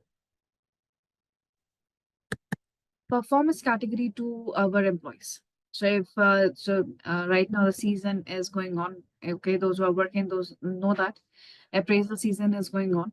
So maybe now they want to go ahead and based on the job title and the performance, they want to give us a performance category. They want to assign a category to us: good, bad, and excellent. Okay, they can go ahead and do that based on whatever logic they have with them. So when we want to add any kind of calculated column like this is where the if and case and when comes in. First, we'll go ahead and look into the if function there. Those who have worked in Excel, you already know about the if function. It is exactly the same here. If you will look into the if function here, this is how the syntax looks like. This is how the syntax of the if function looks like. Inside if here, if function, it asks you that, okay, what is the condition that you're looking for? And if the condition matches, if the condition is true, what is the value you want to give? If the condition is false, what is the value you want to give here? This if function right there, this if function right here, helps us to check one condition and give two outputs based on that. If condition is true, what is the output? If condition is false, what is the output there? And if we want to go ahead and we want to check, if we want to check multiple conditions and we want multiple outputs, then we have to go ahead and use nested if. We have to go ahead and use nested if, or we resort to case and when. Case and when is easier than nested if. Okay, let's go ahead and solve it out. So first thing that we see is that we will see customers here. We assign them the categories based on the credit limit right there. There we go. So first, let me explain. Okay, so let's go ahead and learn about the logical statements right there. And logical statements and the functions. First, we're going to talk about if here. If is pretty straightforward. Okay, we have to give a condition and the output value if the condition matches, output value if the condition doesn't match here. So let's go ahead and apply individual customer. Okay, which credit card do they qualify for? So we will simply give them two categories, right? We'll say that they are high credit. They are high credit if their credit limit is above 50K. All right, we'll call them low credit if their credit limit is less than 50K. So if there's 50,000 or below here. So let's see how do we go ahead and get that. So here I'm writing select. In select here, we are getting it from where? We are getting it from the customers table here. So once that is established, now we can go ahead and get what we want. So from the customers here, let's get their customer number, also let's get their name here. And then we are looking for their credit limit. Now in front of credit limit here, now we want to add one more column where we have these categories assigned. So now we go ahead and type the if function here. See, here is the if function. Now we open the parenthesis here without any space, everyone. And what is the condition here? Condition is that go and check the credit limit. If the credit limit is greater than 50K, if it is greater than 50K here, if it is greater than 50K here, and the condition is matching, go ahead and type high credit. Go ahead and type high credit. If it's not matching, so value if true, that is high credit right here. And if it is false here, go ahead and give low credit as the output. As the output right there. So we are asking if function here to do that. Of course, it's an entire function right there. So we go ahead and give it a name here. So I'm going to give the name here as customer categories. You can write the entire name too. And see, we have a calculated column. There is no calculation there, simple logic application right there. I will beautify this so that it looks better, right? See how easy it is to understand now. So go ahead and get this, please. Simple logical function right there. If. Next question here is, go ahead and try to solve it by yourself first. Okay. Just solve it with me. We'll solve it step by step. It says that assign a performance category to employees based on their job title. What are the conditions here? Condition here is if someone is president, okay, we will give them a category of top management. So not performance category, let's give them management categories. That's correct. And if they are manager, any manager, right? If there are any kind of managers out there, we'll call them management. And if there is anyone else other than manager than president, we will simply go ahead and call them staff. Okay. So tell me here, first tell me here, which table are we talking about here? Which table we have to work with? Employees table, right? Very good.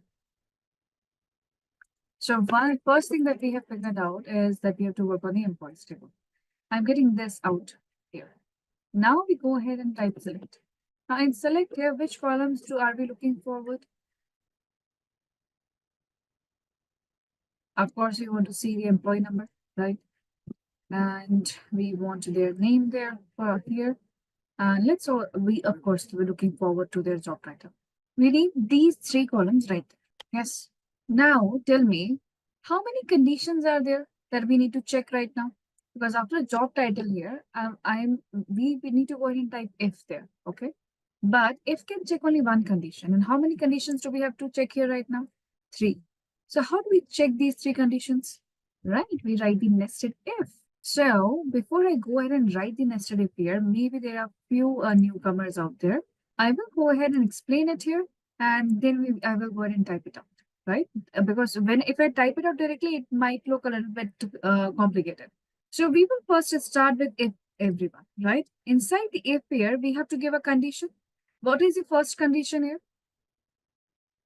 Precedent, right? So we can go ahead and say that if the job title here is equals to precedent here, if it is equals to precedent here, and if this is true, if you find that in that row precedent is written there, and if it is true here, what we want in the output? Top management. Correct. But what if this is false, everyone? What if this is false? Then what do we do now? What if job title is not precedent? What we do then? Then we ask SQL here to check for another condition. Right, we ask you to check another condition. So if we wanted to check another condition here, what is the next condition? In the job title, somewhere manager has to be written. How do we find this kind of condition, everyone? We will check one more condition here. So how do I go ahead and write this condition that somewhere manager should be there in their job title? How do we write that? Wildcards, absolutely right. So we can go ahead and say that job title might be like anywhere manager has to be written. Anywhere manager has to be written. So here when we are asking you to go ahead and check for another condition, okay, we have to go ahead and after this value if true, when it will ask us value if false, we will have to go ahead and type if again. Since we are typing if again here and we are asking go ahead and check if job title is like manager, if this is the second condition we are giving here, again we have two options. Either this is going to be true or this is going to be false. If this is going to be true here, what is the output? Management. We want them to write management here. If this is also false, so the first condition we have given, that is false. That's why we are checking second condition. If second condition is also false, what happens? What do we do now? Next, here, staff. We simply go ahead and say that whatever is left now, you go ahead and tell them it's a staff. That's it. And now here we close our if that we have written the second time. We have also closed the if that we have written the first time. So we have to take care of parentheses here. Okay. So if this is the parenthesis, we are closing for this. And this parenthesis of if, we are closing it for here. So this is nested if. If you have more conditions, keep on writing more conditions there. And keep on writing if every time we check a new condition. So go ahead and see, let's go ahead and see here, how do we write the nested if here? So we follow the syntax here. So we are typing here if. Inside if here we are asking you to go and check is this job title is equals to president. Remember that it is not case sensitive. If it is president, what we want in the output, we want it to write top management right there. We're asked you to go ahead and type top management. Till here, everything is fine. Now comes the catch here because we type a comma again and we type if again and we ask it here that now go and check another condition. What's the another condition? That go and check job title again.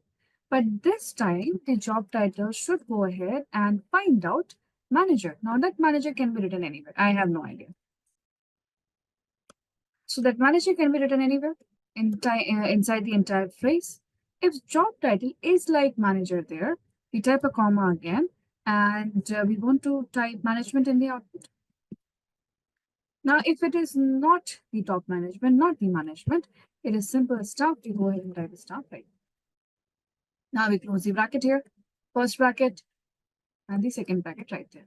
And I'm going to call this as management category.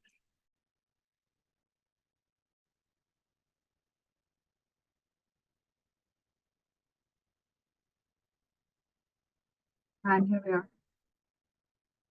Okay.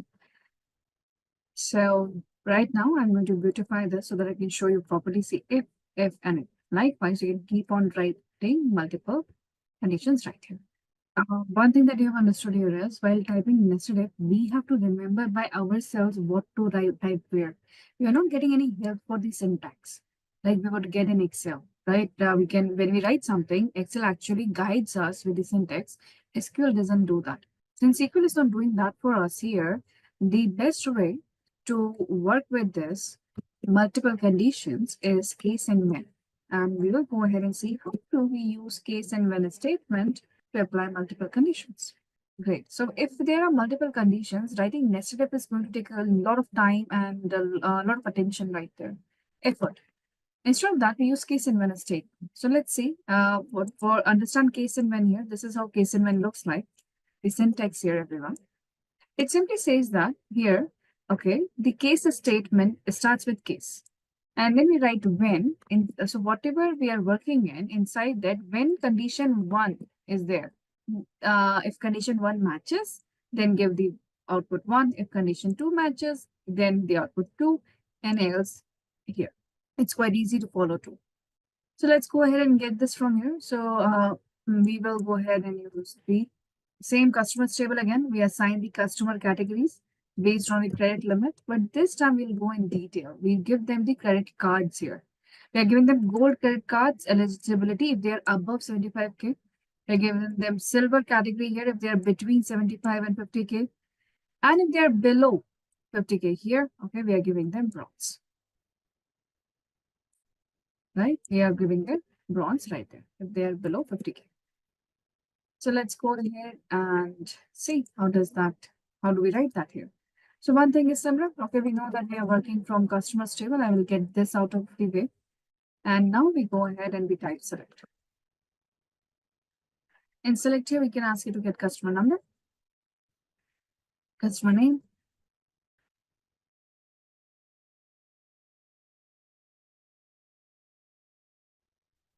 and now we go ahead and write case and when. So here we are writing that case. See, it's a keyword right there. And now we will go ahead and type when. Now, what is when? When here we will define what we are looking for. The first condition that we are looking for, the credit limit should be greater than 75K. Okay, greater than 75K. If it is greater than 75K, then we want to give them the gold credit card. They're eligible for that. After this here, we go ahead and we type when. When, again, credit limit here, the credit limit is between here, is between. How do we go ahead and type between here? If credit limit is between 75K and 50K here, and 50K here, then we are giving them silver. Right here. Else, meaning if none of these two are true here, we can go ahead and type else. Else, if none of these are here, go ahead and give them bronze. If none of these conditions matches, go ahead and give them bronze. Here, everything is done, right? But since case and when we will go till infinity like this, we have to go ahead and tell SQL that, see, this is a statement, and this statement ends here. So we will go ahead and type end. Just to tell SQL, let's see, this ends here. And after ending it, we have to go ahead and give this a name because this entire thing cannot go inside the name here. So here we are writing here that right, this is the credit card eligibility right there from the customer's table, right? So this is how we are writing case and when. I was writing that in one single line. Okay, and this is how it looks like after reformat everyone. Okay. So with simple practice exercise, everyone, we want to find out and check whether the customer has a sales representative assigned or not. Remember, we had multiple null values when we checked it right now with the group by. So we want to find out assigned or not. First thing is simple. We are working in the customer's table. Okay, that is fine. We are also aware that in the select here, we simply want to see whether the customer has been assigned a sales representative or not. So this is what I'm getting here. Of course, I'm going to write this as sales rep since it's too long name here. Now, please tell me, how do we check whether the person has been assigned or not? Let's see. To find this out here, we'll simply go ahead and use if function here. How do we decide that? First, tell me how many conditions do we need to check? Let's understand here. We have just one condition. What is the one condition? One condition here is if customer has a sales representative. If customer has a sales representative here, there are two outputs where we can say yes or no. So we have to check one condition and we get the two outputs there. So this is how we work here. Now here we will, if I have one condition and two outputs, we use if function right here. So inside if here, we will, what do we ask? How do we ask this? We'll simply ask it here that go ahead and check if this sales representative is null. That's it. Because we are automatically getting the customer number and name there and sales rep. We'll ask it if sales representative is null, go ahead and type not assigned. Otherwise, type assigned because if there is a number there, it is assigned. And let me call this as a status. See, wherever there is a null value, it says not assigned. So let me beautify this right here. Oh, this looks much better. There are other ways to type it too. I'm not saying this is the only way. Okay. Have you observed one thing here? Even when we are learning about group by, we are learning about statements out there. We need to go ahead. We are still working every time on one single table. Every time we are working on one single table, right? What if we have to go ahead and find out? For example, we are working right now here, okay? We have got customers table and all the tables out here. What if I want to find out that which sales rep has given us the maximum sales? So, because in the customers table, we don't have any sales data, but we do have sales rep data here. In employees, we can find the name of the employees too. In employees table, we can find name of the employees here. But from where do we get the sales data, everyone? How do we get the sales data? That how much sales has been made? Total amount the customer has paid that has been assigned to them. Which table do we need for that? Where we can find out which customer has paid how much and when, or how many number of orders that person has placed under that sales representatives. So we have got orders table here, right? After orders table, we have got payments table here, that how much that particular customer has paid for that. Okay, so right now we have orders, payment date, customer number. So if I want a very simple answer, now this is a very simple and direct question. If someone will ask that, I want to see that how our sales representatives have performed and how much sales their customers have done so far. It seems like a very good direct question here, but the problem is now we are not working on one single table. You want to go ahead and work with multiple tables together. Now, how do we do that here? Because in the from here, we don't want to use one table. We want to go ahead and work with multiple tables right there. So when you go ahead and want to work with multiple tables here, this is where joins will come in. This is where the concept of joins will come. Now, what is joins here? Join here is very simple. Okay, it goes ahead, it merges the two tables there. And remember, it merges two tables only at once. It can merge only two tables together. Okay. So it merges the two tables there. And in the output, it will give us one big single table. It will give us one big single table. That is joins. That is joins. Okay. How many types of joins are there in MySQL? We have very basic 4 joins here. Okay, very basic 3 joins here first. It is left join, right join, and inner join. These are the 3 joins that are present in MySQL. There is one very specific join for MySQL, and that is called as cross join. So when I say that this is present in MySQL here, so now when we say that these are the joins present in MySQL, I mean that the keywords are present. I mean that the keywords are present. Direct keywords are there. If I say left join, it will do the left join. If I say right, it will do the right join, and so on. However, in general, when we talk about data models there out there and database out there, we have some other joins too. For example, full outer join. So there is something called as full outer join here. But this full outer join is not present in MySQL as a keyword there. So we have to go ahead and use a permutation combination of other keywords to make a full outer join, right? So full outer join is not present directly as a keyword in MySQL. It is present in MSQL. It does present in MySQL, Oracle, and others. Other type of join here that we can perform within MySQL and anywhere else also is self join. And if we want to go ahead and do a full order join inside MySQL there, we go ahead and we use union for it. So you will understand about this union keyword too. First, let's go ahead and understand about joins there. Now, how many of you are looking at joins for the first time? We'll go ahead and look at the simple concept here first. So let's go ahead and understand what joins are. I'm going to reshare my screen here. You should be looking at an Excel sheet. Okay.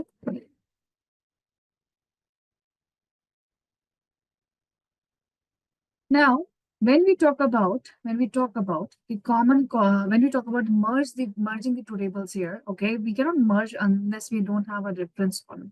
All right, we cannot merge two tables unless we don't have a reference column. So before we move forward, let's understand what is meant by merging of two tables here. Okay, let's talk about that. As you can see here, just focus on what I'm trying to show you here. Do you see we have got two tables, everyone? We have got order ID and customer ID right here. Yes, we have two tables here. Now, in this order ID right now, we know that these are the orders here. These are the orders placed for these products, and this much they have paid so far. Of course, we want to go ahead and analyze it there. But here, when we have observed that the customer name is right there, customer name is here, and maybe more customer details are there, contact number, address, phone number, and all that. More details of customers are here. So why to keep two tables here? Okay, if I want to figure out that who has placed the highest order here, I would like to know the name. So we want this customer number to be fetched right here. Okay, so we want the customer number from the table number 2, which is placed on the right hand side of the sheet here. We want to fetch the customer name right here. If I want to do this here, if I want to go ahead and do this here, can we simply go ahead and copy and paste it right here like this?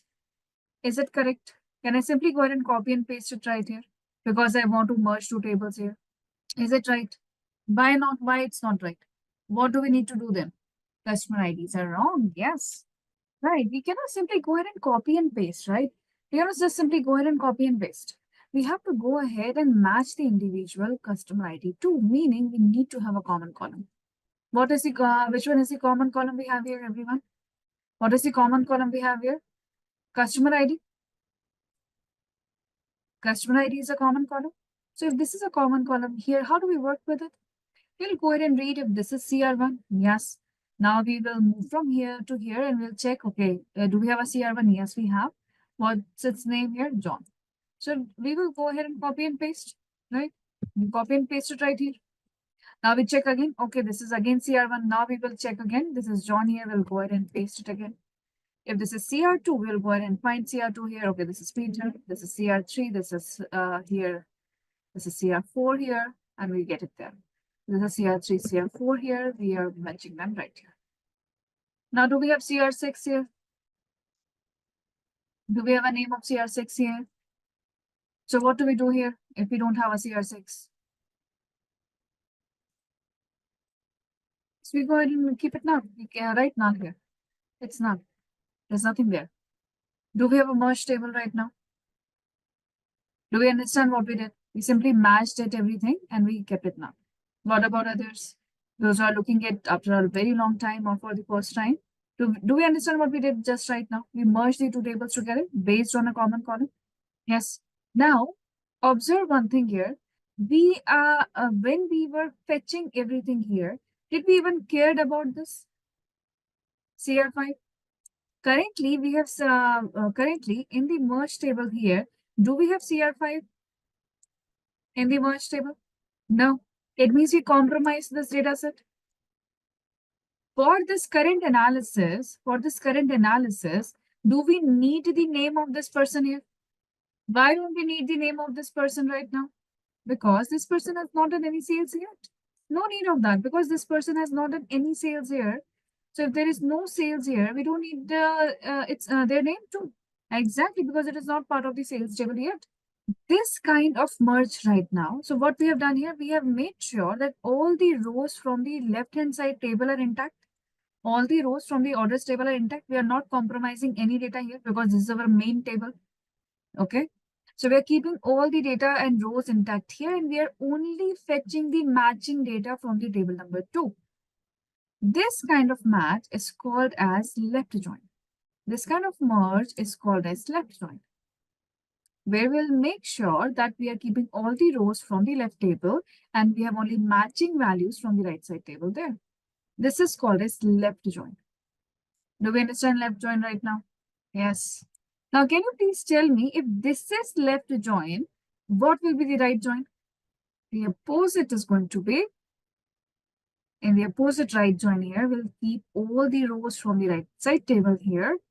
Okay, and we keep only matching values right here from the left side table right now, right here.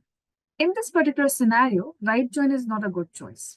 And 95% of the times you will be using the left join. And there are very rare cases where you will do the right join. Very rare cases out there. Okay, that is right join here. Now, what is inner join? If this is left and right here, what is inner join here? Inner join is it will keep only matching values from both the tables here. Meaning we will not fetch CR5, neither CR6. Why? Because CR5 doesn't have a name, CR6 doesn't have a name here, and this CR5 has not done any sales here, has not given us any sales here. So in the inner join here, we will not be fetching anything which is not common. So we keep only common rows here. Okay, so this is inner join. So this is inner join, everyone, right? If this is inner join here, is it the right choice for now? Is this the right choice for in this scenario? Yes. Is inner join a better choice? Let me show you here. Okay, when we go ahead and do the inner join here, what happens? We have not even compromised one, we have compromised two details here. First is this person has given us the most sales. We didn't have any name of this person here, but this person has given us the most sales there. We have compromised our data set because of the inner join. Okay, it is just like the inner join. So here in the inner join here, we are compromising a major detail. Most of the time in the real time, we will stick with the left join here.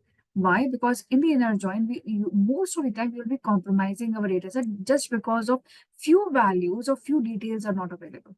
So it doesn't matter if I have the name of the customer or not there, but if I have the customer ID, I can figure it out later, right? So that's what inner join is. What is inner join? And when this inner join is like intersection in Venn diagram, yes, it will look like that, intersection. Yes. So this is inner join, right?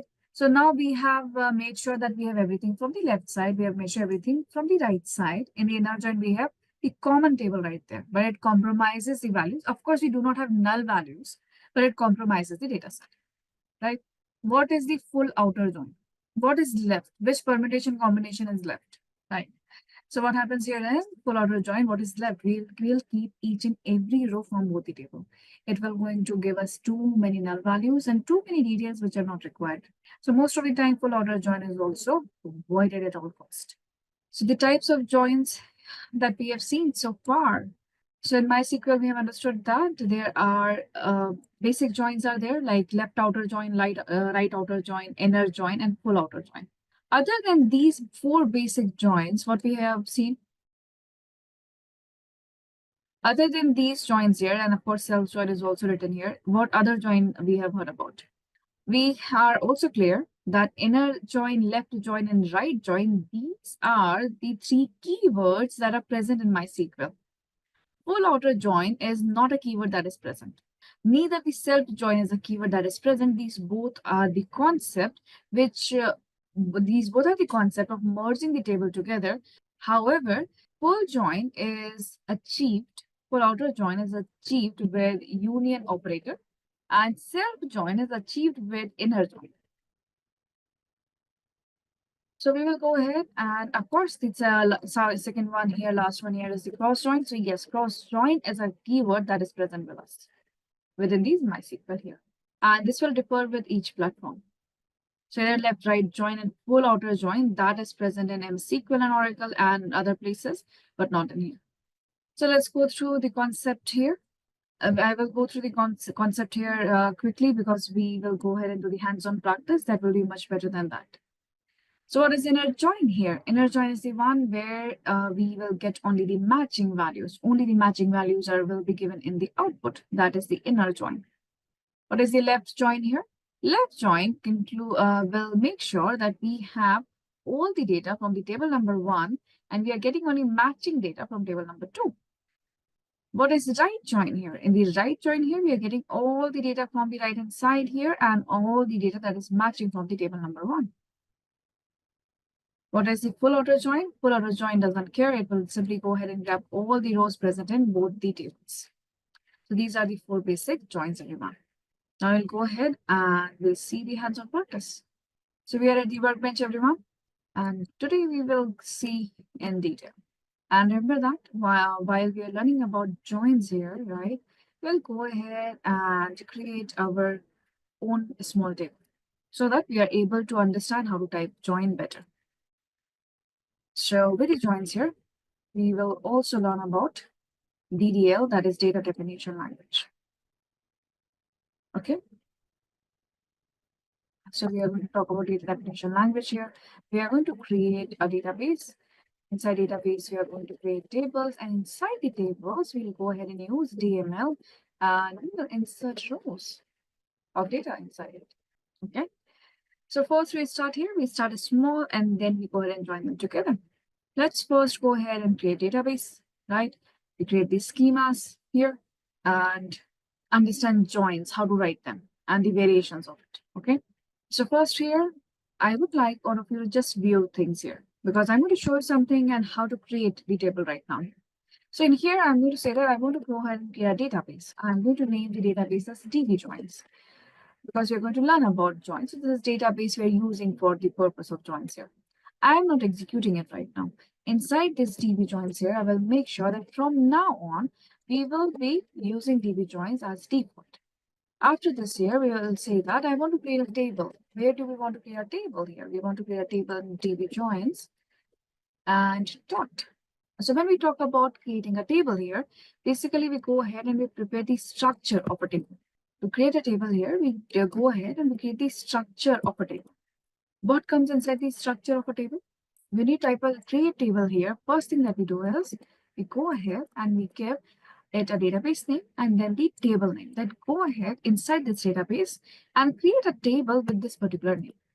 And inside that table, we want you to go ahead and create column number 1, which should have a data type like this: number, string, and date. We have varchar, char, float, decimal, double, the small integer, big integer, date and time. All those are data types. So we'll go ahead and assign the name to each column here, and we assign the data type too. And like this, we will keep on going and giving the column names and everything else here. So what we do here is we go ahead and we prepare the structure of the entire table just by writing this here. Remember that we are only creating the structure of a table. Yes, we're only creating the structure of a table. It is still empty. So we'll go ahead and create a table here, everyone. So I'm writing create table. This is the database name. Let's create a simple table here for employee info, which we can all relate with. So we're creating a table called as employee info here. Of course, the first column we can think about is employee ID here. And let's keep the character 4 here. That employee ID will be of 4 characters. We are keeping it easier. After employee ID, we can have the employee name there. Employee name can be of variable characters. Every employee name is going to be different. So we can say maybe employee name can go to 50. And then their skill set, what they're working with. So we will go ahead and keep that as varchar again. And this is 52 because these are the skills that we are talking about. They are also going to vary it. And then we have their experience. Experiences can be in years, so we are keeping it in digit for this purpose here. So this is a small table, a structure that we are creating right here. Now see here, we have created a database, we have created a table, but I'm not going to execute any of it right now. After creating the table here, we are inserting the values. Now, how do we insert the values here? To insert the values inside a database here, we again go with the same structure. We say that, see, I want you to go ahead and insert the database, insert the values into the employee info table, where the employee info table is. Employee info table here is in certain database in a certain table. And what we want to enter here, we want to go ahead and enter the values. After entering the values here, now we will go ahead and actually write individual row there. So for example, whatever column number 1 data is there, we'll go ahead and type that column number 1 data for row 1. Then we have again a column 2, row 2 data. So for example, here we have a skill set. Third is the skill set. So we'll be typing the skills here. Fourth is the experience. We're typing the experience in years. We type a comma. This is just first row. Then we go ahead and we add a second row. So maybe this is the employee ID there, and here we go. This is some name there. And then now we have got the skills there. We give these skills there, and here we have some experience. Like this, you'll keep on moving and writing individual rows. We'll keep on moving and typing individual rows right there. This is how we insert the values of row by row. So if we have 4 columns there, we will be typing 4 values. So here we go ahead and type insert and into where? Into DB joins employee info right here. Into DB joins employee info right here. Now inside this here, we want to go ahead and add up the values. And how does the values look like? So here we go. We can say here that this is A123 here. That's the employee ID we are giving with 4 characters. Since all of this is either alphanumeric or it is right now pure numerical here, or alphanumeric or the alphabets here, we have to type it within the quotes there. If these are in numbers, the numbers will go right away. So if there is a number, all right, number will be written without the quotes because it's a number, it can be read as a number. Now, like this, you'll go ahead and type each and every row here. So if it is A123 here, so maybe this A124 here, and more names and SQL columns. So I'm not going to type all the rows here. It is going to take a lot of time to type each of that. So I have pre-written rows of data here, and we are here. Done till here. So now what we have done, we have went through, we have created a database. We went ahead and we created a table right there, and we inserted the values too. Now, how do we go ahead and execute this one? Now, listen to me very, very carefully, everyone. I want everybody's attention here, please. I'm going to go ahead and select all the 3 statements together. These are 3 different statements, right? See the semicolon here, right? All 3 are separate statements. I'm going to select them all together. And we are going to go ahead and click on the first lightning bolt right here. Why first lightning bolt here? Because this means execute all. This means execute all the selected rows. So we'll go ahead and click on execute all right there. So it will go ahead and execute them one by one, and it will be executed right here. So I'm going to click on here. Look at the output, everyone. Now, once it is executed, of course, nothing will be shown in the scheme. So we have to go ahead and refresh it. Once we refresh it, we see it. See? And inside this DB joins here, you'll find the tables. And inside tables, you'll have the columns. Found it? I'm going to go ahead and provide you this right now. Go ahead and execute all with the first lightning bolt. Here is the link. Remember, select all the 3 statements. Great. Now let's go ahead and create another table. Okay, another table will be created exactly similar to this. We'll go ahead and try to create table because we need 2 tables to join everyone. We'll go ahead and type create table again, and again we are going to create table for DB joins here, and let's name it employee salary. So we'll have the employee salary details here, and I'm going to call this as column number 1 as employee ID because that's what we need here. It is going to be exactly similar to here because data type has to be similar. It is the exact same column name here. Now here we need designation there. This is designation. It can be varchar. It is the name of the designation there. Let's give the maximum 25 here, meaning maximum 25 characters can be inside this particular designation name. And we have salary details. So we'll go ahead and keep the salary details under float. Float is decimal. Okay, remember that here. So that's float. And here we have created a table. Now inside this table, let's go ahead and insert the values here. So let's insert some values here. So we want to insert the values inside the DB joins employee salary. This is the table here. And we want to go ahead and set some values here. Remember 3 columns, 3 values, everyone. So first is employee ID. So let's say the employee ID is 1, 2, 3 here. And let's say their designation is L1, for example. And then what we have salary. So I'm writing some random numbers here and salary right here. So again, let's go ahead and type A126 here. And maybe table will 2.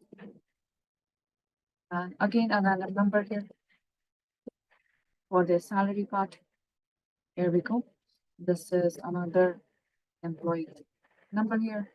Let's say they also belong to L2 here. And again, a random number here for the salary part. Let's add one more row right now.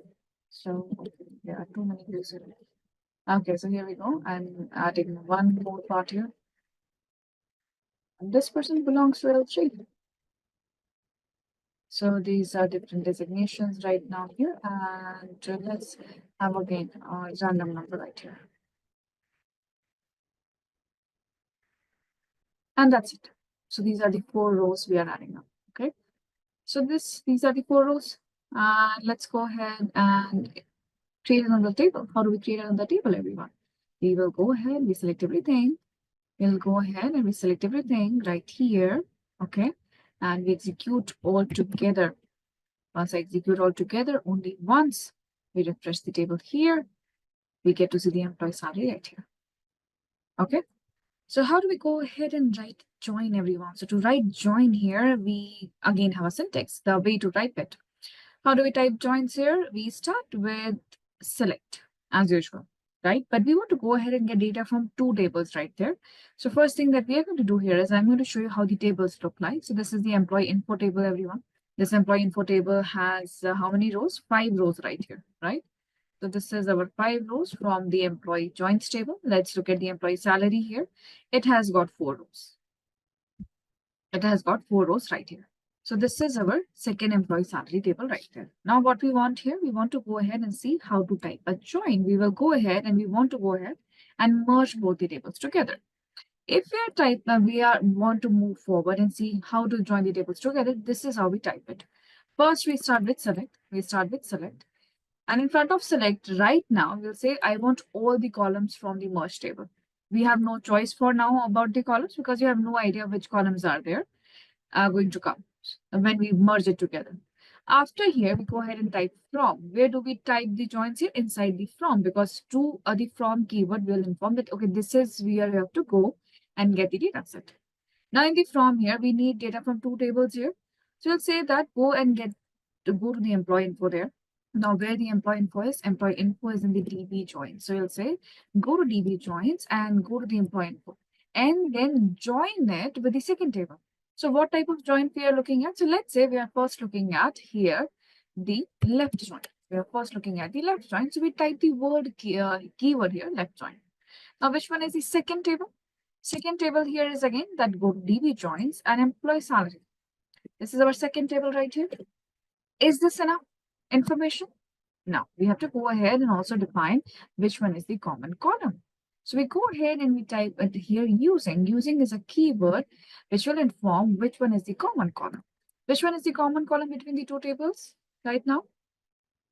The statement right there. Now, why are we writing employee ID here?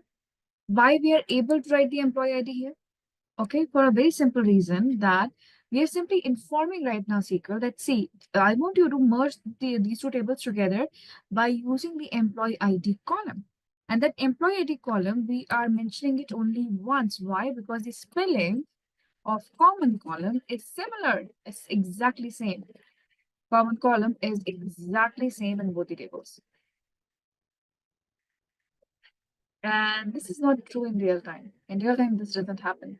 We do not have the exact same name. For now, we have it. So we are going to go ahead and execute it right here with simple bolt or control enter. And look at the left join, everyone. Do you see the left join right now? How many rows do we have here in the left join? 5. Why 5 rows? Because employee info is my left table and this contains 5 rows. So here we will also have the 5 rows. And look at the right side table here. We have null values. Only the common rows here, are having the values written properly till the end. However, you must be wondering that why we are typing DB joins multiple times here. Okay, if you will go ahead and you make sure that you are making sure that DB joins is a default, then we don't have to type that. We can then type directly. So if I want to go ahead and type directly here, we again go ahead and start with select here and we type a strict signs and we'll say that from where. Now we can go ahead and type directly that, okay, go to employee info. And this time, let me type right join here, right join it with what? We have employee salary right here. But now this time, instead of typing using here, we have one more option. If the names are not exactly same, okay, what if it is employee ID and maybe employee ID space is there? If there is any kind of discrepancy or the change, maybe it is writing employee number and another table it is writing employee ID, right? It's still they're both same, but the names are different. In that case here, we use another keyword on. In this on here, we can now define that go to employee info. Inside employee info, you're going to find a column called as employee ID, which is exactly equals to the employee salary table, which has a column called as employee ID. So we use on here, right? So preferable method is always on. Why? Because we have no idea that whether it is always going to be same or not. Okay, so preferred method of defining a common column is on. So if I go ahead and type it like this is also absolutely correct. And when we execute this, look at the right join. The output is 4 rows because the right side table has 4 rows here. And see, we have got the entire employee from the different side here. We have got only 2 matching rows right here. And instead of left join, we are simply typing right here. Let me go ahead and beautify both of them here just to show you how it is going to look like. And right here. Okay, go ahead and find out left and right join. This is how we type join. Take your time and see both the joins right here, one by one. First, we are typing the keyword using to define the common column, and then we are typing on. Great. So see right now, okay, we have seen left join and the right join. Easy way to type it out here. Now here, after this right join here, let's go ahead with the inner join. Let's go ahead with the inner join. Now there is one more way to type. So before I go ahead and show you here, let's see. Again, we go ahead with select. We say everything here and from. In the from here, we want to do the inner join here. So if I go ahead and get the employee info here, and we want to do the inner join, so we type inner join here, with our employee salary. Now here, I'm going to show you three possibilities here. If I go ahead and type using, because we have the exact same column name here, okay, this is the inner join output that we see right here. We have employee ID, name, skill set, experience. And from the second table, we are only getting designation and salary right here. Okay. What is the other way here? Other way here is this will remain exactly similar. And now we go ahead and we type on. Now in the on here, one major problem is we have to go ahead and type the entire thing, right? Employee info equals to employee ID, employee salary dot employee ID. So we are going ahead and typing this multiple times, the table name. So what we can do when we don't want to type table name multiple times here, we go ahead and we give alias to table name. We go ahead and provide alias here to table names. We'll simply say that, see, this is employee info table, right? I'm going to call this as T1 from now on, and I'm going to call it employee salary as T2. So when I go ahead and type on here, I can write T1 dot. And from T1, that is, we are saying employee info here, get the employee ID, which is going to be equals to the table to employee ID. Okay. And now, if I go ahead here and execute this right there, I'll get this answer right there. So when I type on here, observe that I have the exact same output. There is only one difference. Can anyone notice that difference here? Aliases here are simply making our job easier to define on and the common columns.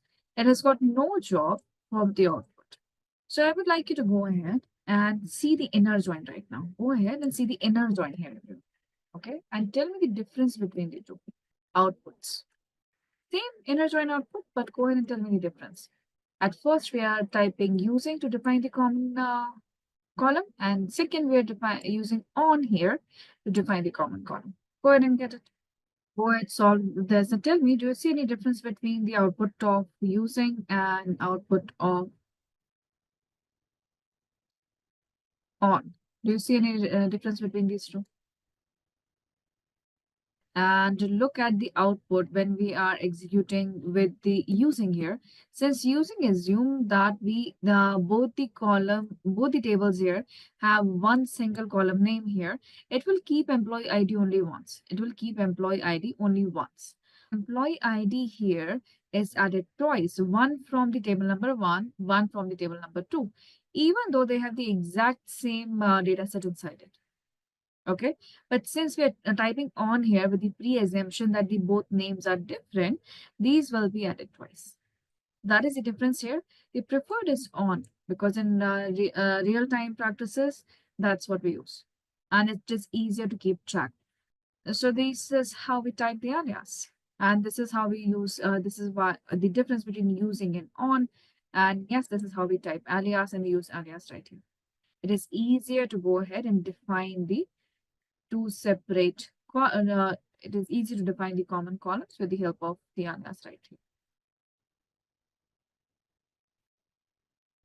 So let me show you one more thing here. What is inner join, everyone? Have you observed something here? In the inner join right now, please pay attention here. In the inner join here, one very distinct option is here that the employee ID that are present in the first table that are going to be exactly equals to the employee ID present in the second table. Correct? This is what inner join is. Out of these two here, this values in the employee ID 1 should be exactly equals to employee ID present in the second table. That's what inner join is. Because of this unique quality here, we can actually type the inner join without the keyword inner join. And how do we do that?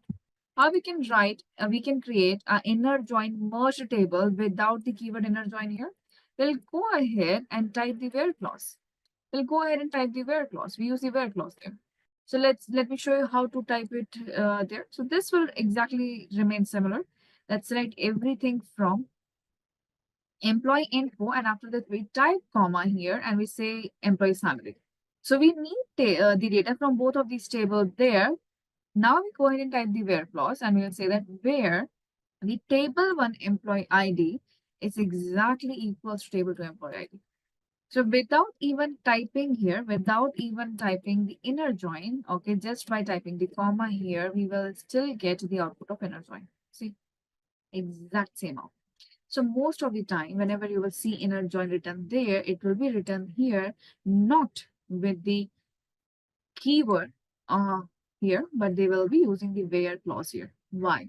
Because this where clause will act as a simple filter and it will be quite more quicker in a larger table as opposed to inner join right here. So whenever we are typing inner join, most of the time professionally, they will be using the where clause to define inner join. And remember that this can be done only with the inner join and not with the left and right. For left and right, we have to type the keywords. Hi there. What do you mean can we write from T1, comma T2? These are aliases, right? So in this line, we are actually defining that these are aliases so that we can use them afterwards here. So this was very simple, left, right, and inner join everyone. Okay, let's go ahead and learn about full outer join here. About full outer join, as I've already told you, there is no keyword for this. All right, so what we do here is we go ahead and use an operator. Which operator do we use here? We use the operator union. We use the operator union. What does this operator do? This operator will go ahead and copy paste the table one below the other. So basically this action is called as append action. What is append action here? It is simply going to go ahead and copy two tables one below the other. Let me give you an example here. Let's say every month you have been given the monthly sales data to you, okay, for the analysis purposes. So once you get the data for 1 month, let's say you got it for January, then you got it for February, then for March. Now they're asking at the end of the quarter, they're asking that, okay, now can you give me the quarter-wise analysis?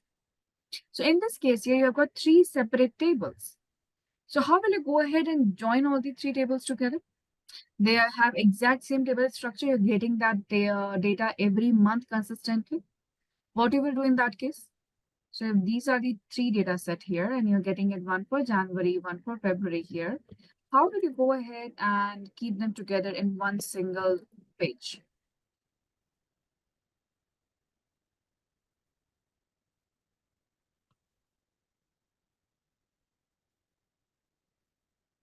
So if these are three Excel sheets, for example, if these are three Excel sheets you have, one for January, February, and March, and now they are asking you that, no, go ahead and give them the analysis by combining all the three files here.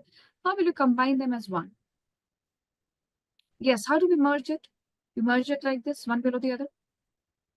So basically, we are copying, pasting them one below the other, making sure that we have exact same structure of the table. Okay, so this here is called as append action. Now, this append action we can do here with the keyword union, right? So as we have the keyword union here, we have one more operator called as union on. So we have got two operators. One is union, one is union on. What is union here? Union here, when it goes ahead and copy paste two tables together here, it will make sure that there are no duplicates here. It will remove the duplicate rows. It will remove the duplicate rows if there are any after merge. What will union all will do? Union all will make sure that all the rows are still there. Okay. So how do we create the full outer join? With the help of union here, because we don't want the duplicate rows there. So basically, what is full outer join? What was the definition of full outer join? We simply wanted to go ahead and get all the rows from both the tables, right? If we want all the rows from both the tables here, meaning we have to go ahead and combine the left join and right join. So whatever is the output from the left join will go ahead and be appended with the output of the right join. So let's see how do we do it. How do we do that? So this is our right join here, right? So I'm keeping it right there. This is our right join. And I will convert this into left join. So if it is left join, this is how we see the output. Employee ID, name, skill set. And see, we have got a lot of null values here. Now, if we have the right join here, look at this, right join output. This one. When we go with the right join output here, we on the left hand side, we have got the null values. So we'll simply keep them one below the other. To keep them one below the other, first thing we do is we get rid of the first semicolon here because now this entire thing has to be one single statement. And we go ahead and write here first union. I'm going to go ahead and type union first here. So if I go ahead and type union, this entire thing will become one single statement and look at the output. If you look at the output here, this is the output from the left join. This is the output from the right join. This output is from the right join and the upper one is from the left join. And it is simply written one below the other. And now we have the proper entire full outer join in front of us. That's why union is written. We have 7 rows in the output, okay? But now if I go ahead and type union all, which will keep the duplicates here. If you go ahead and type union all here, means meaning keep all the rows there. The output has 9 rows here. Why does output has 9 rows here? Reason is when we are doing right join and left join, we have 2 common rows, remember? Those 2 common rows are repeating here. So see here, 1, 2, 3 is a common row. 1, 2, 6 is a common row. It is repeating here. It is repeating here from the right side. So union is actually taking care of this repetition. Union all is not able to take care of this repetition. That is why in full auto join, we will take care of union. And if we are merging or appending data from multiple timelines or time periods, we'll use union. Okay. Go ahead and observe the difference between the two. And this is how we go ahead and write the full auto join. So we want to go ahead and see the customer numbers and name of all customers. What we want to see? We want to go ahead and see customer numbers and name of all customers along with their order IDs, along with all the orders they have placed so far in the year 2005. In the year 2005. A very simple question, right?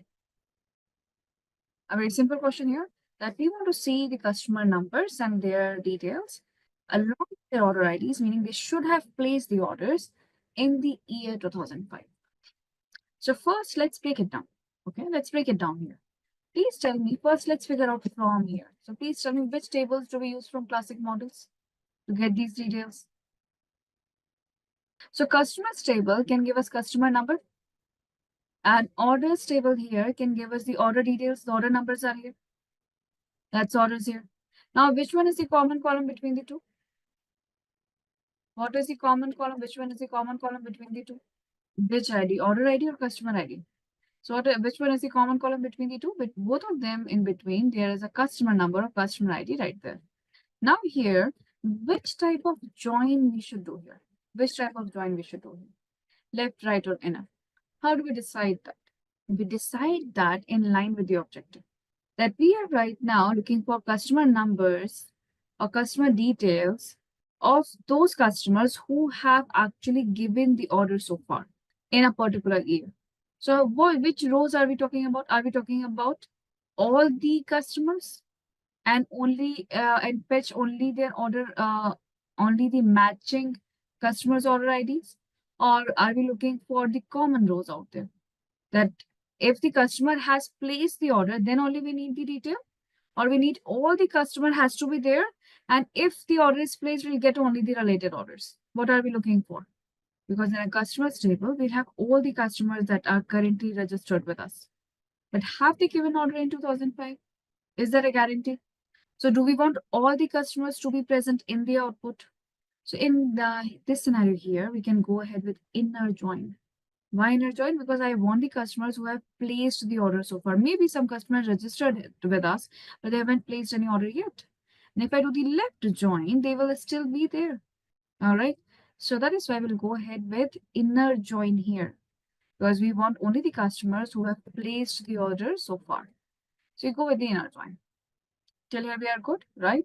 So let's go ahead and start typing here. So I'm typing here select. As usual, first I'm typing everything for now. Let's figure out from first, and we'll go back to that later. Now in the from here, I'm getting customers table. I'm going to name that as C. We are going to inner join it. We are going to inner join it, and we will inner join it with the orders table right here. And we are going to name orders here as O. Even if I don't write AS there and write directly CNO, it will still get it. But I will still type it here just for the clarification. Now, when we type on here, we can use these aliases right there. We can say that go to the customers here, right? That is, we are typing as C. Get the customer number here, which is going to be exactly equals to what you are going to see in the orders table, customer number right here. Now, we don't want the entire table. Do we want the entire table connected like this here? No. We just want a few select columns from here. Okay. Now, I would like you to pay attention on few things here. First here is, do you see we have a customer number here? This is the merge table, everyone, right? Do you see this is the customer details right there? When I am scrolling towards right here, towards right, After credit limit, we have started with the order number. This is the orders table now. If I move more towards right, the last column is also customer number. Yes, meaning in the output here, we have got two columns with exact name, that is customer number. Done? Do we understand this part? Yes or no? That yes, we have got the two separate columns and they both are named exactly similar customer number. And they both are coming from two different tables. Now, so this is why when we ask you that, see, I don't want all the columns here, you go to the customers table, there, and from the customer table, you get me the customer number. Comma. Now here we need customer name, right? But customer name is not ambiguous. It is the exact one single name here. We can type it directly that, okay, get me customer name. Comma. What we want next here, we need order ID. So order ID is also singular. It appears only once. So this is order number right there. After this year, they're asking us for the year 2005, right? So let's go ahead and get order date. That's what they're looking for, order date right here. So we need only 4 columns. Since it was the common column here, we have to define from which table do you want this. Otherwise, it will give us the error. Now, once we have this here, all right, are all dates are from 2005? Are all dates are from 2005 here? No.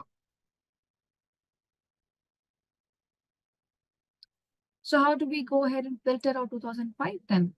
How do we apply the filter? Select from where? We apply the filter with the where clause, everyone. So select from and where. Now inside where, what is the filter? That the year should be 2005. Do we have a year column here? No, we don't have a year column separately, but we can go ahead and extract the year as we have done before from the order date. Yes, absolutely correct.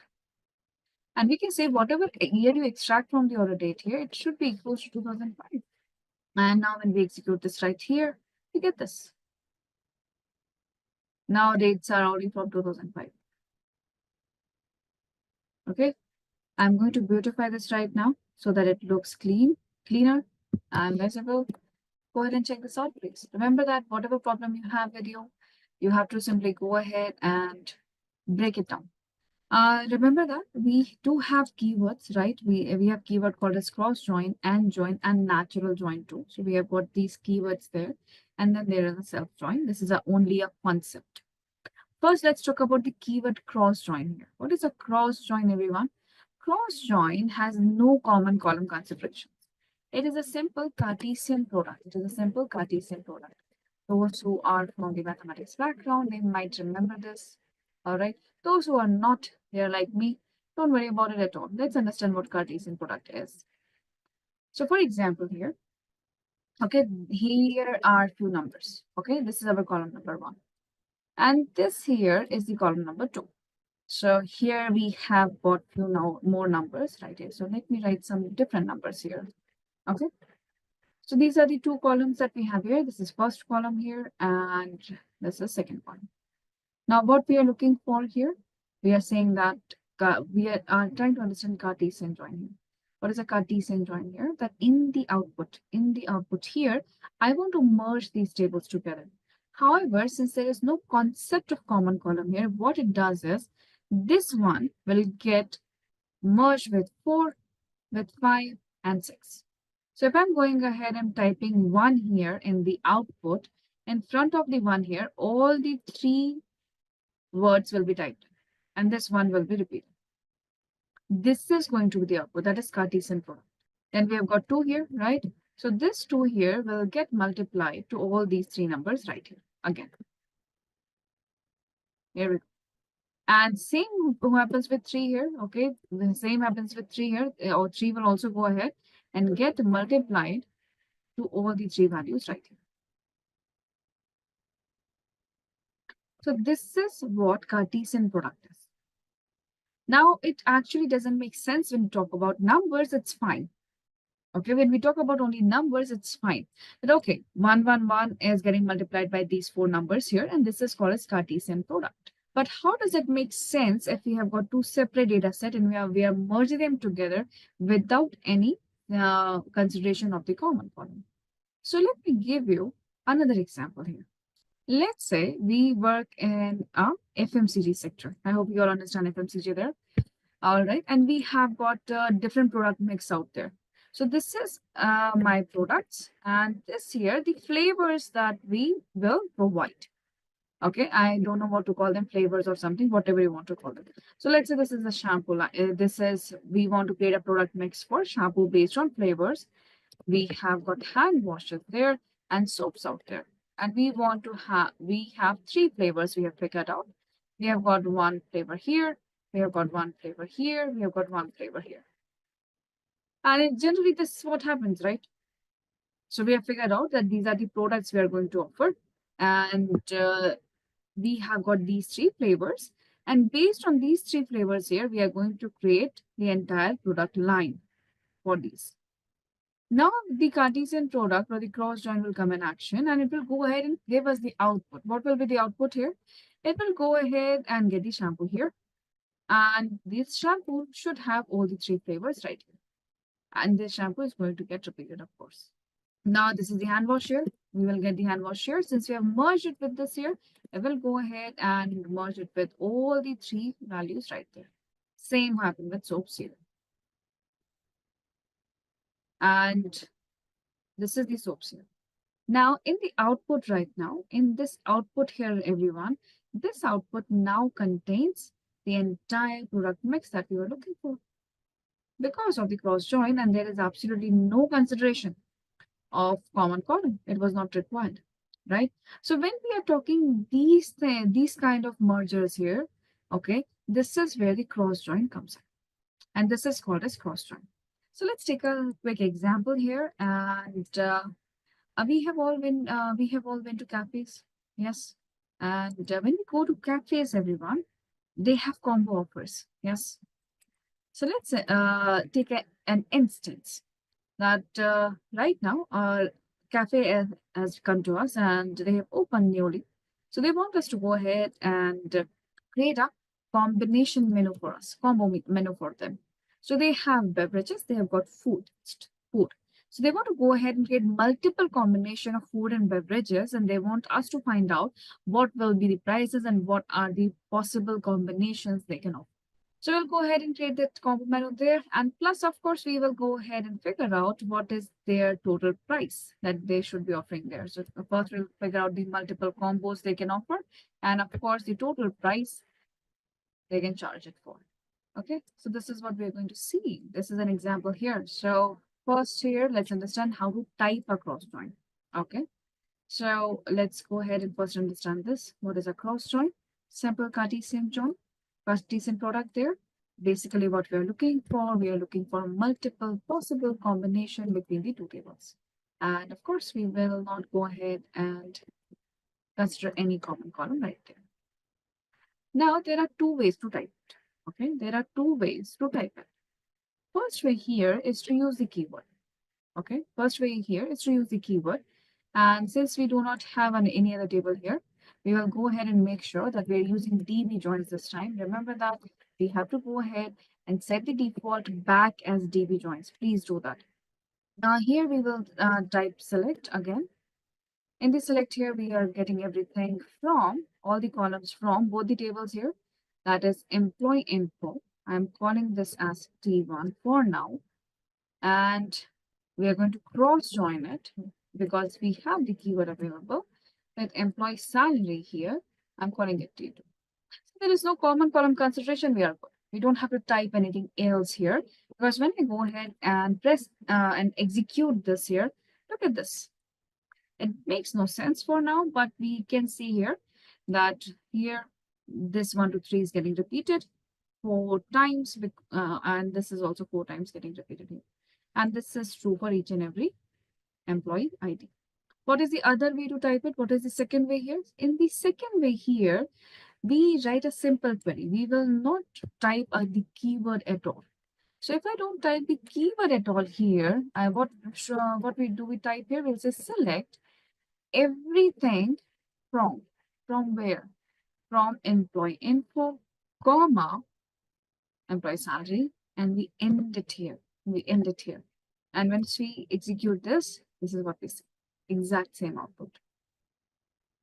Okay, so we can type it without query 2, keyword 2. Right, go ahead and find out the cross join here, very simple thing here, and then we will create a small two tables. Once we'll come back, first we create these small two tables there, okay? Then we'll move forward and create a cross join and create combo offers for the cafe there. So let's create the database here. I'm going to call this database as cross table because that's what we are going to do here. We are going to use the cross join right now. And inside this, we are going to create table. What is the first table we are going to create? Inside the cross table here, first is the food table, everyone. Please pay attention here. We are first going to create food table here. Inside the food table, we are going to keep item code, item price right here. We'll go ahead and keep item code, item name, and item price right there. Now we insert the values into it. So we can say insert into where? Insert into cross table.food. Now we need at least 3 food items here.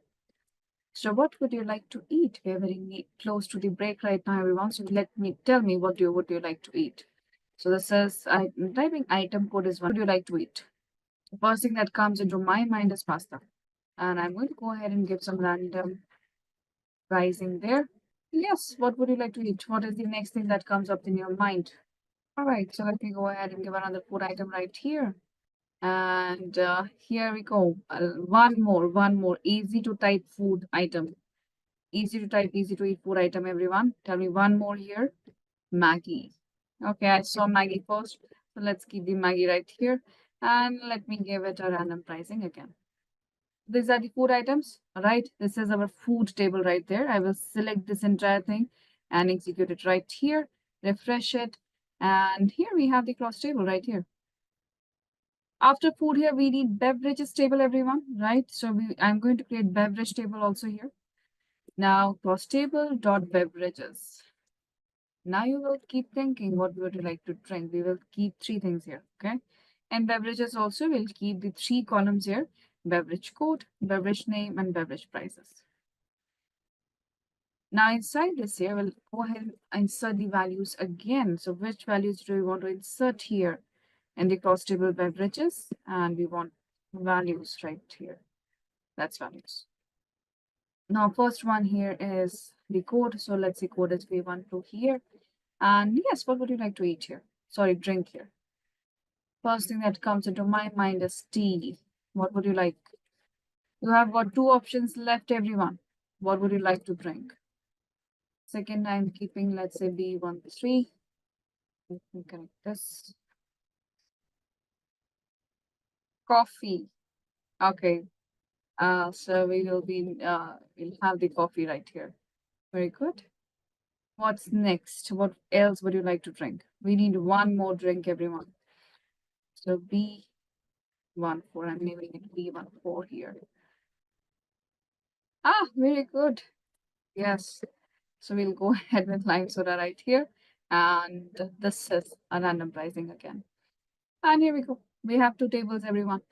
So I will go ahead and select this all together, execute it only once right here. And we refresh it here and see we have 2 tables. One is the beverages table right here. And second is the food table right here. Okay, I will go ahead and share this with you right now. And during the break, simply get these codes there and execute them, select them together, execute them together only once and refresh it there. Okay, both the tables are there, food and beverages. Okay, we will make sure that we are typing here use cross table so that I will make sure it is set as default. Okay, now let's go ahead and merge them together. We simply want the Cartesian product, the cross table here. So we can write here that we would like to select. Of course, we are looking to select all the columns there. And from where? From both the tables here. So let's say from the food here. We are calling it T1. And we are going to cross join it with beverages here. And we are calling it T2 right here. So what we see here right now is just the list here. But we have to create the combination here. We need a combo here. So the combo is in front of us, everyone. All right. This is the combo that we are looking at. So the one item here, okay, is combined with all the three beverages right here. Okay, so again, see here, this says here, it is combined with the beverages right here. So this is also combined with here. This is what we are looking for. So we have got multiple combinations here. However, we still have their individual prices. What we want to add, we need to add a total price and then the discounted price of the combination if the combination is what. So first, let's go ahead and now we'll add two columns here. All right, we are calling it total price and the combo price. We'll add two columns in front of it. So let's go ahead and see how we are going to type that here. I'm going to take the same thing here, select everything from here and copy this and paste it here and type. I'm going to make right from in the next line here. And after all the columns, we want to add two more columns. So after the asterisk here, we'll go ahead and type a comma and we add a column. First column is very simple. We'll ask it that go to table number 1. That is the food table there. And from the food table, get the item price. And add that with the table 2 beverage prices there. We can keep it under the parentheses here. And we can name this as total price. We can name this here as total price.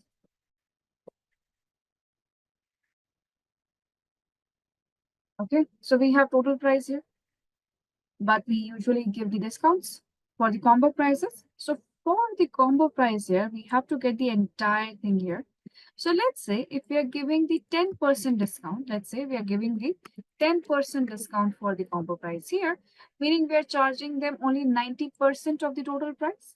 So we'll go ahead and we will type here 0.9 right here. So that's just the 90% of the total price. We cannot simply use the total price here. Why? Because select query will be executed at the end. And at the end, these calculations will be done one after another. So it doesn't understand total price as a column right now. So we'll go ahead and type 0.9 here. I'm going to call this as combo price right now. This is combo pricing. If you look at the combo price here, this has got too many decimal points. Okay, let's round it off here. Currently, I'm going to round it off to no decimal point.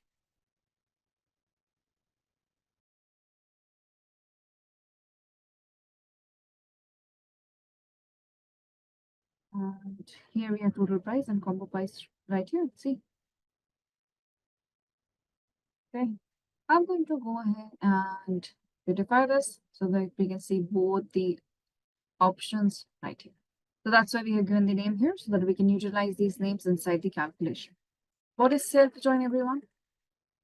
Self-join is not a keyword. Okay. And let's understand it clearly. Self-join is very different from any other join we have seen so far. Self-join is done on one single table.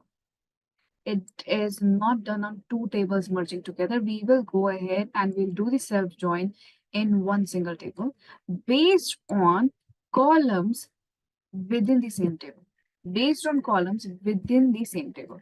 Why do we use the self-join here? Whenever we want to go ahead and create a hierarchy within our table itself. So self-join here is a special type of join. It is commonly used to create hierarchies. It makes it easier to retrieve the interconnected data within the same table. And remember that there is no specific keyword called as self-join. Okay, let's understand it better. To understand it better here, let me show you here the employees table. Okay, so let me go ahead and show you the employees table we have in classic models right here. This is the employees table, everyone. Okay, in this employees table here, do we have a column which has almost common data set inside it?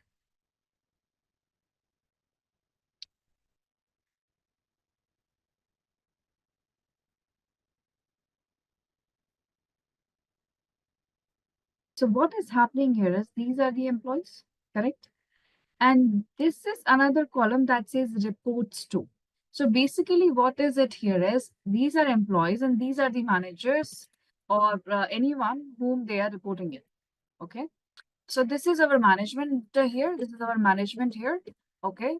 Where these employees are reporting it. Now let's understand how this table is created. To understand how this table is created here, see very carefully. This is employee number 1002, right? Who is this employee here? Let's figure it out. So this employee 1002 here, who is this person? Is this person Diane Murphy? Yes, that's the name here. This person, Diane Murphy, has the employee ID of 1002, and this person is president. That's why Diane is not reporting to anyone. Let's talk about 1056, Mary Patterson here. Mary here is reporting to 1002. Who is 1002? Diane. And what is the designation of 1056 Mary here? The designation of Mary is VP sales. But Mary here is reporting to president. Quite confusing to understand, especially the job title column. Yes. Because if we see 1088 William Patterson here, William is reporting to 1056. That is, William is reporting to Mary. And is 1056 sales manager? No, no, no. William is sales manager. So here, everything is written in one single line. However, will it be easier to read if we will go ahead and reconstruct this table something like this? Look at very carefully here.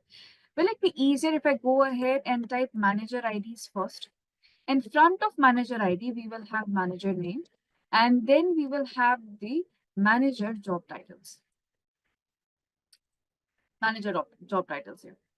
After this here, now we can go ahead and get the employee IDs and employee names and their job details.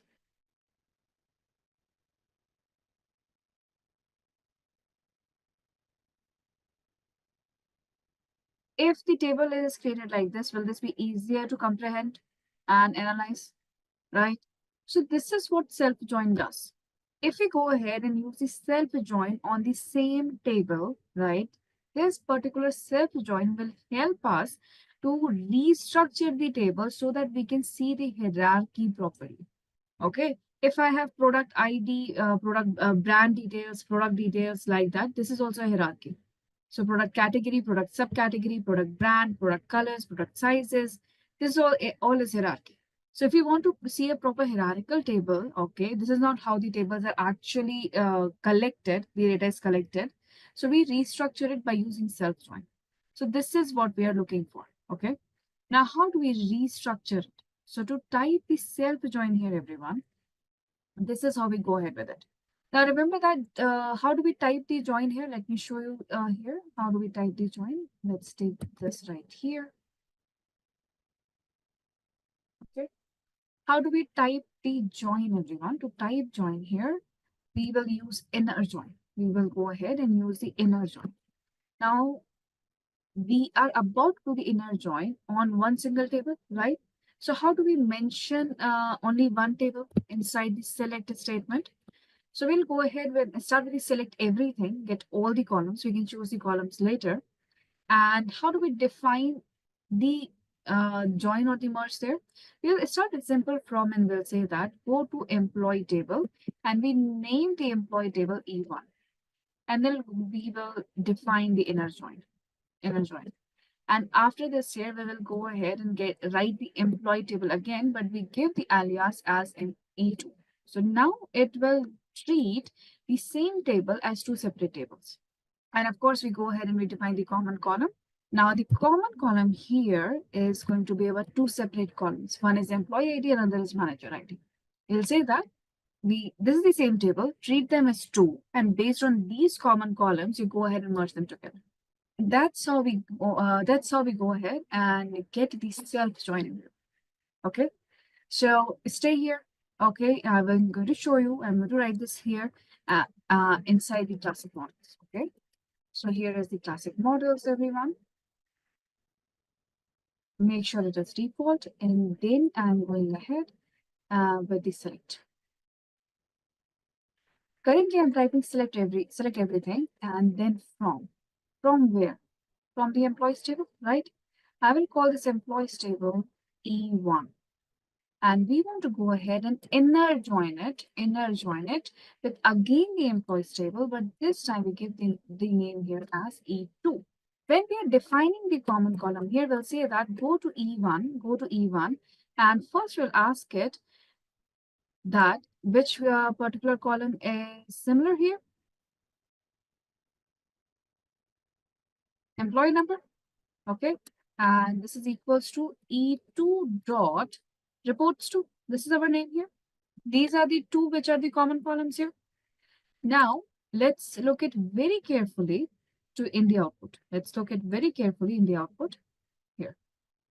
Remember that this is the same table, right? This is the exact same table. We will look at the output right now. Let me give you a better view. Here we go. Let's look at the joined output here. See here we have got employee number, last name, first name. Observe here that this first column here contains employee number of whom? Whose employee numbers are these? Inner join only keeps the common column, everyone, right? If you will see this Murphy, Mary here, these both were the managers. Even if you see the titles right now here, I would like you to extend your view. I would like you to extend your view till the job titles. Look at the job titles. Okay, all these people are, this is for Murphy, who is president, Mary is VP sales, everyone else is a sales manager. If you go here, no one is below than sales manager other than this one. All are here, meaning someone is reporting to them. So the first part that we see here, it is the manager part. And when we move towards the right here, we again have the employee number, first name and last name here. But this time when you look here, all these people are reporting to someone. Mary is reporting to the president here. Jeff is reporting, William is reporting to Mary back here. So we have all the employees staff here. We have got the staff right here. So Mary is reporting to the president. Yes. Jeff is reporting to the president. William is reporting to the VP sales right now. And who is the VP sales? Mary.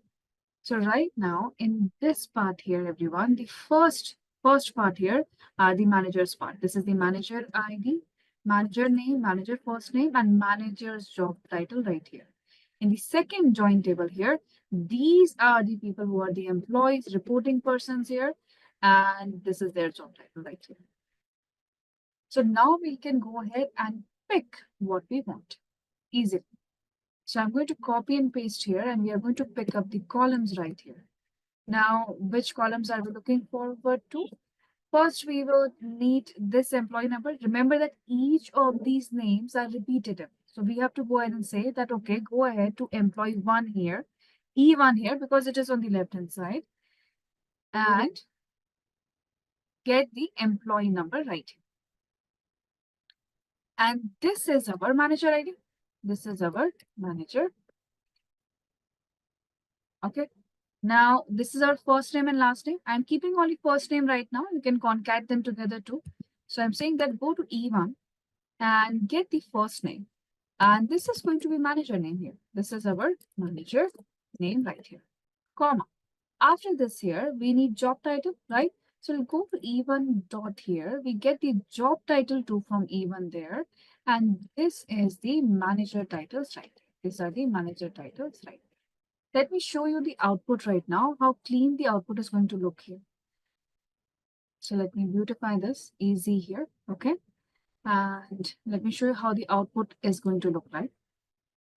See, right now what we have here, we have got manager here and their names and their manager titles right here. Now we can go ahead and choose again. We'll go ahead and we choose again. So now once we have this, we will go ahead and choose from the second part of the employees table. Now here we can move forward that, okay, now you go to E2 there. From the E2 also get the employee number, but this time these are going to be as employee IDs. And from E2 again, we get the first names there, and these first names are going to be employee names right there. Employee names right there. From E2, once we get the job title there, this job title is going to be as employees job title there. Employee titles. And once we see it right there, see, so this is now easy. Now we can see right there that here, okay, to the president, 2 people are reporting. And to VP, to VP sales, there are 3 people reporting. To Anthony, who is a sales manager and maybe not any there, these many people are reporting. These many people are reporting. So now this is our joined out table. We can go ahead and do more calculations right here. But this is how the self-join works. Go ahead and check it out, please. First, join everything together, okay? After joining everything together, then go back and pick out the columns. Okay, so let's do one thing here. The Chrome has got unresponsive for me. So I'm going to share it right there, okay? So this is the self-join right here. I'm going to share it in the parts. First, we will get everything, okay? Once we understand the output from there, we'll go ahead and pick up individual column right there. And why inner join has such an effect here, if you will see it closely, all right, it is simply going ahead and getting all the matching values in front of one another. Next is this exercise right here. First, here, we simply want to go ahead and calculate the total sales amount for each year and quarter. How we can do that? How many tables we need here? Let's break it down. It's a very, very simple question here that calculate the total sales amount for each year and quarter. Let's figure out from here. Let's break it down. How many, which columns do we need here in the output? What we are talking about? How many columns are we looking for? So if we are talking about select here, right? Which columns do we want? We want year, and then we are looking for quarter. And here it is saying, give me total sales amount. Give me total sales amount. Okay. So please tell me from where we can get year and quarter for the orders here, that when they have been placed. Inside classic models only. Order details do not have date. Order details do not have date. Order details do have quantity ordered and price each. Which table has date, everyone? Orders table. Remember the date functions, right? So we need orders table. And from where are we getting the total sales amount?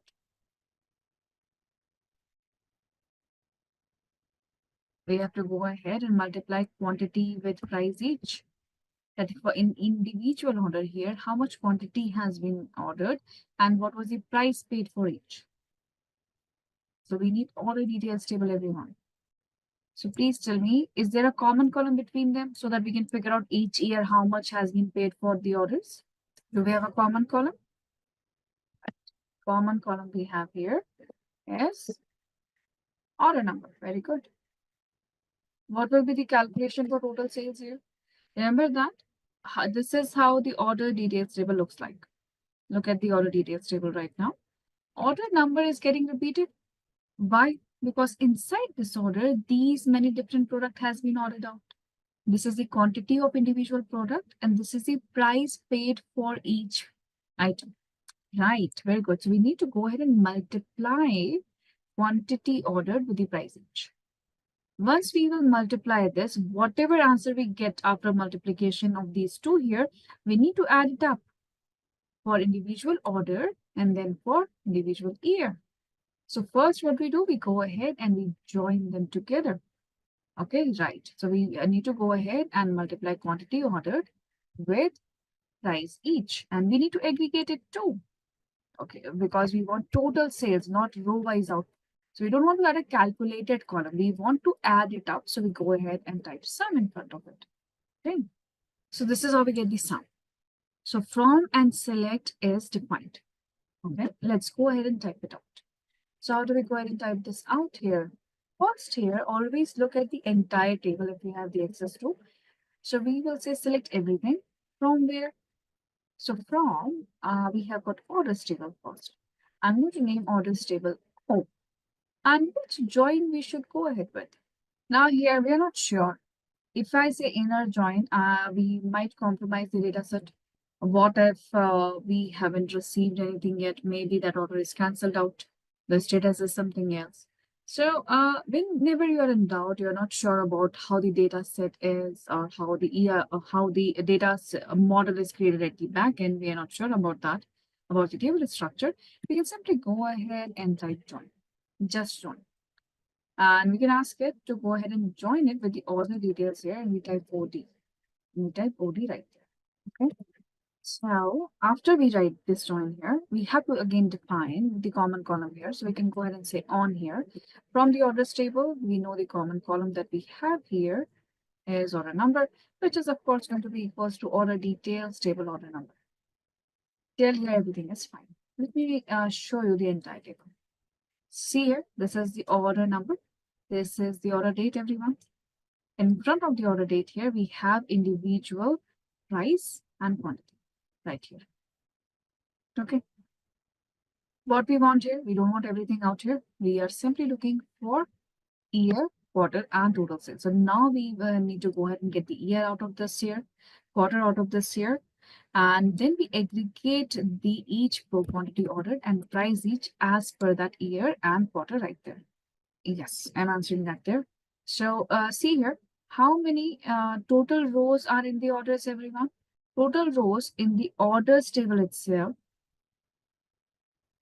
we have 326. Okay.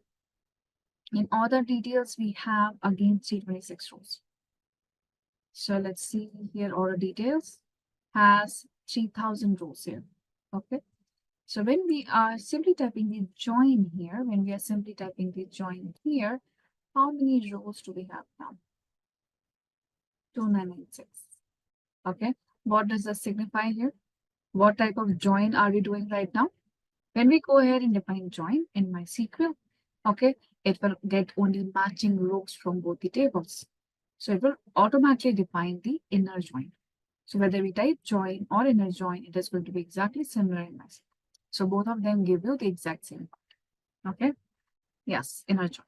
So right now we are simply going ahead and typing join here. So one is inner join, another is natural join. Another keyword is there. Natural join will figure out what is the best join to go with, and there you will get the left. So this is it. So right now we will go ahead and simply type join here. It will act as the inner join for now. And now we go ahead and see here with the year. So this is year. What do we want in the year?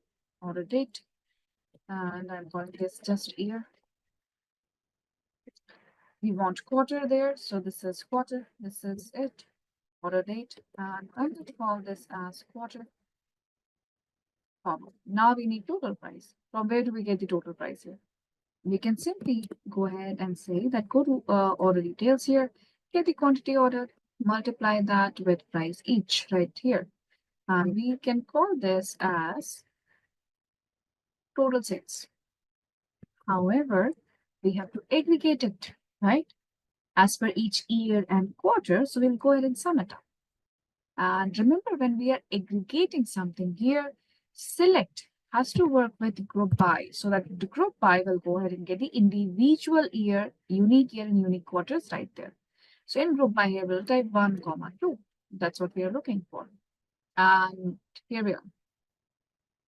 We have got year, we have got quarter right there, and the total sales for each year and quarter. And if you want to add the total and subtotal there, right? So you want to go ahead and add total and subtotal. How do we do that, everyone? Within the same thing, we want to add grand total and subtotal. How do we do that in the similar one here? That at the end, we should know for all the 5 years total, and for each year subtotal should be there too. Yes, we will get the exact same thing here, but we will use with rollup. With rollup is the entire keyword right here. And now we will have here grand totals and subtotals right here. And no, we cannot replace null, and MySQL is not a null here. Okay, this is the question there. What we want to do right now, we want to retrieve the customer details right now, name, ID, country, and we want to calculate average order amount average total order amount by each country. So basically, we are talking about, so this is what we want to retrieve, okay? The purpose is to retrieve customer details and the average order amount by country. So we want to write a query to retrieve average order amount for each customer in each country. Each customer in each country. So what is this average order amount we are talking about? We are talking about this only, quantity ordered and price each. This is the total sales there. But we want to calculate average of it this time. We want to go ahead and calculate average of this time. That's the difference. Okay. And what should the output contain here? Output should have first your customer names and IDs, right? So customer name here, and country. This country right here. And this is here, we should have the average. This is where we should have the average. Now, but we want to see this report here only for the customers, only include the customer details who are the high ticket customers for us. So we include the customers who have an average order greater than $3,000, who have the average order price greater than $3,000. Now, let's figure out that which tables do we need? Which table do we need out of these? To get customer name, country, and average. An average contains here quantity orders and price each. Please tell me the tables we are working with. From where do we get, see, order details is very evident here because we are getting the quantity details here. Order details is evident. What is the, so this is our first here, we figured out order details.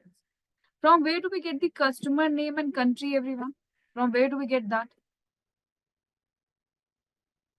Customers. So our first table is going to be customers here.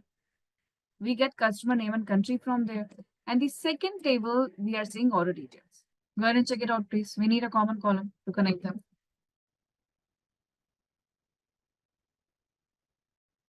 Customer number you are saying here. Let me check the order details table here. Do we have customer number and order details?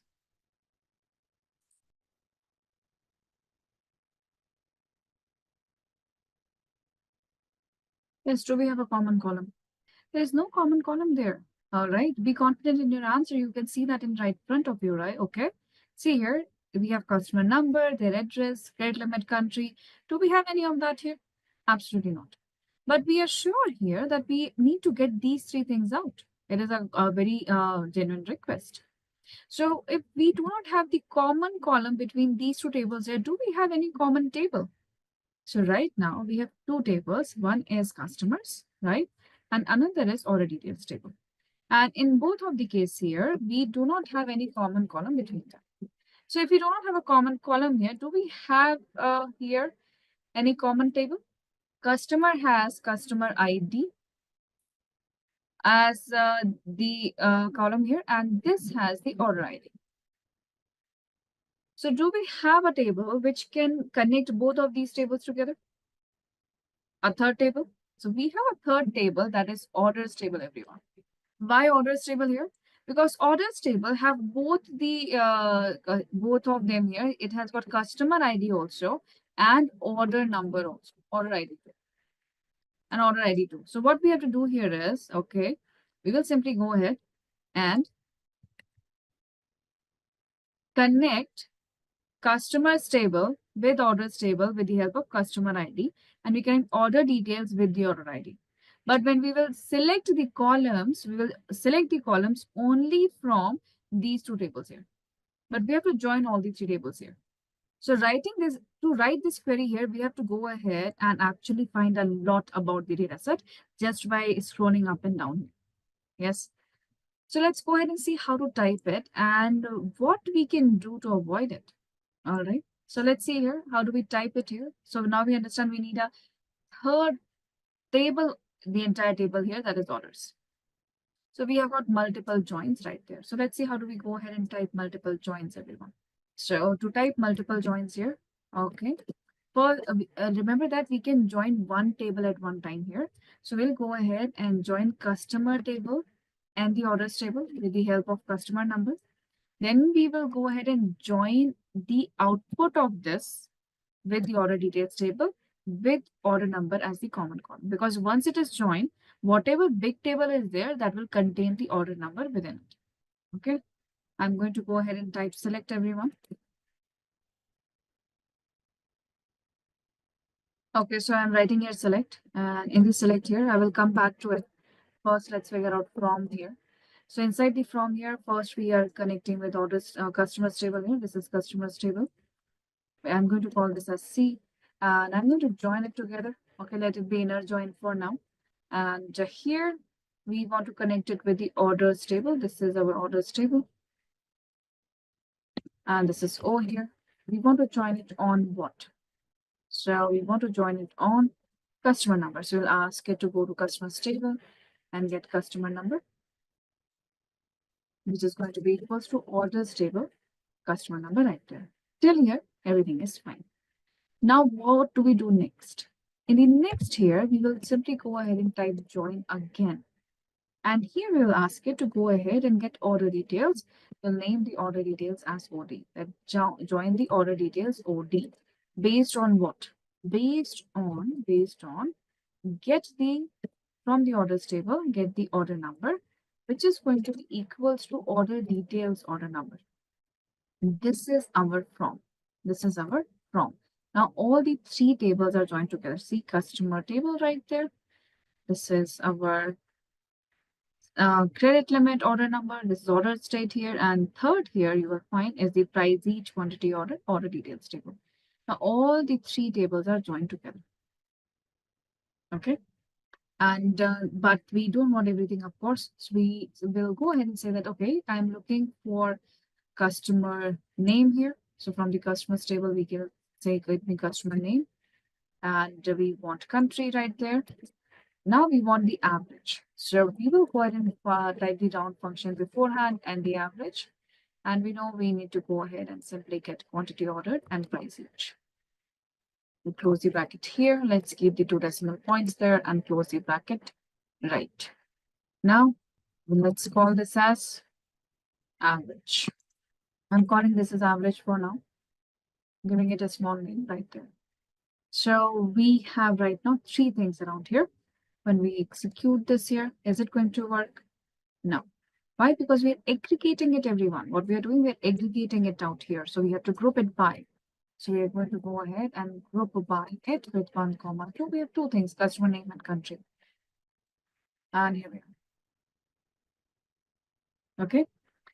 We want to include the customers who have an average order amount greater than 3,000 only.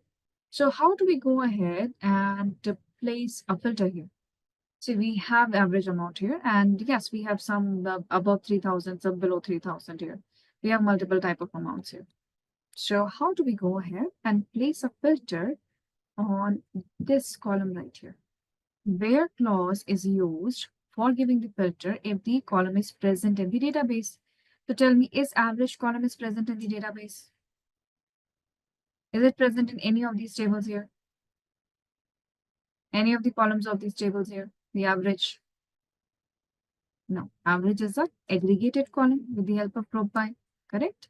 So if we are aggregating some column here with the help of group by, and we are calculating it right here, how do we go ahead and give a filter here, everyone?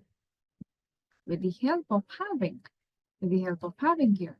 Why? Because having can actually give the filter with any aggregate column which is created with the help of group by and which is not present already in the database. So in having here, we can say that, okay, the average here, okay, should be greater than 3,000. And now we have only 3,000 rows. You can keep on going and give multiple other filters also there that you want to go ahead that and the country should be equals to USA. So go ahead and write that country should be equals to USA. So you can go ahead and keep on giving, you can go ahead and use any filter operator that we have seen so far in where clause. Everything can be used inside having too.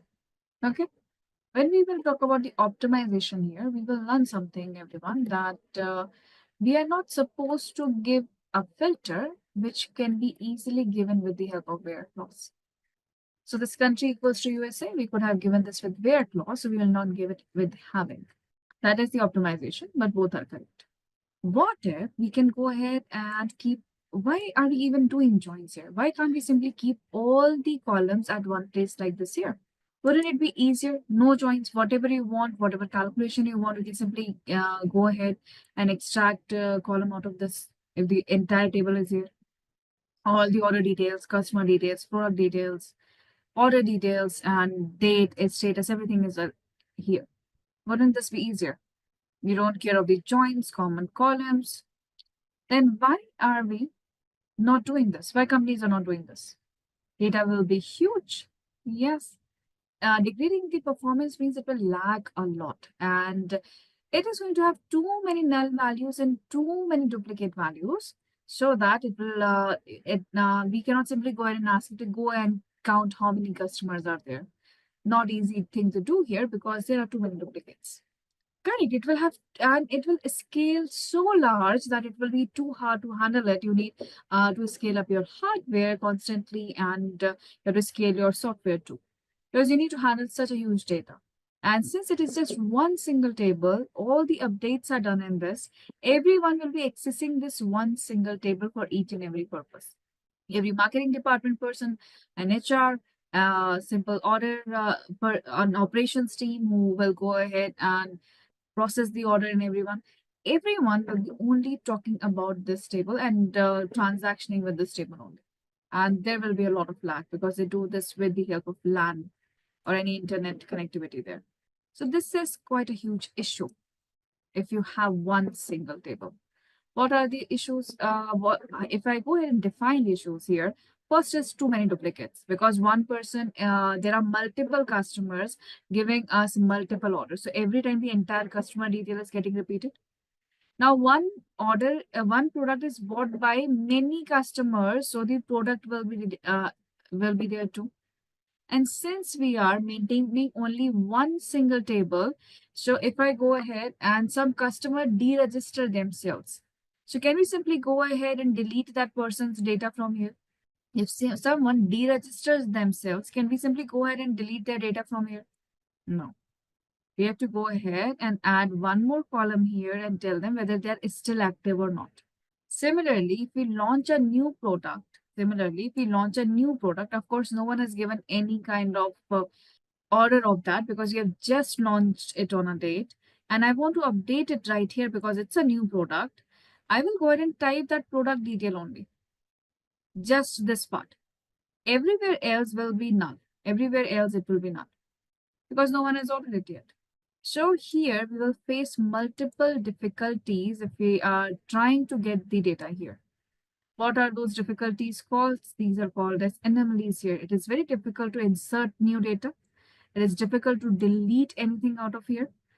And it is very difficult to update any new thing. If some customer has changed their number, their contact number, or they've added new addresses inside it, it is very difficult to update it. It will create too many null values right there. And of course, there are redundancy or repetition issues. Other are, it will have large database memory, one single database, and it will cause a lot of lag. And because of this reason, what the companies do, they go ahead, they break up this table into the small parts here, which can be handled independently. And when required, then we can join them together.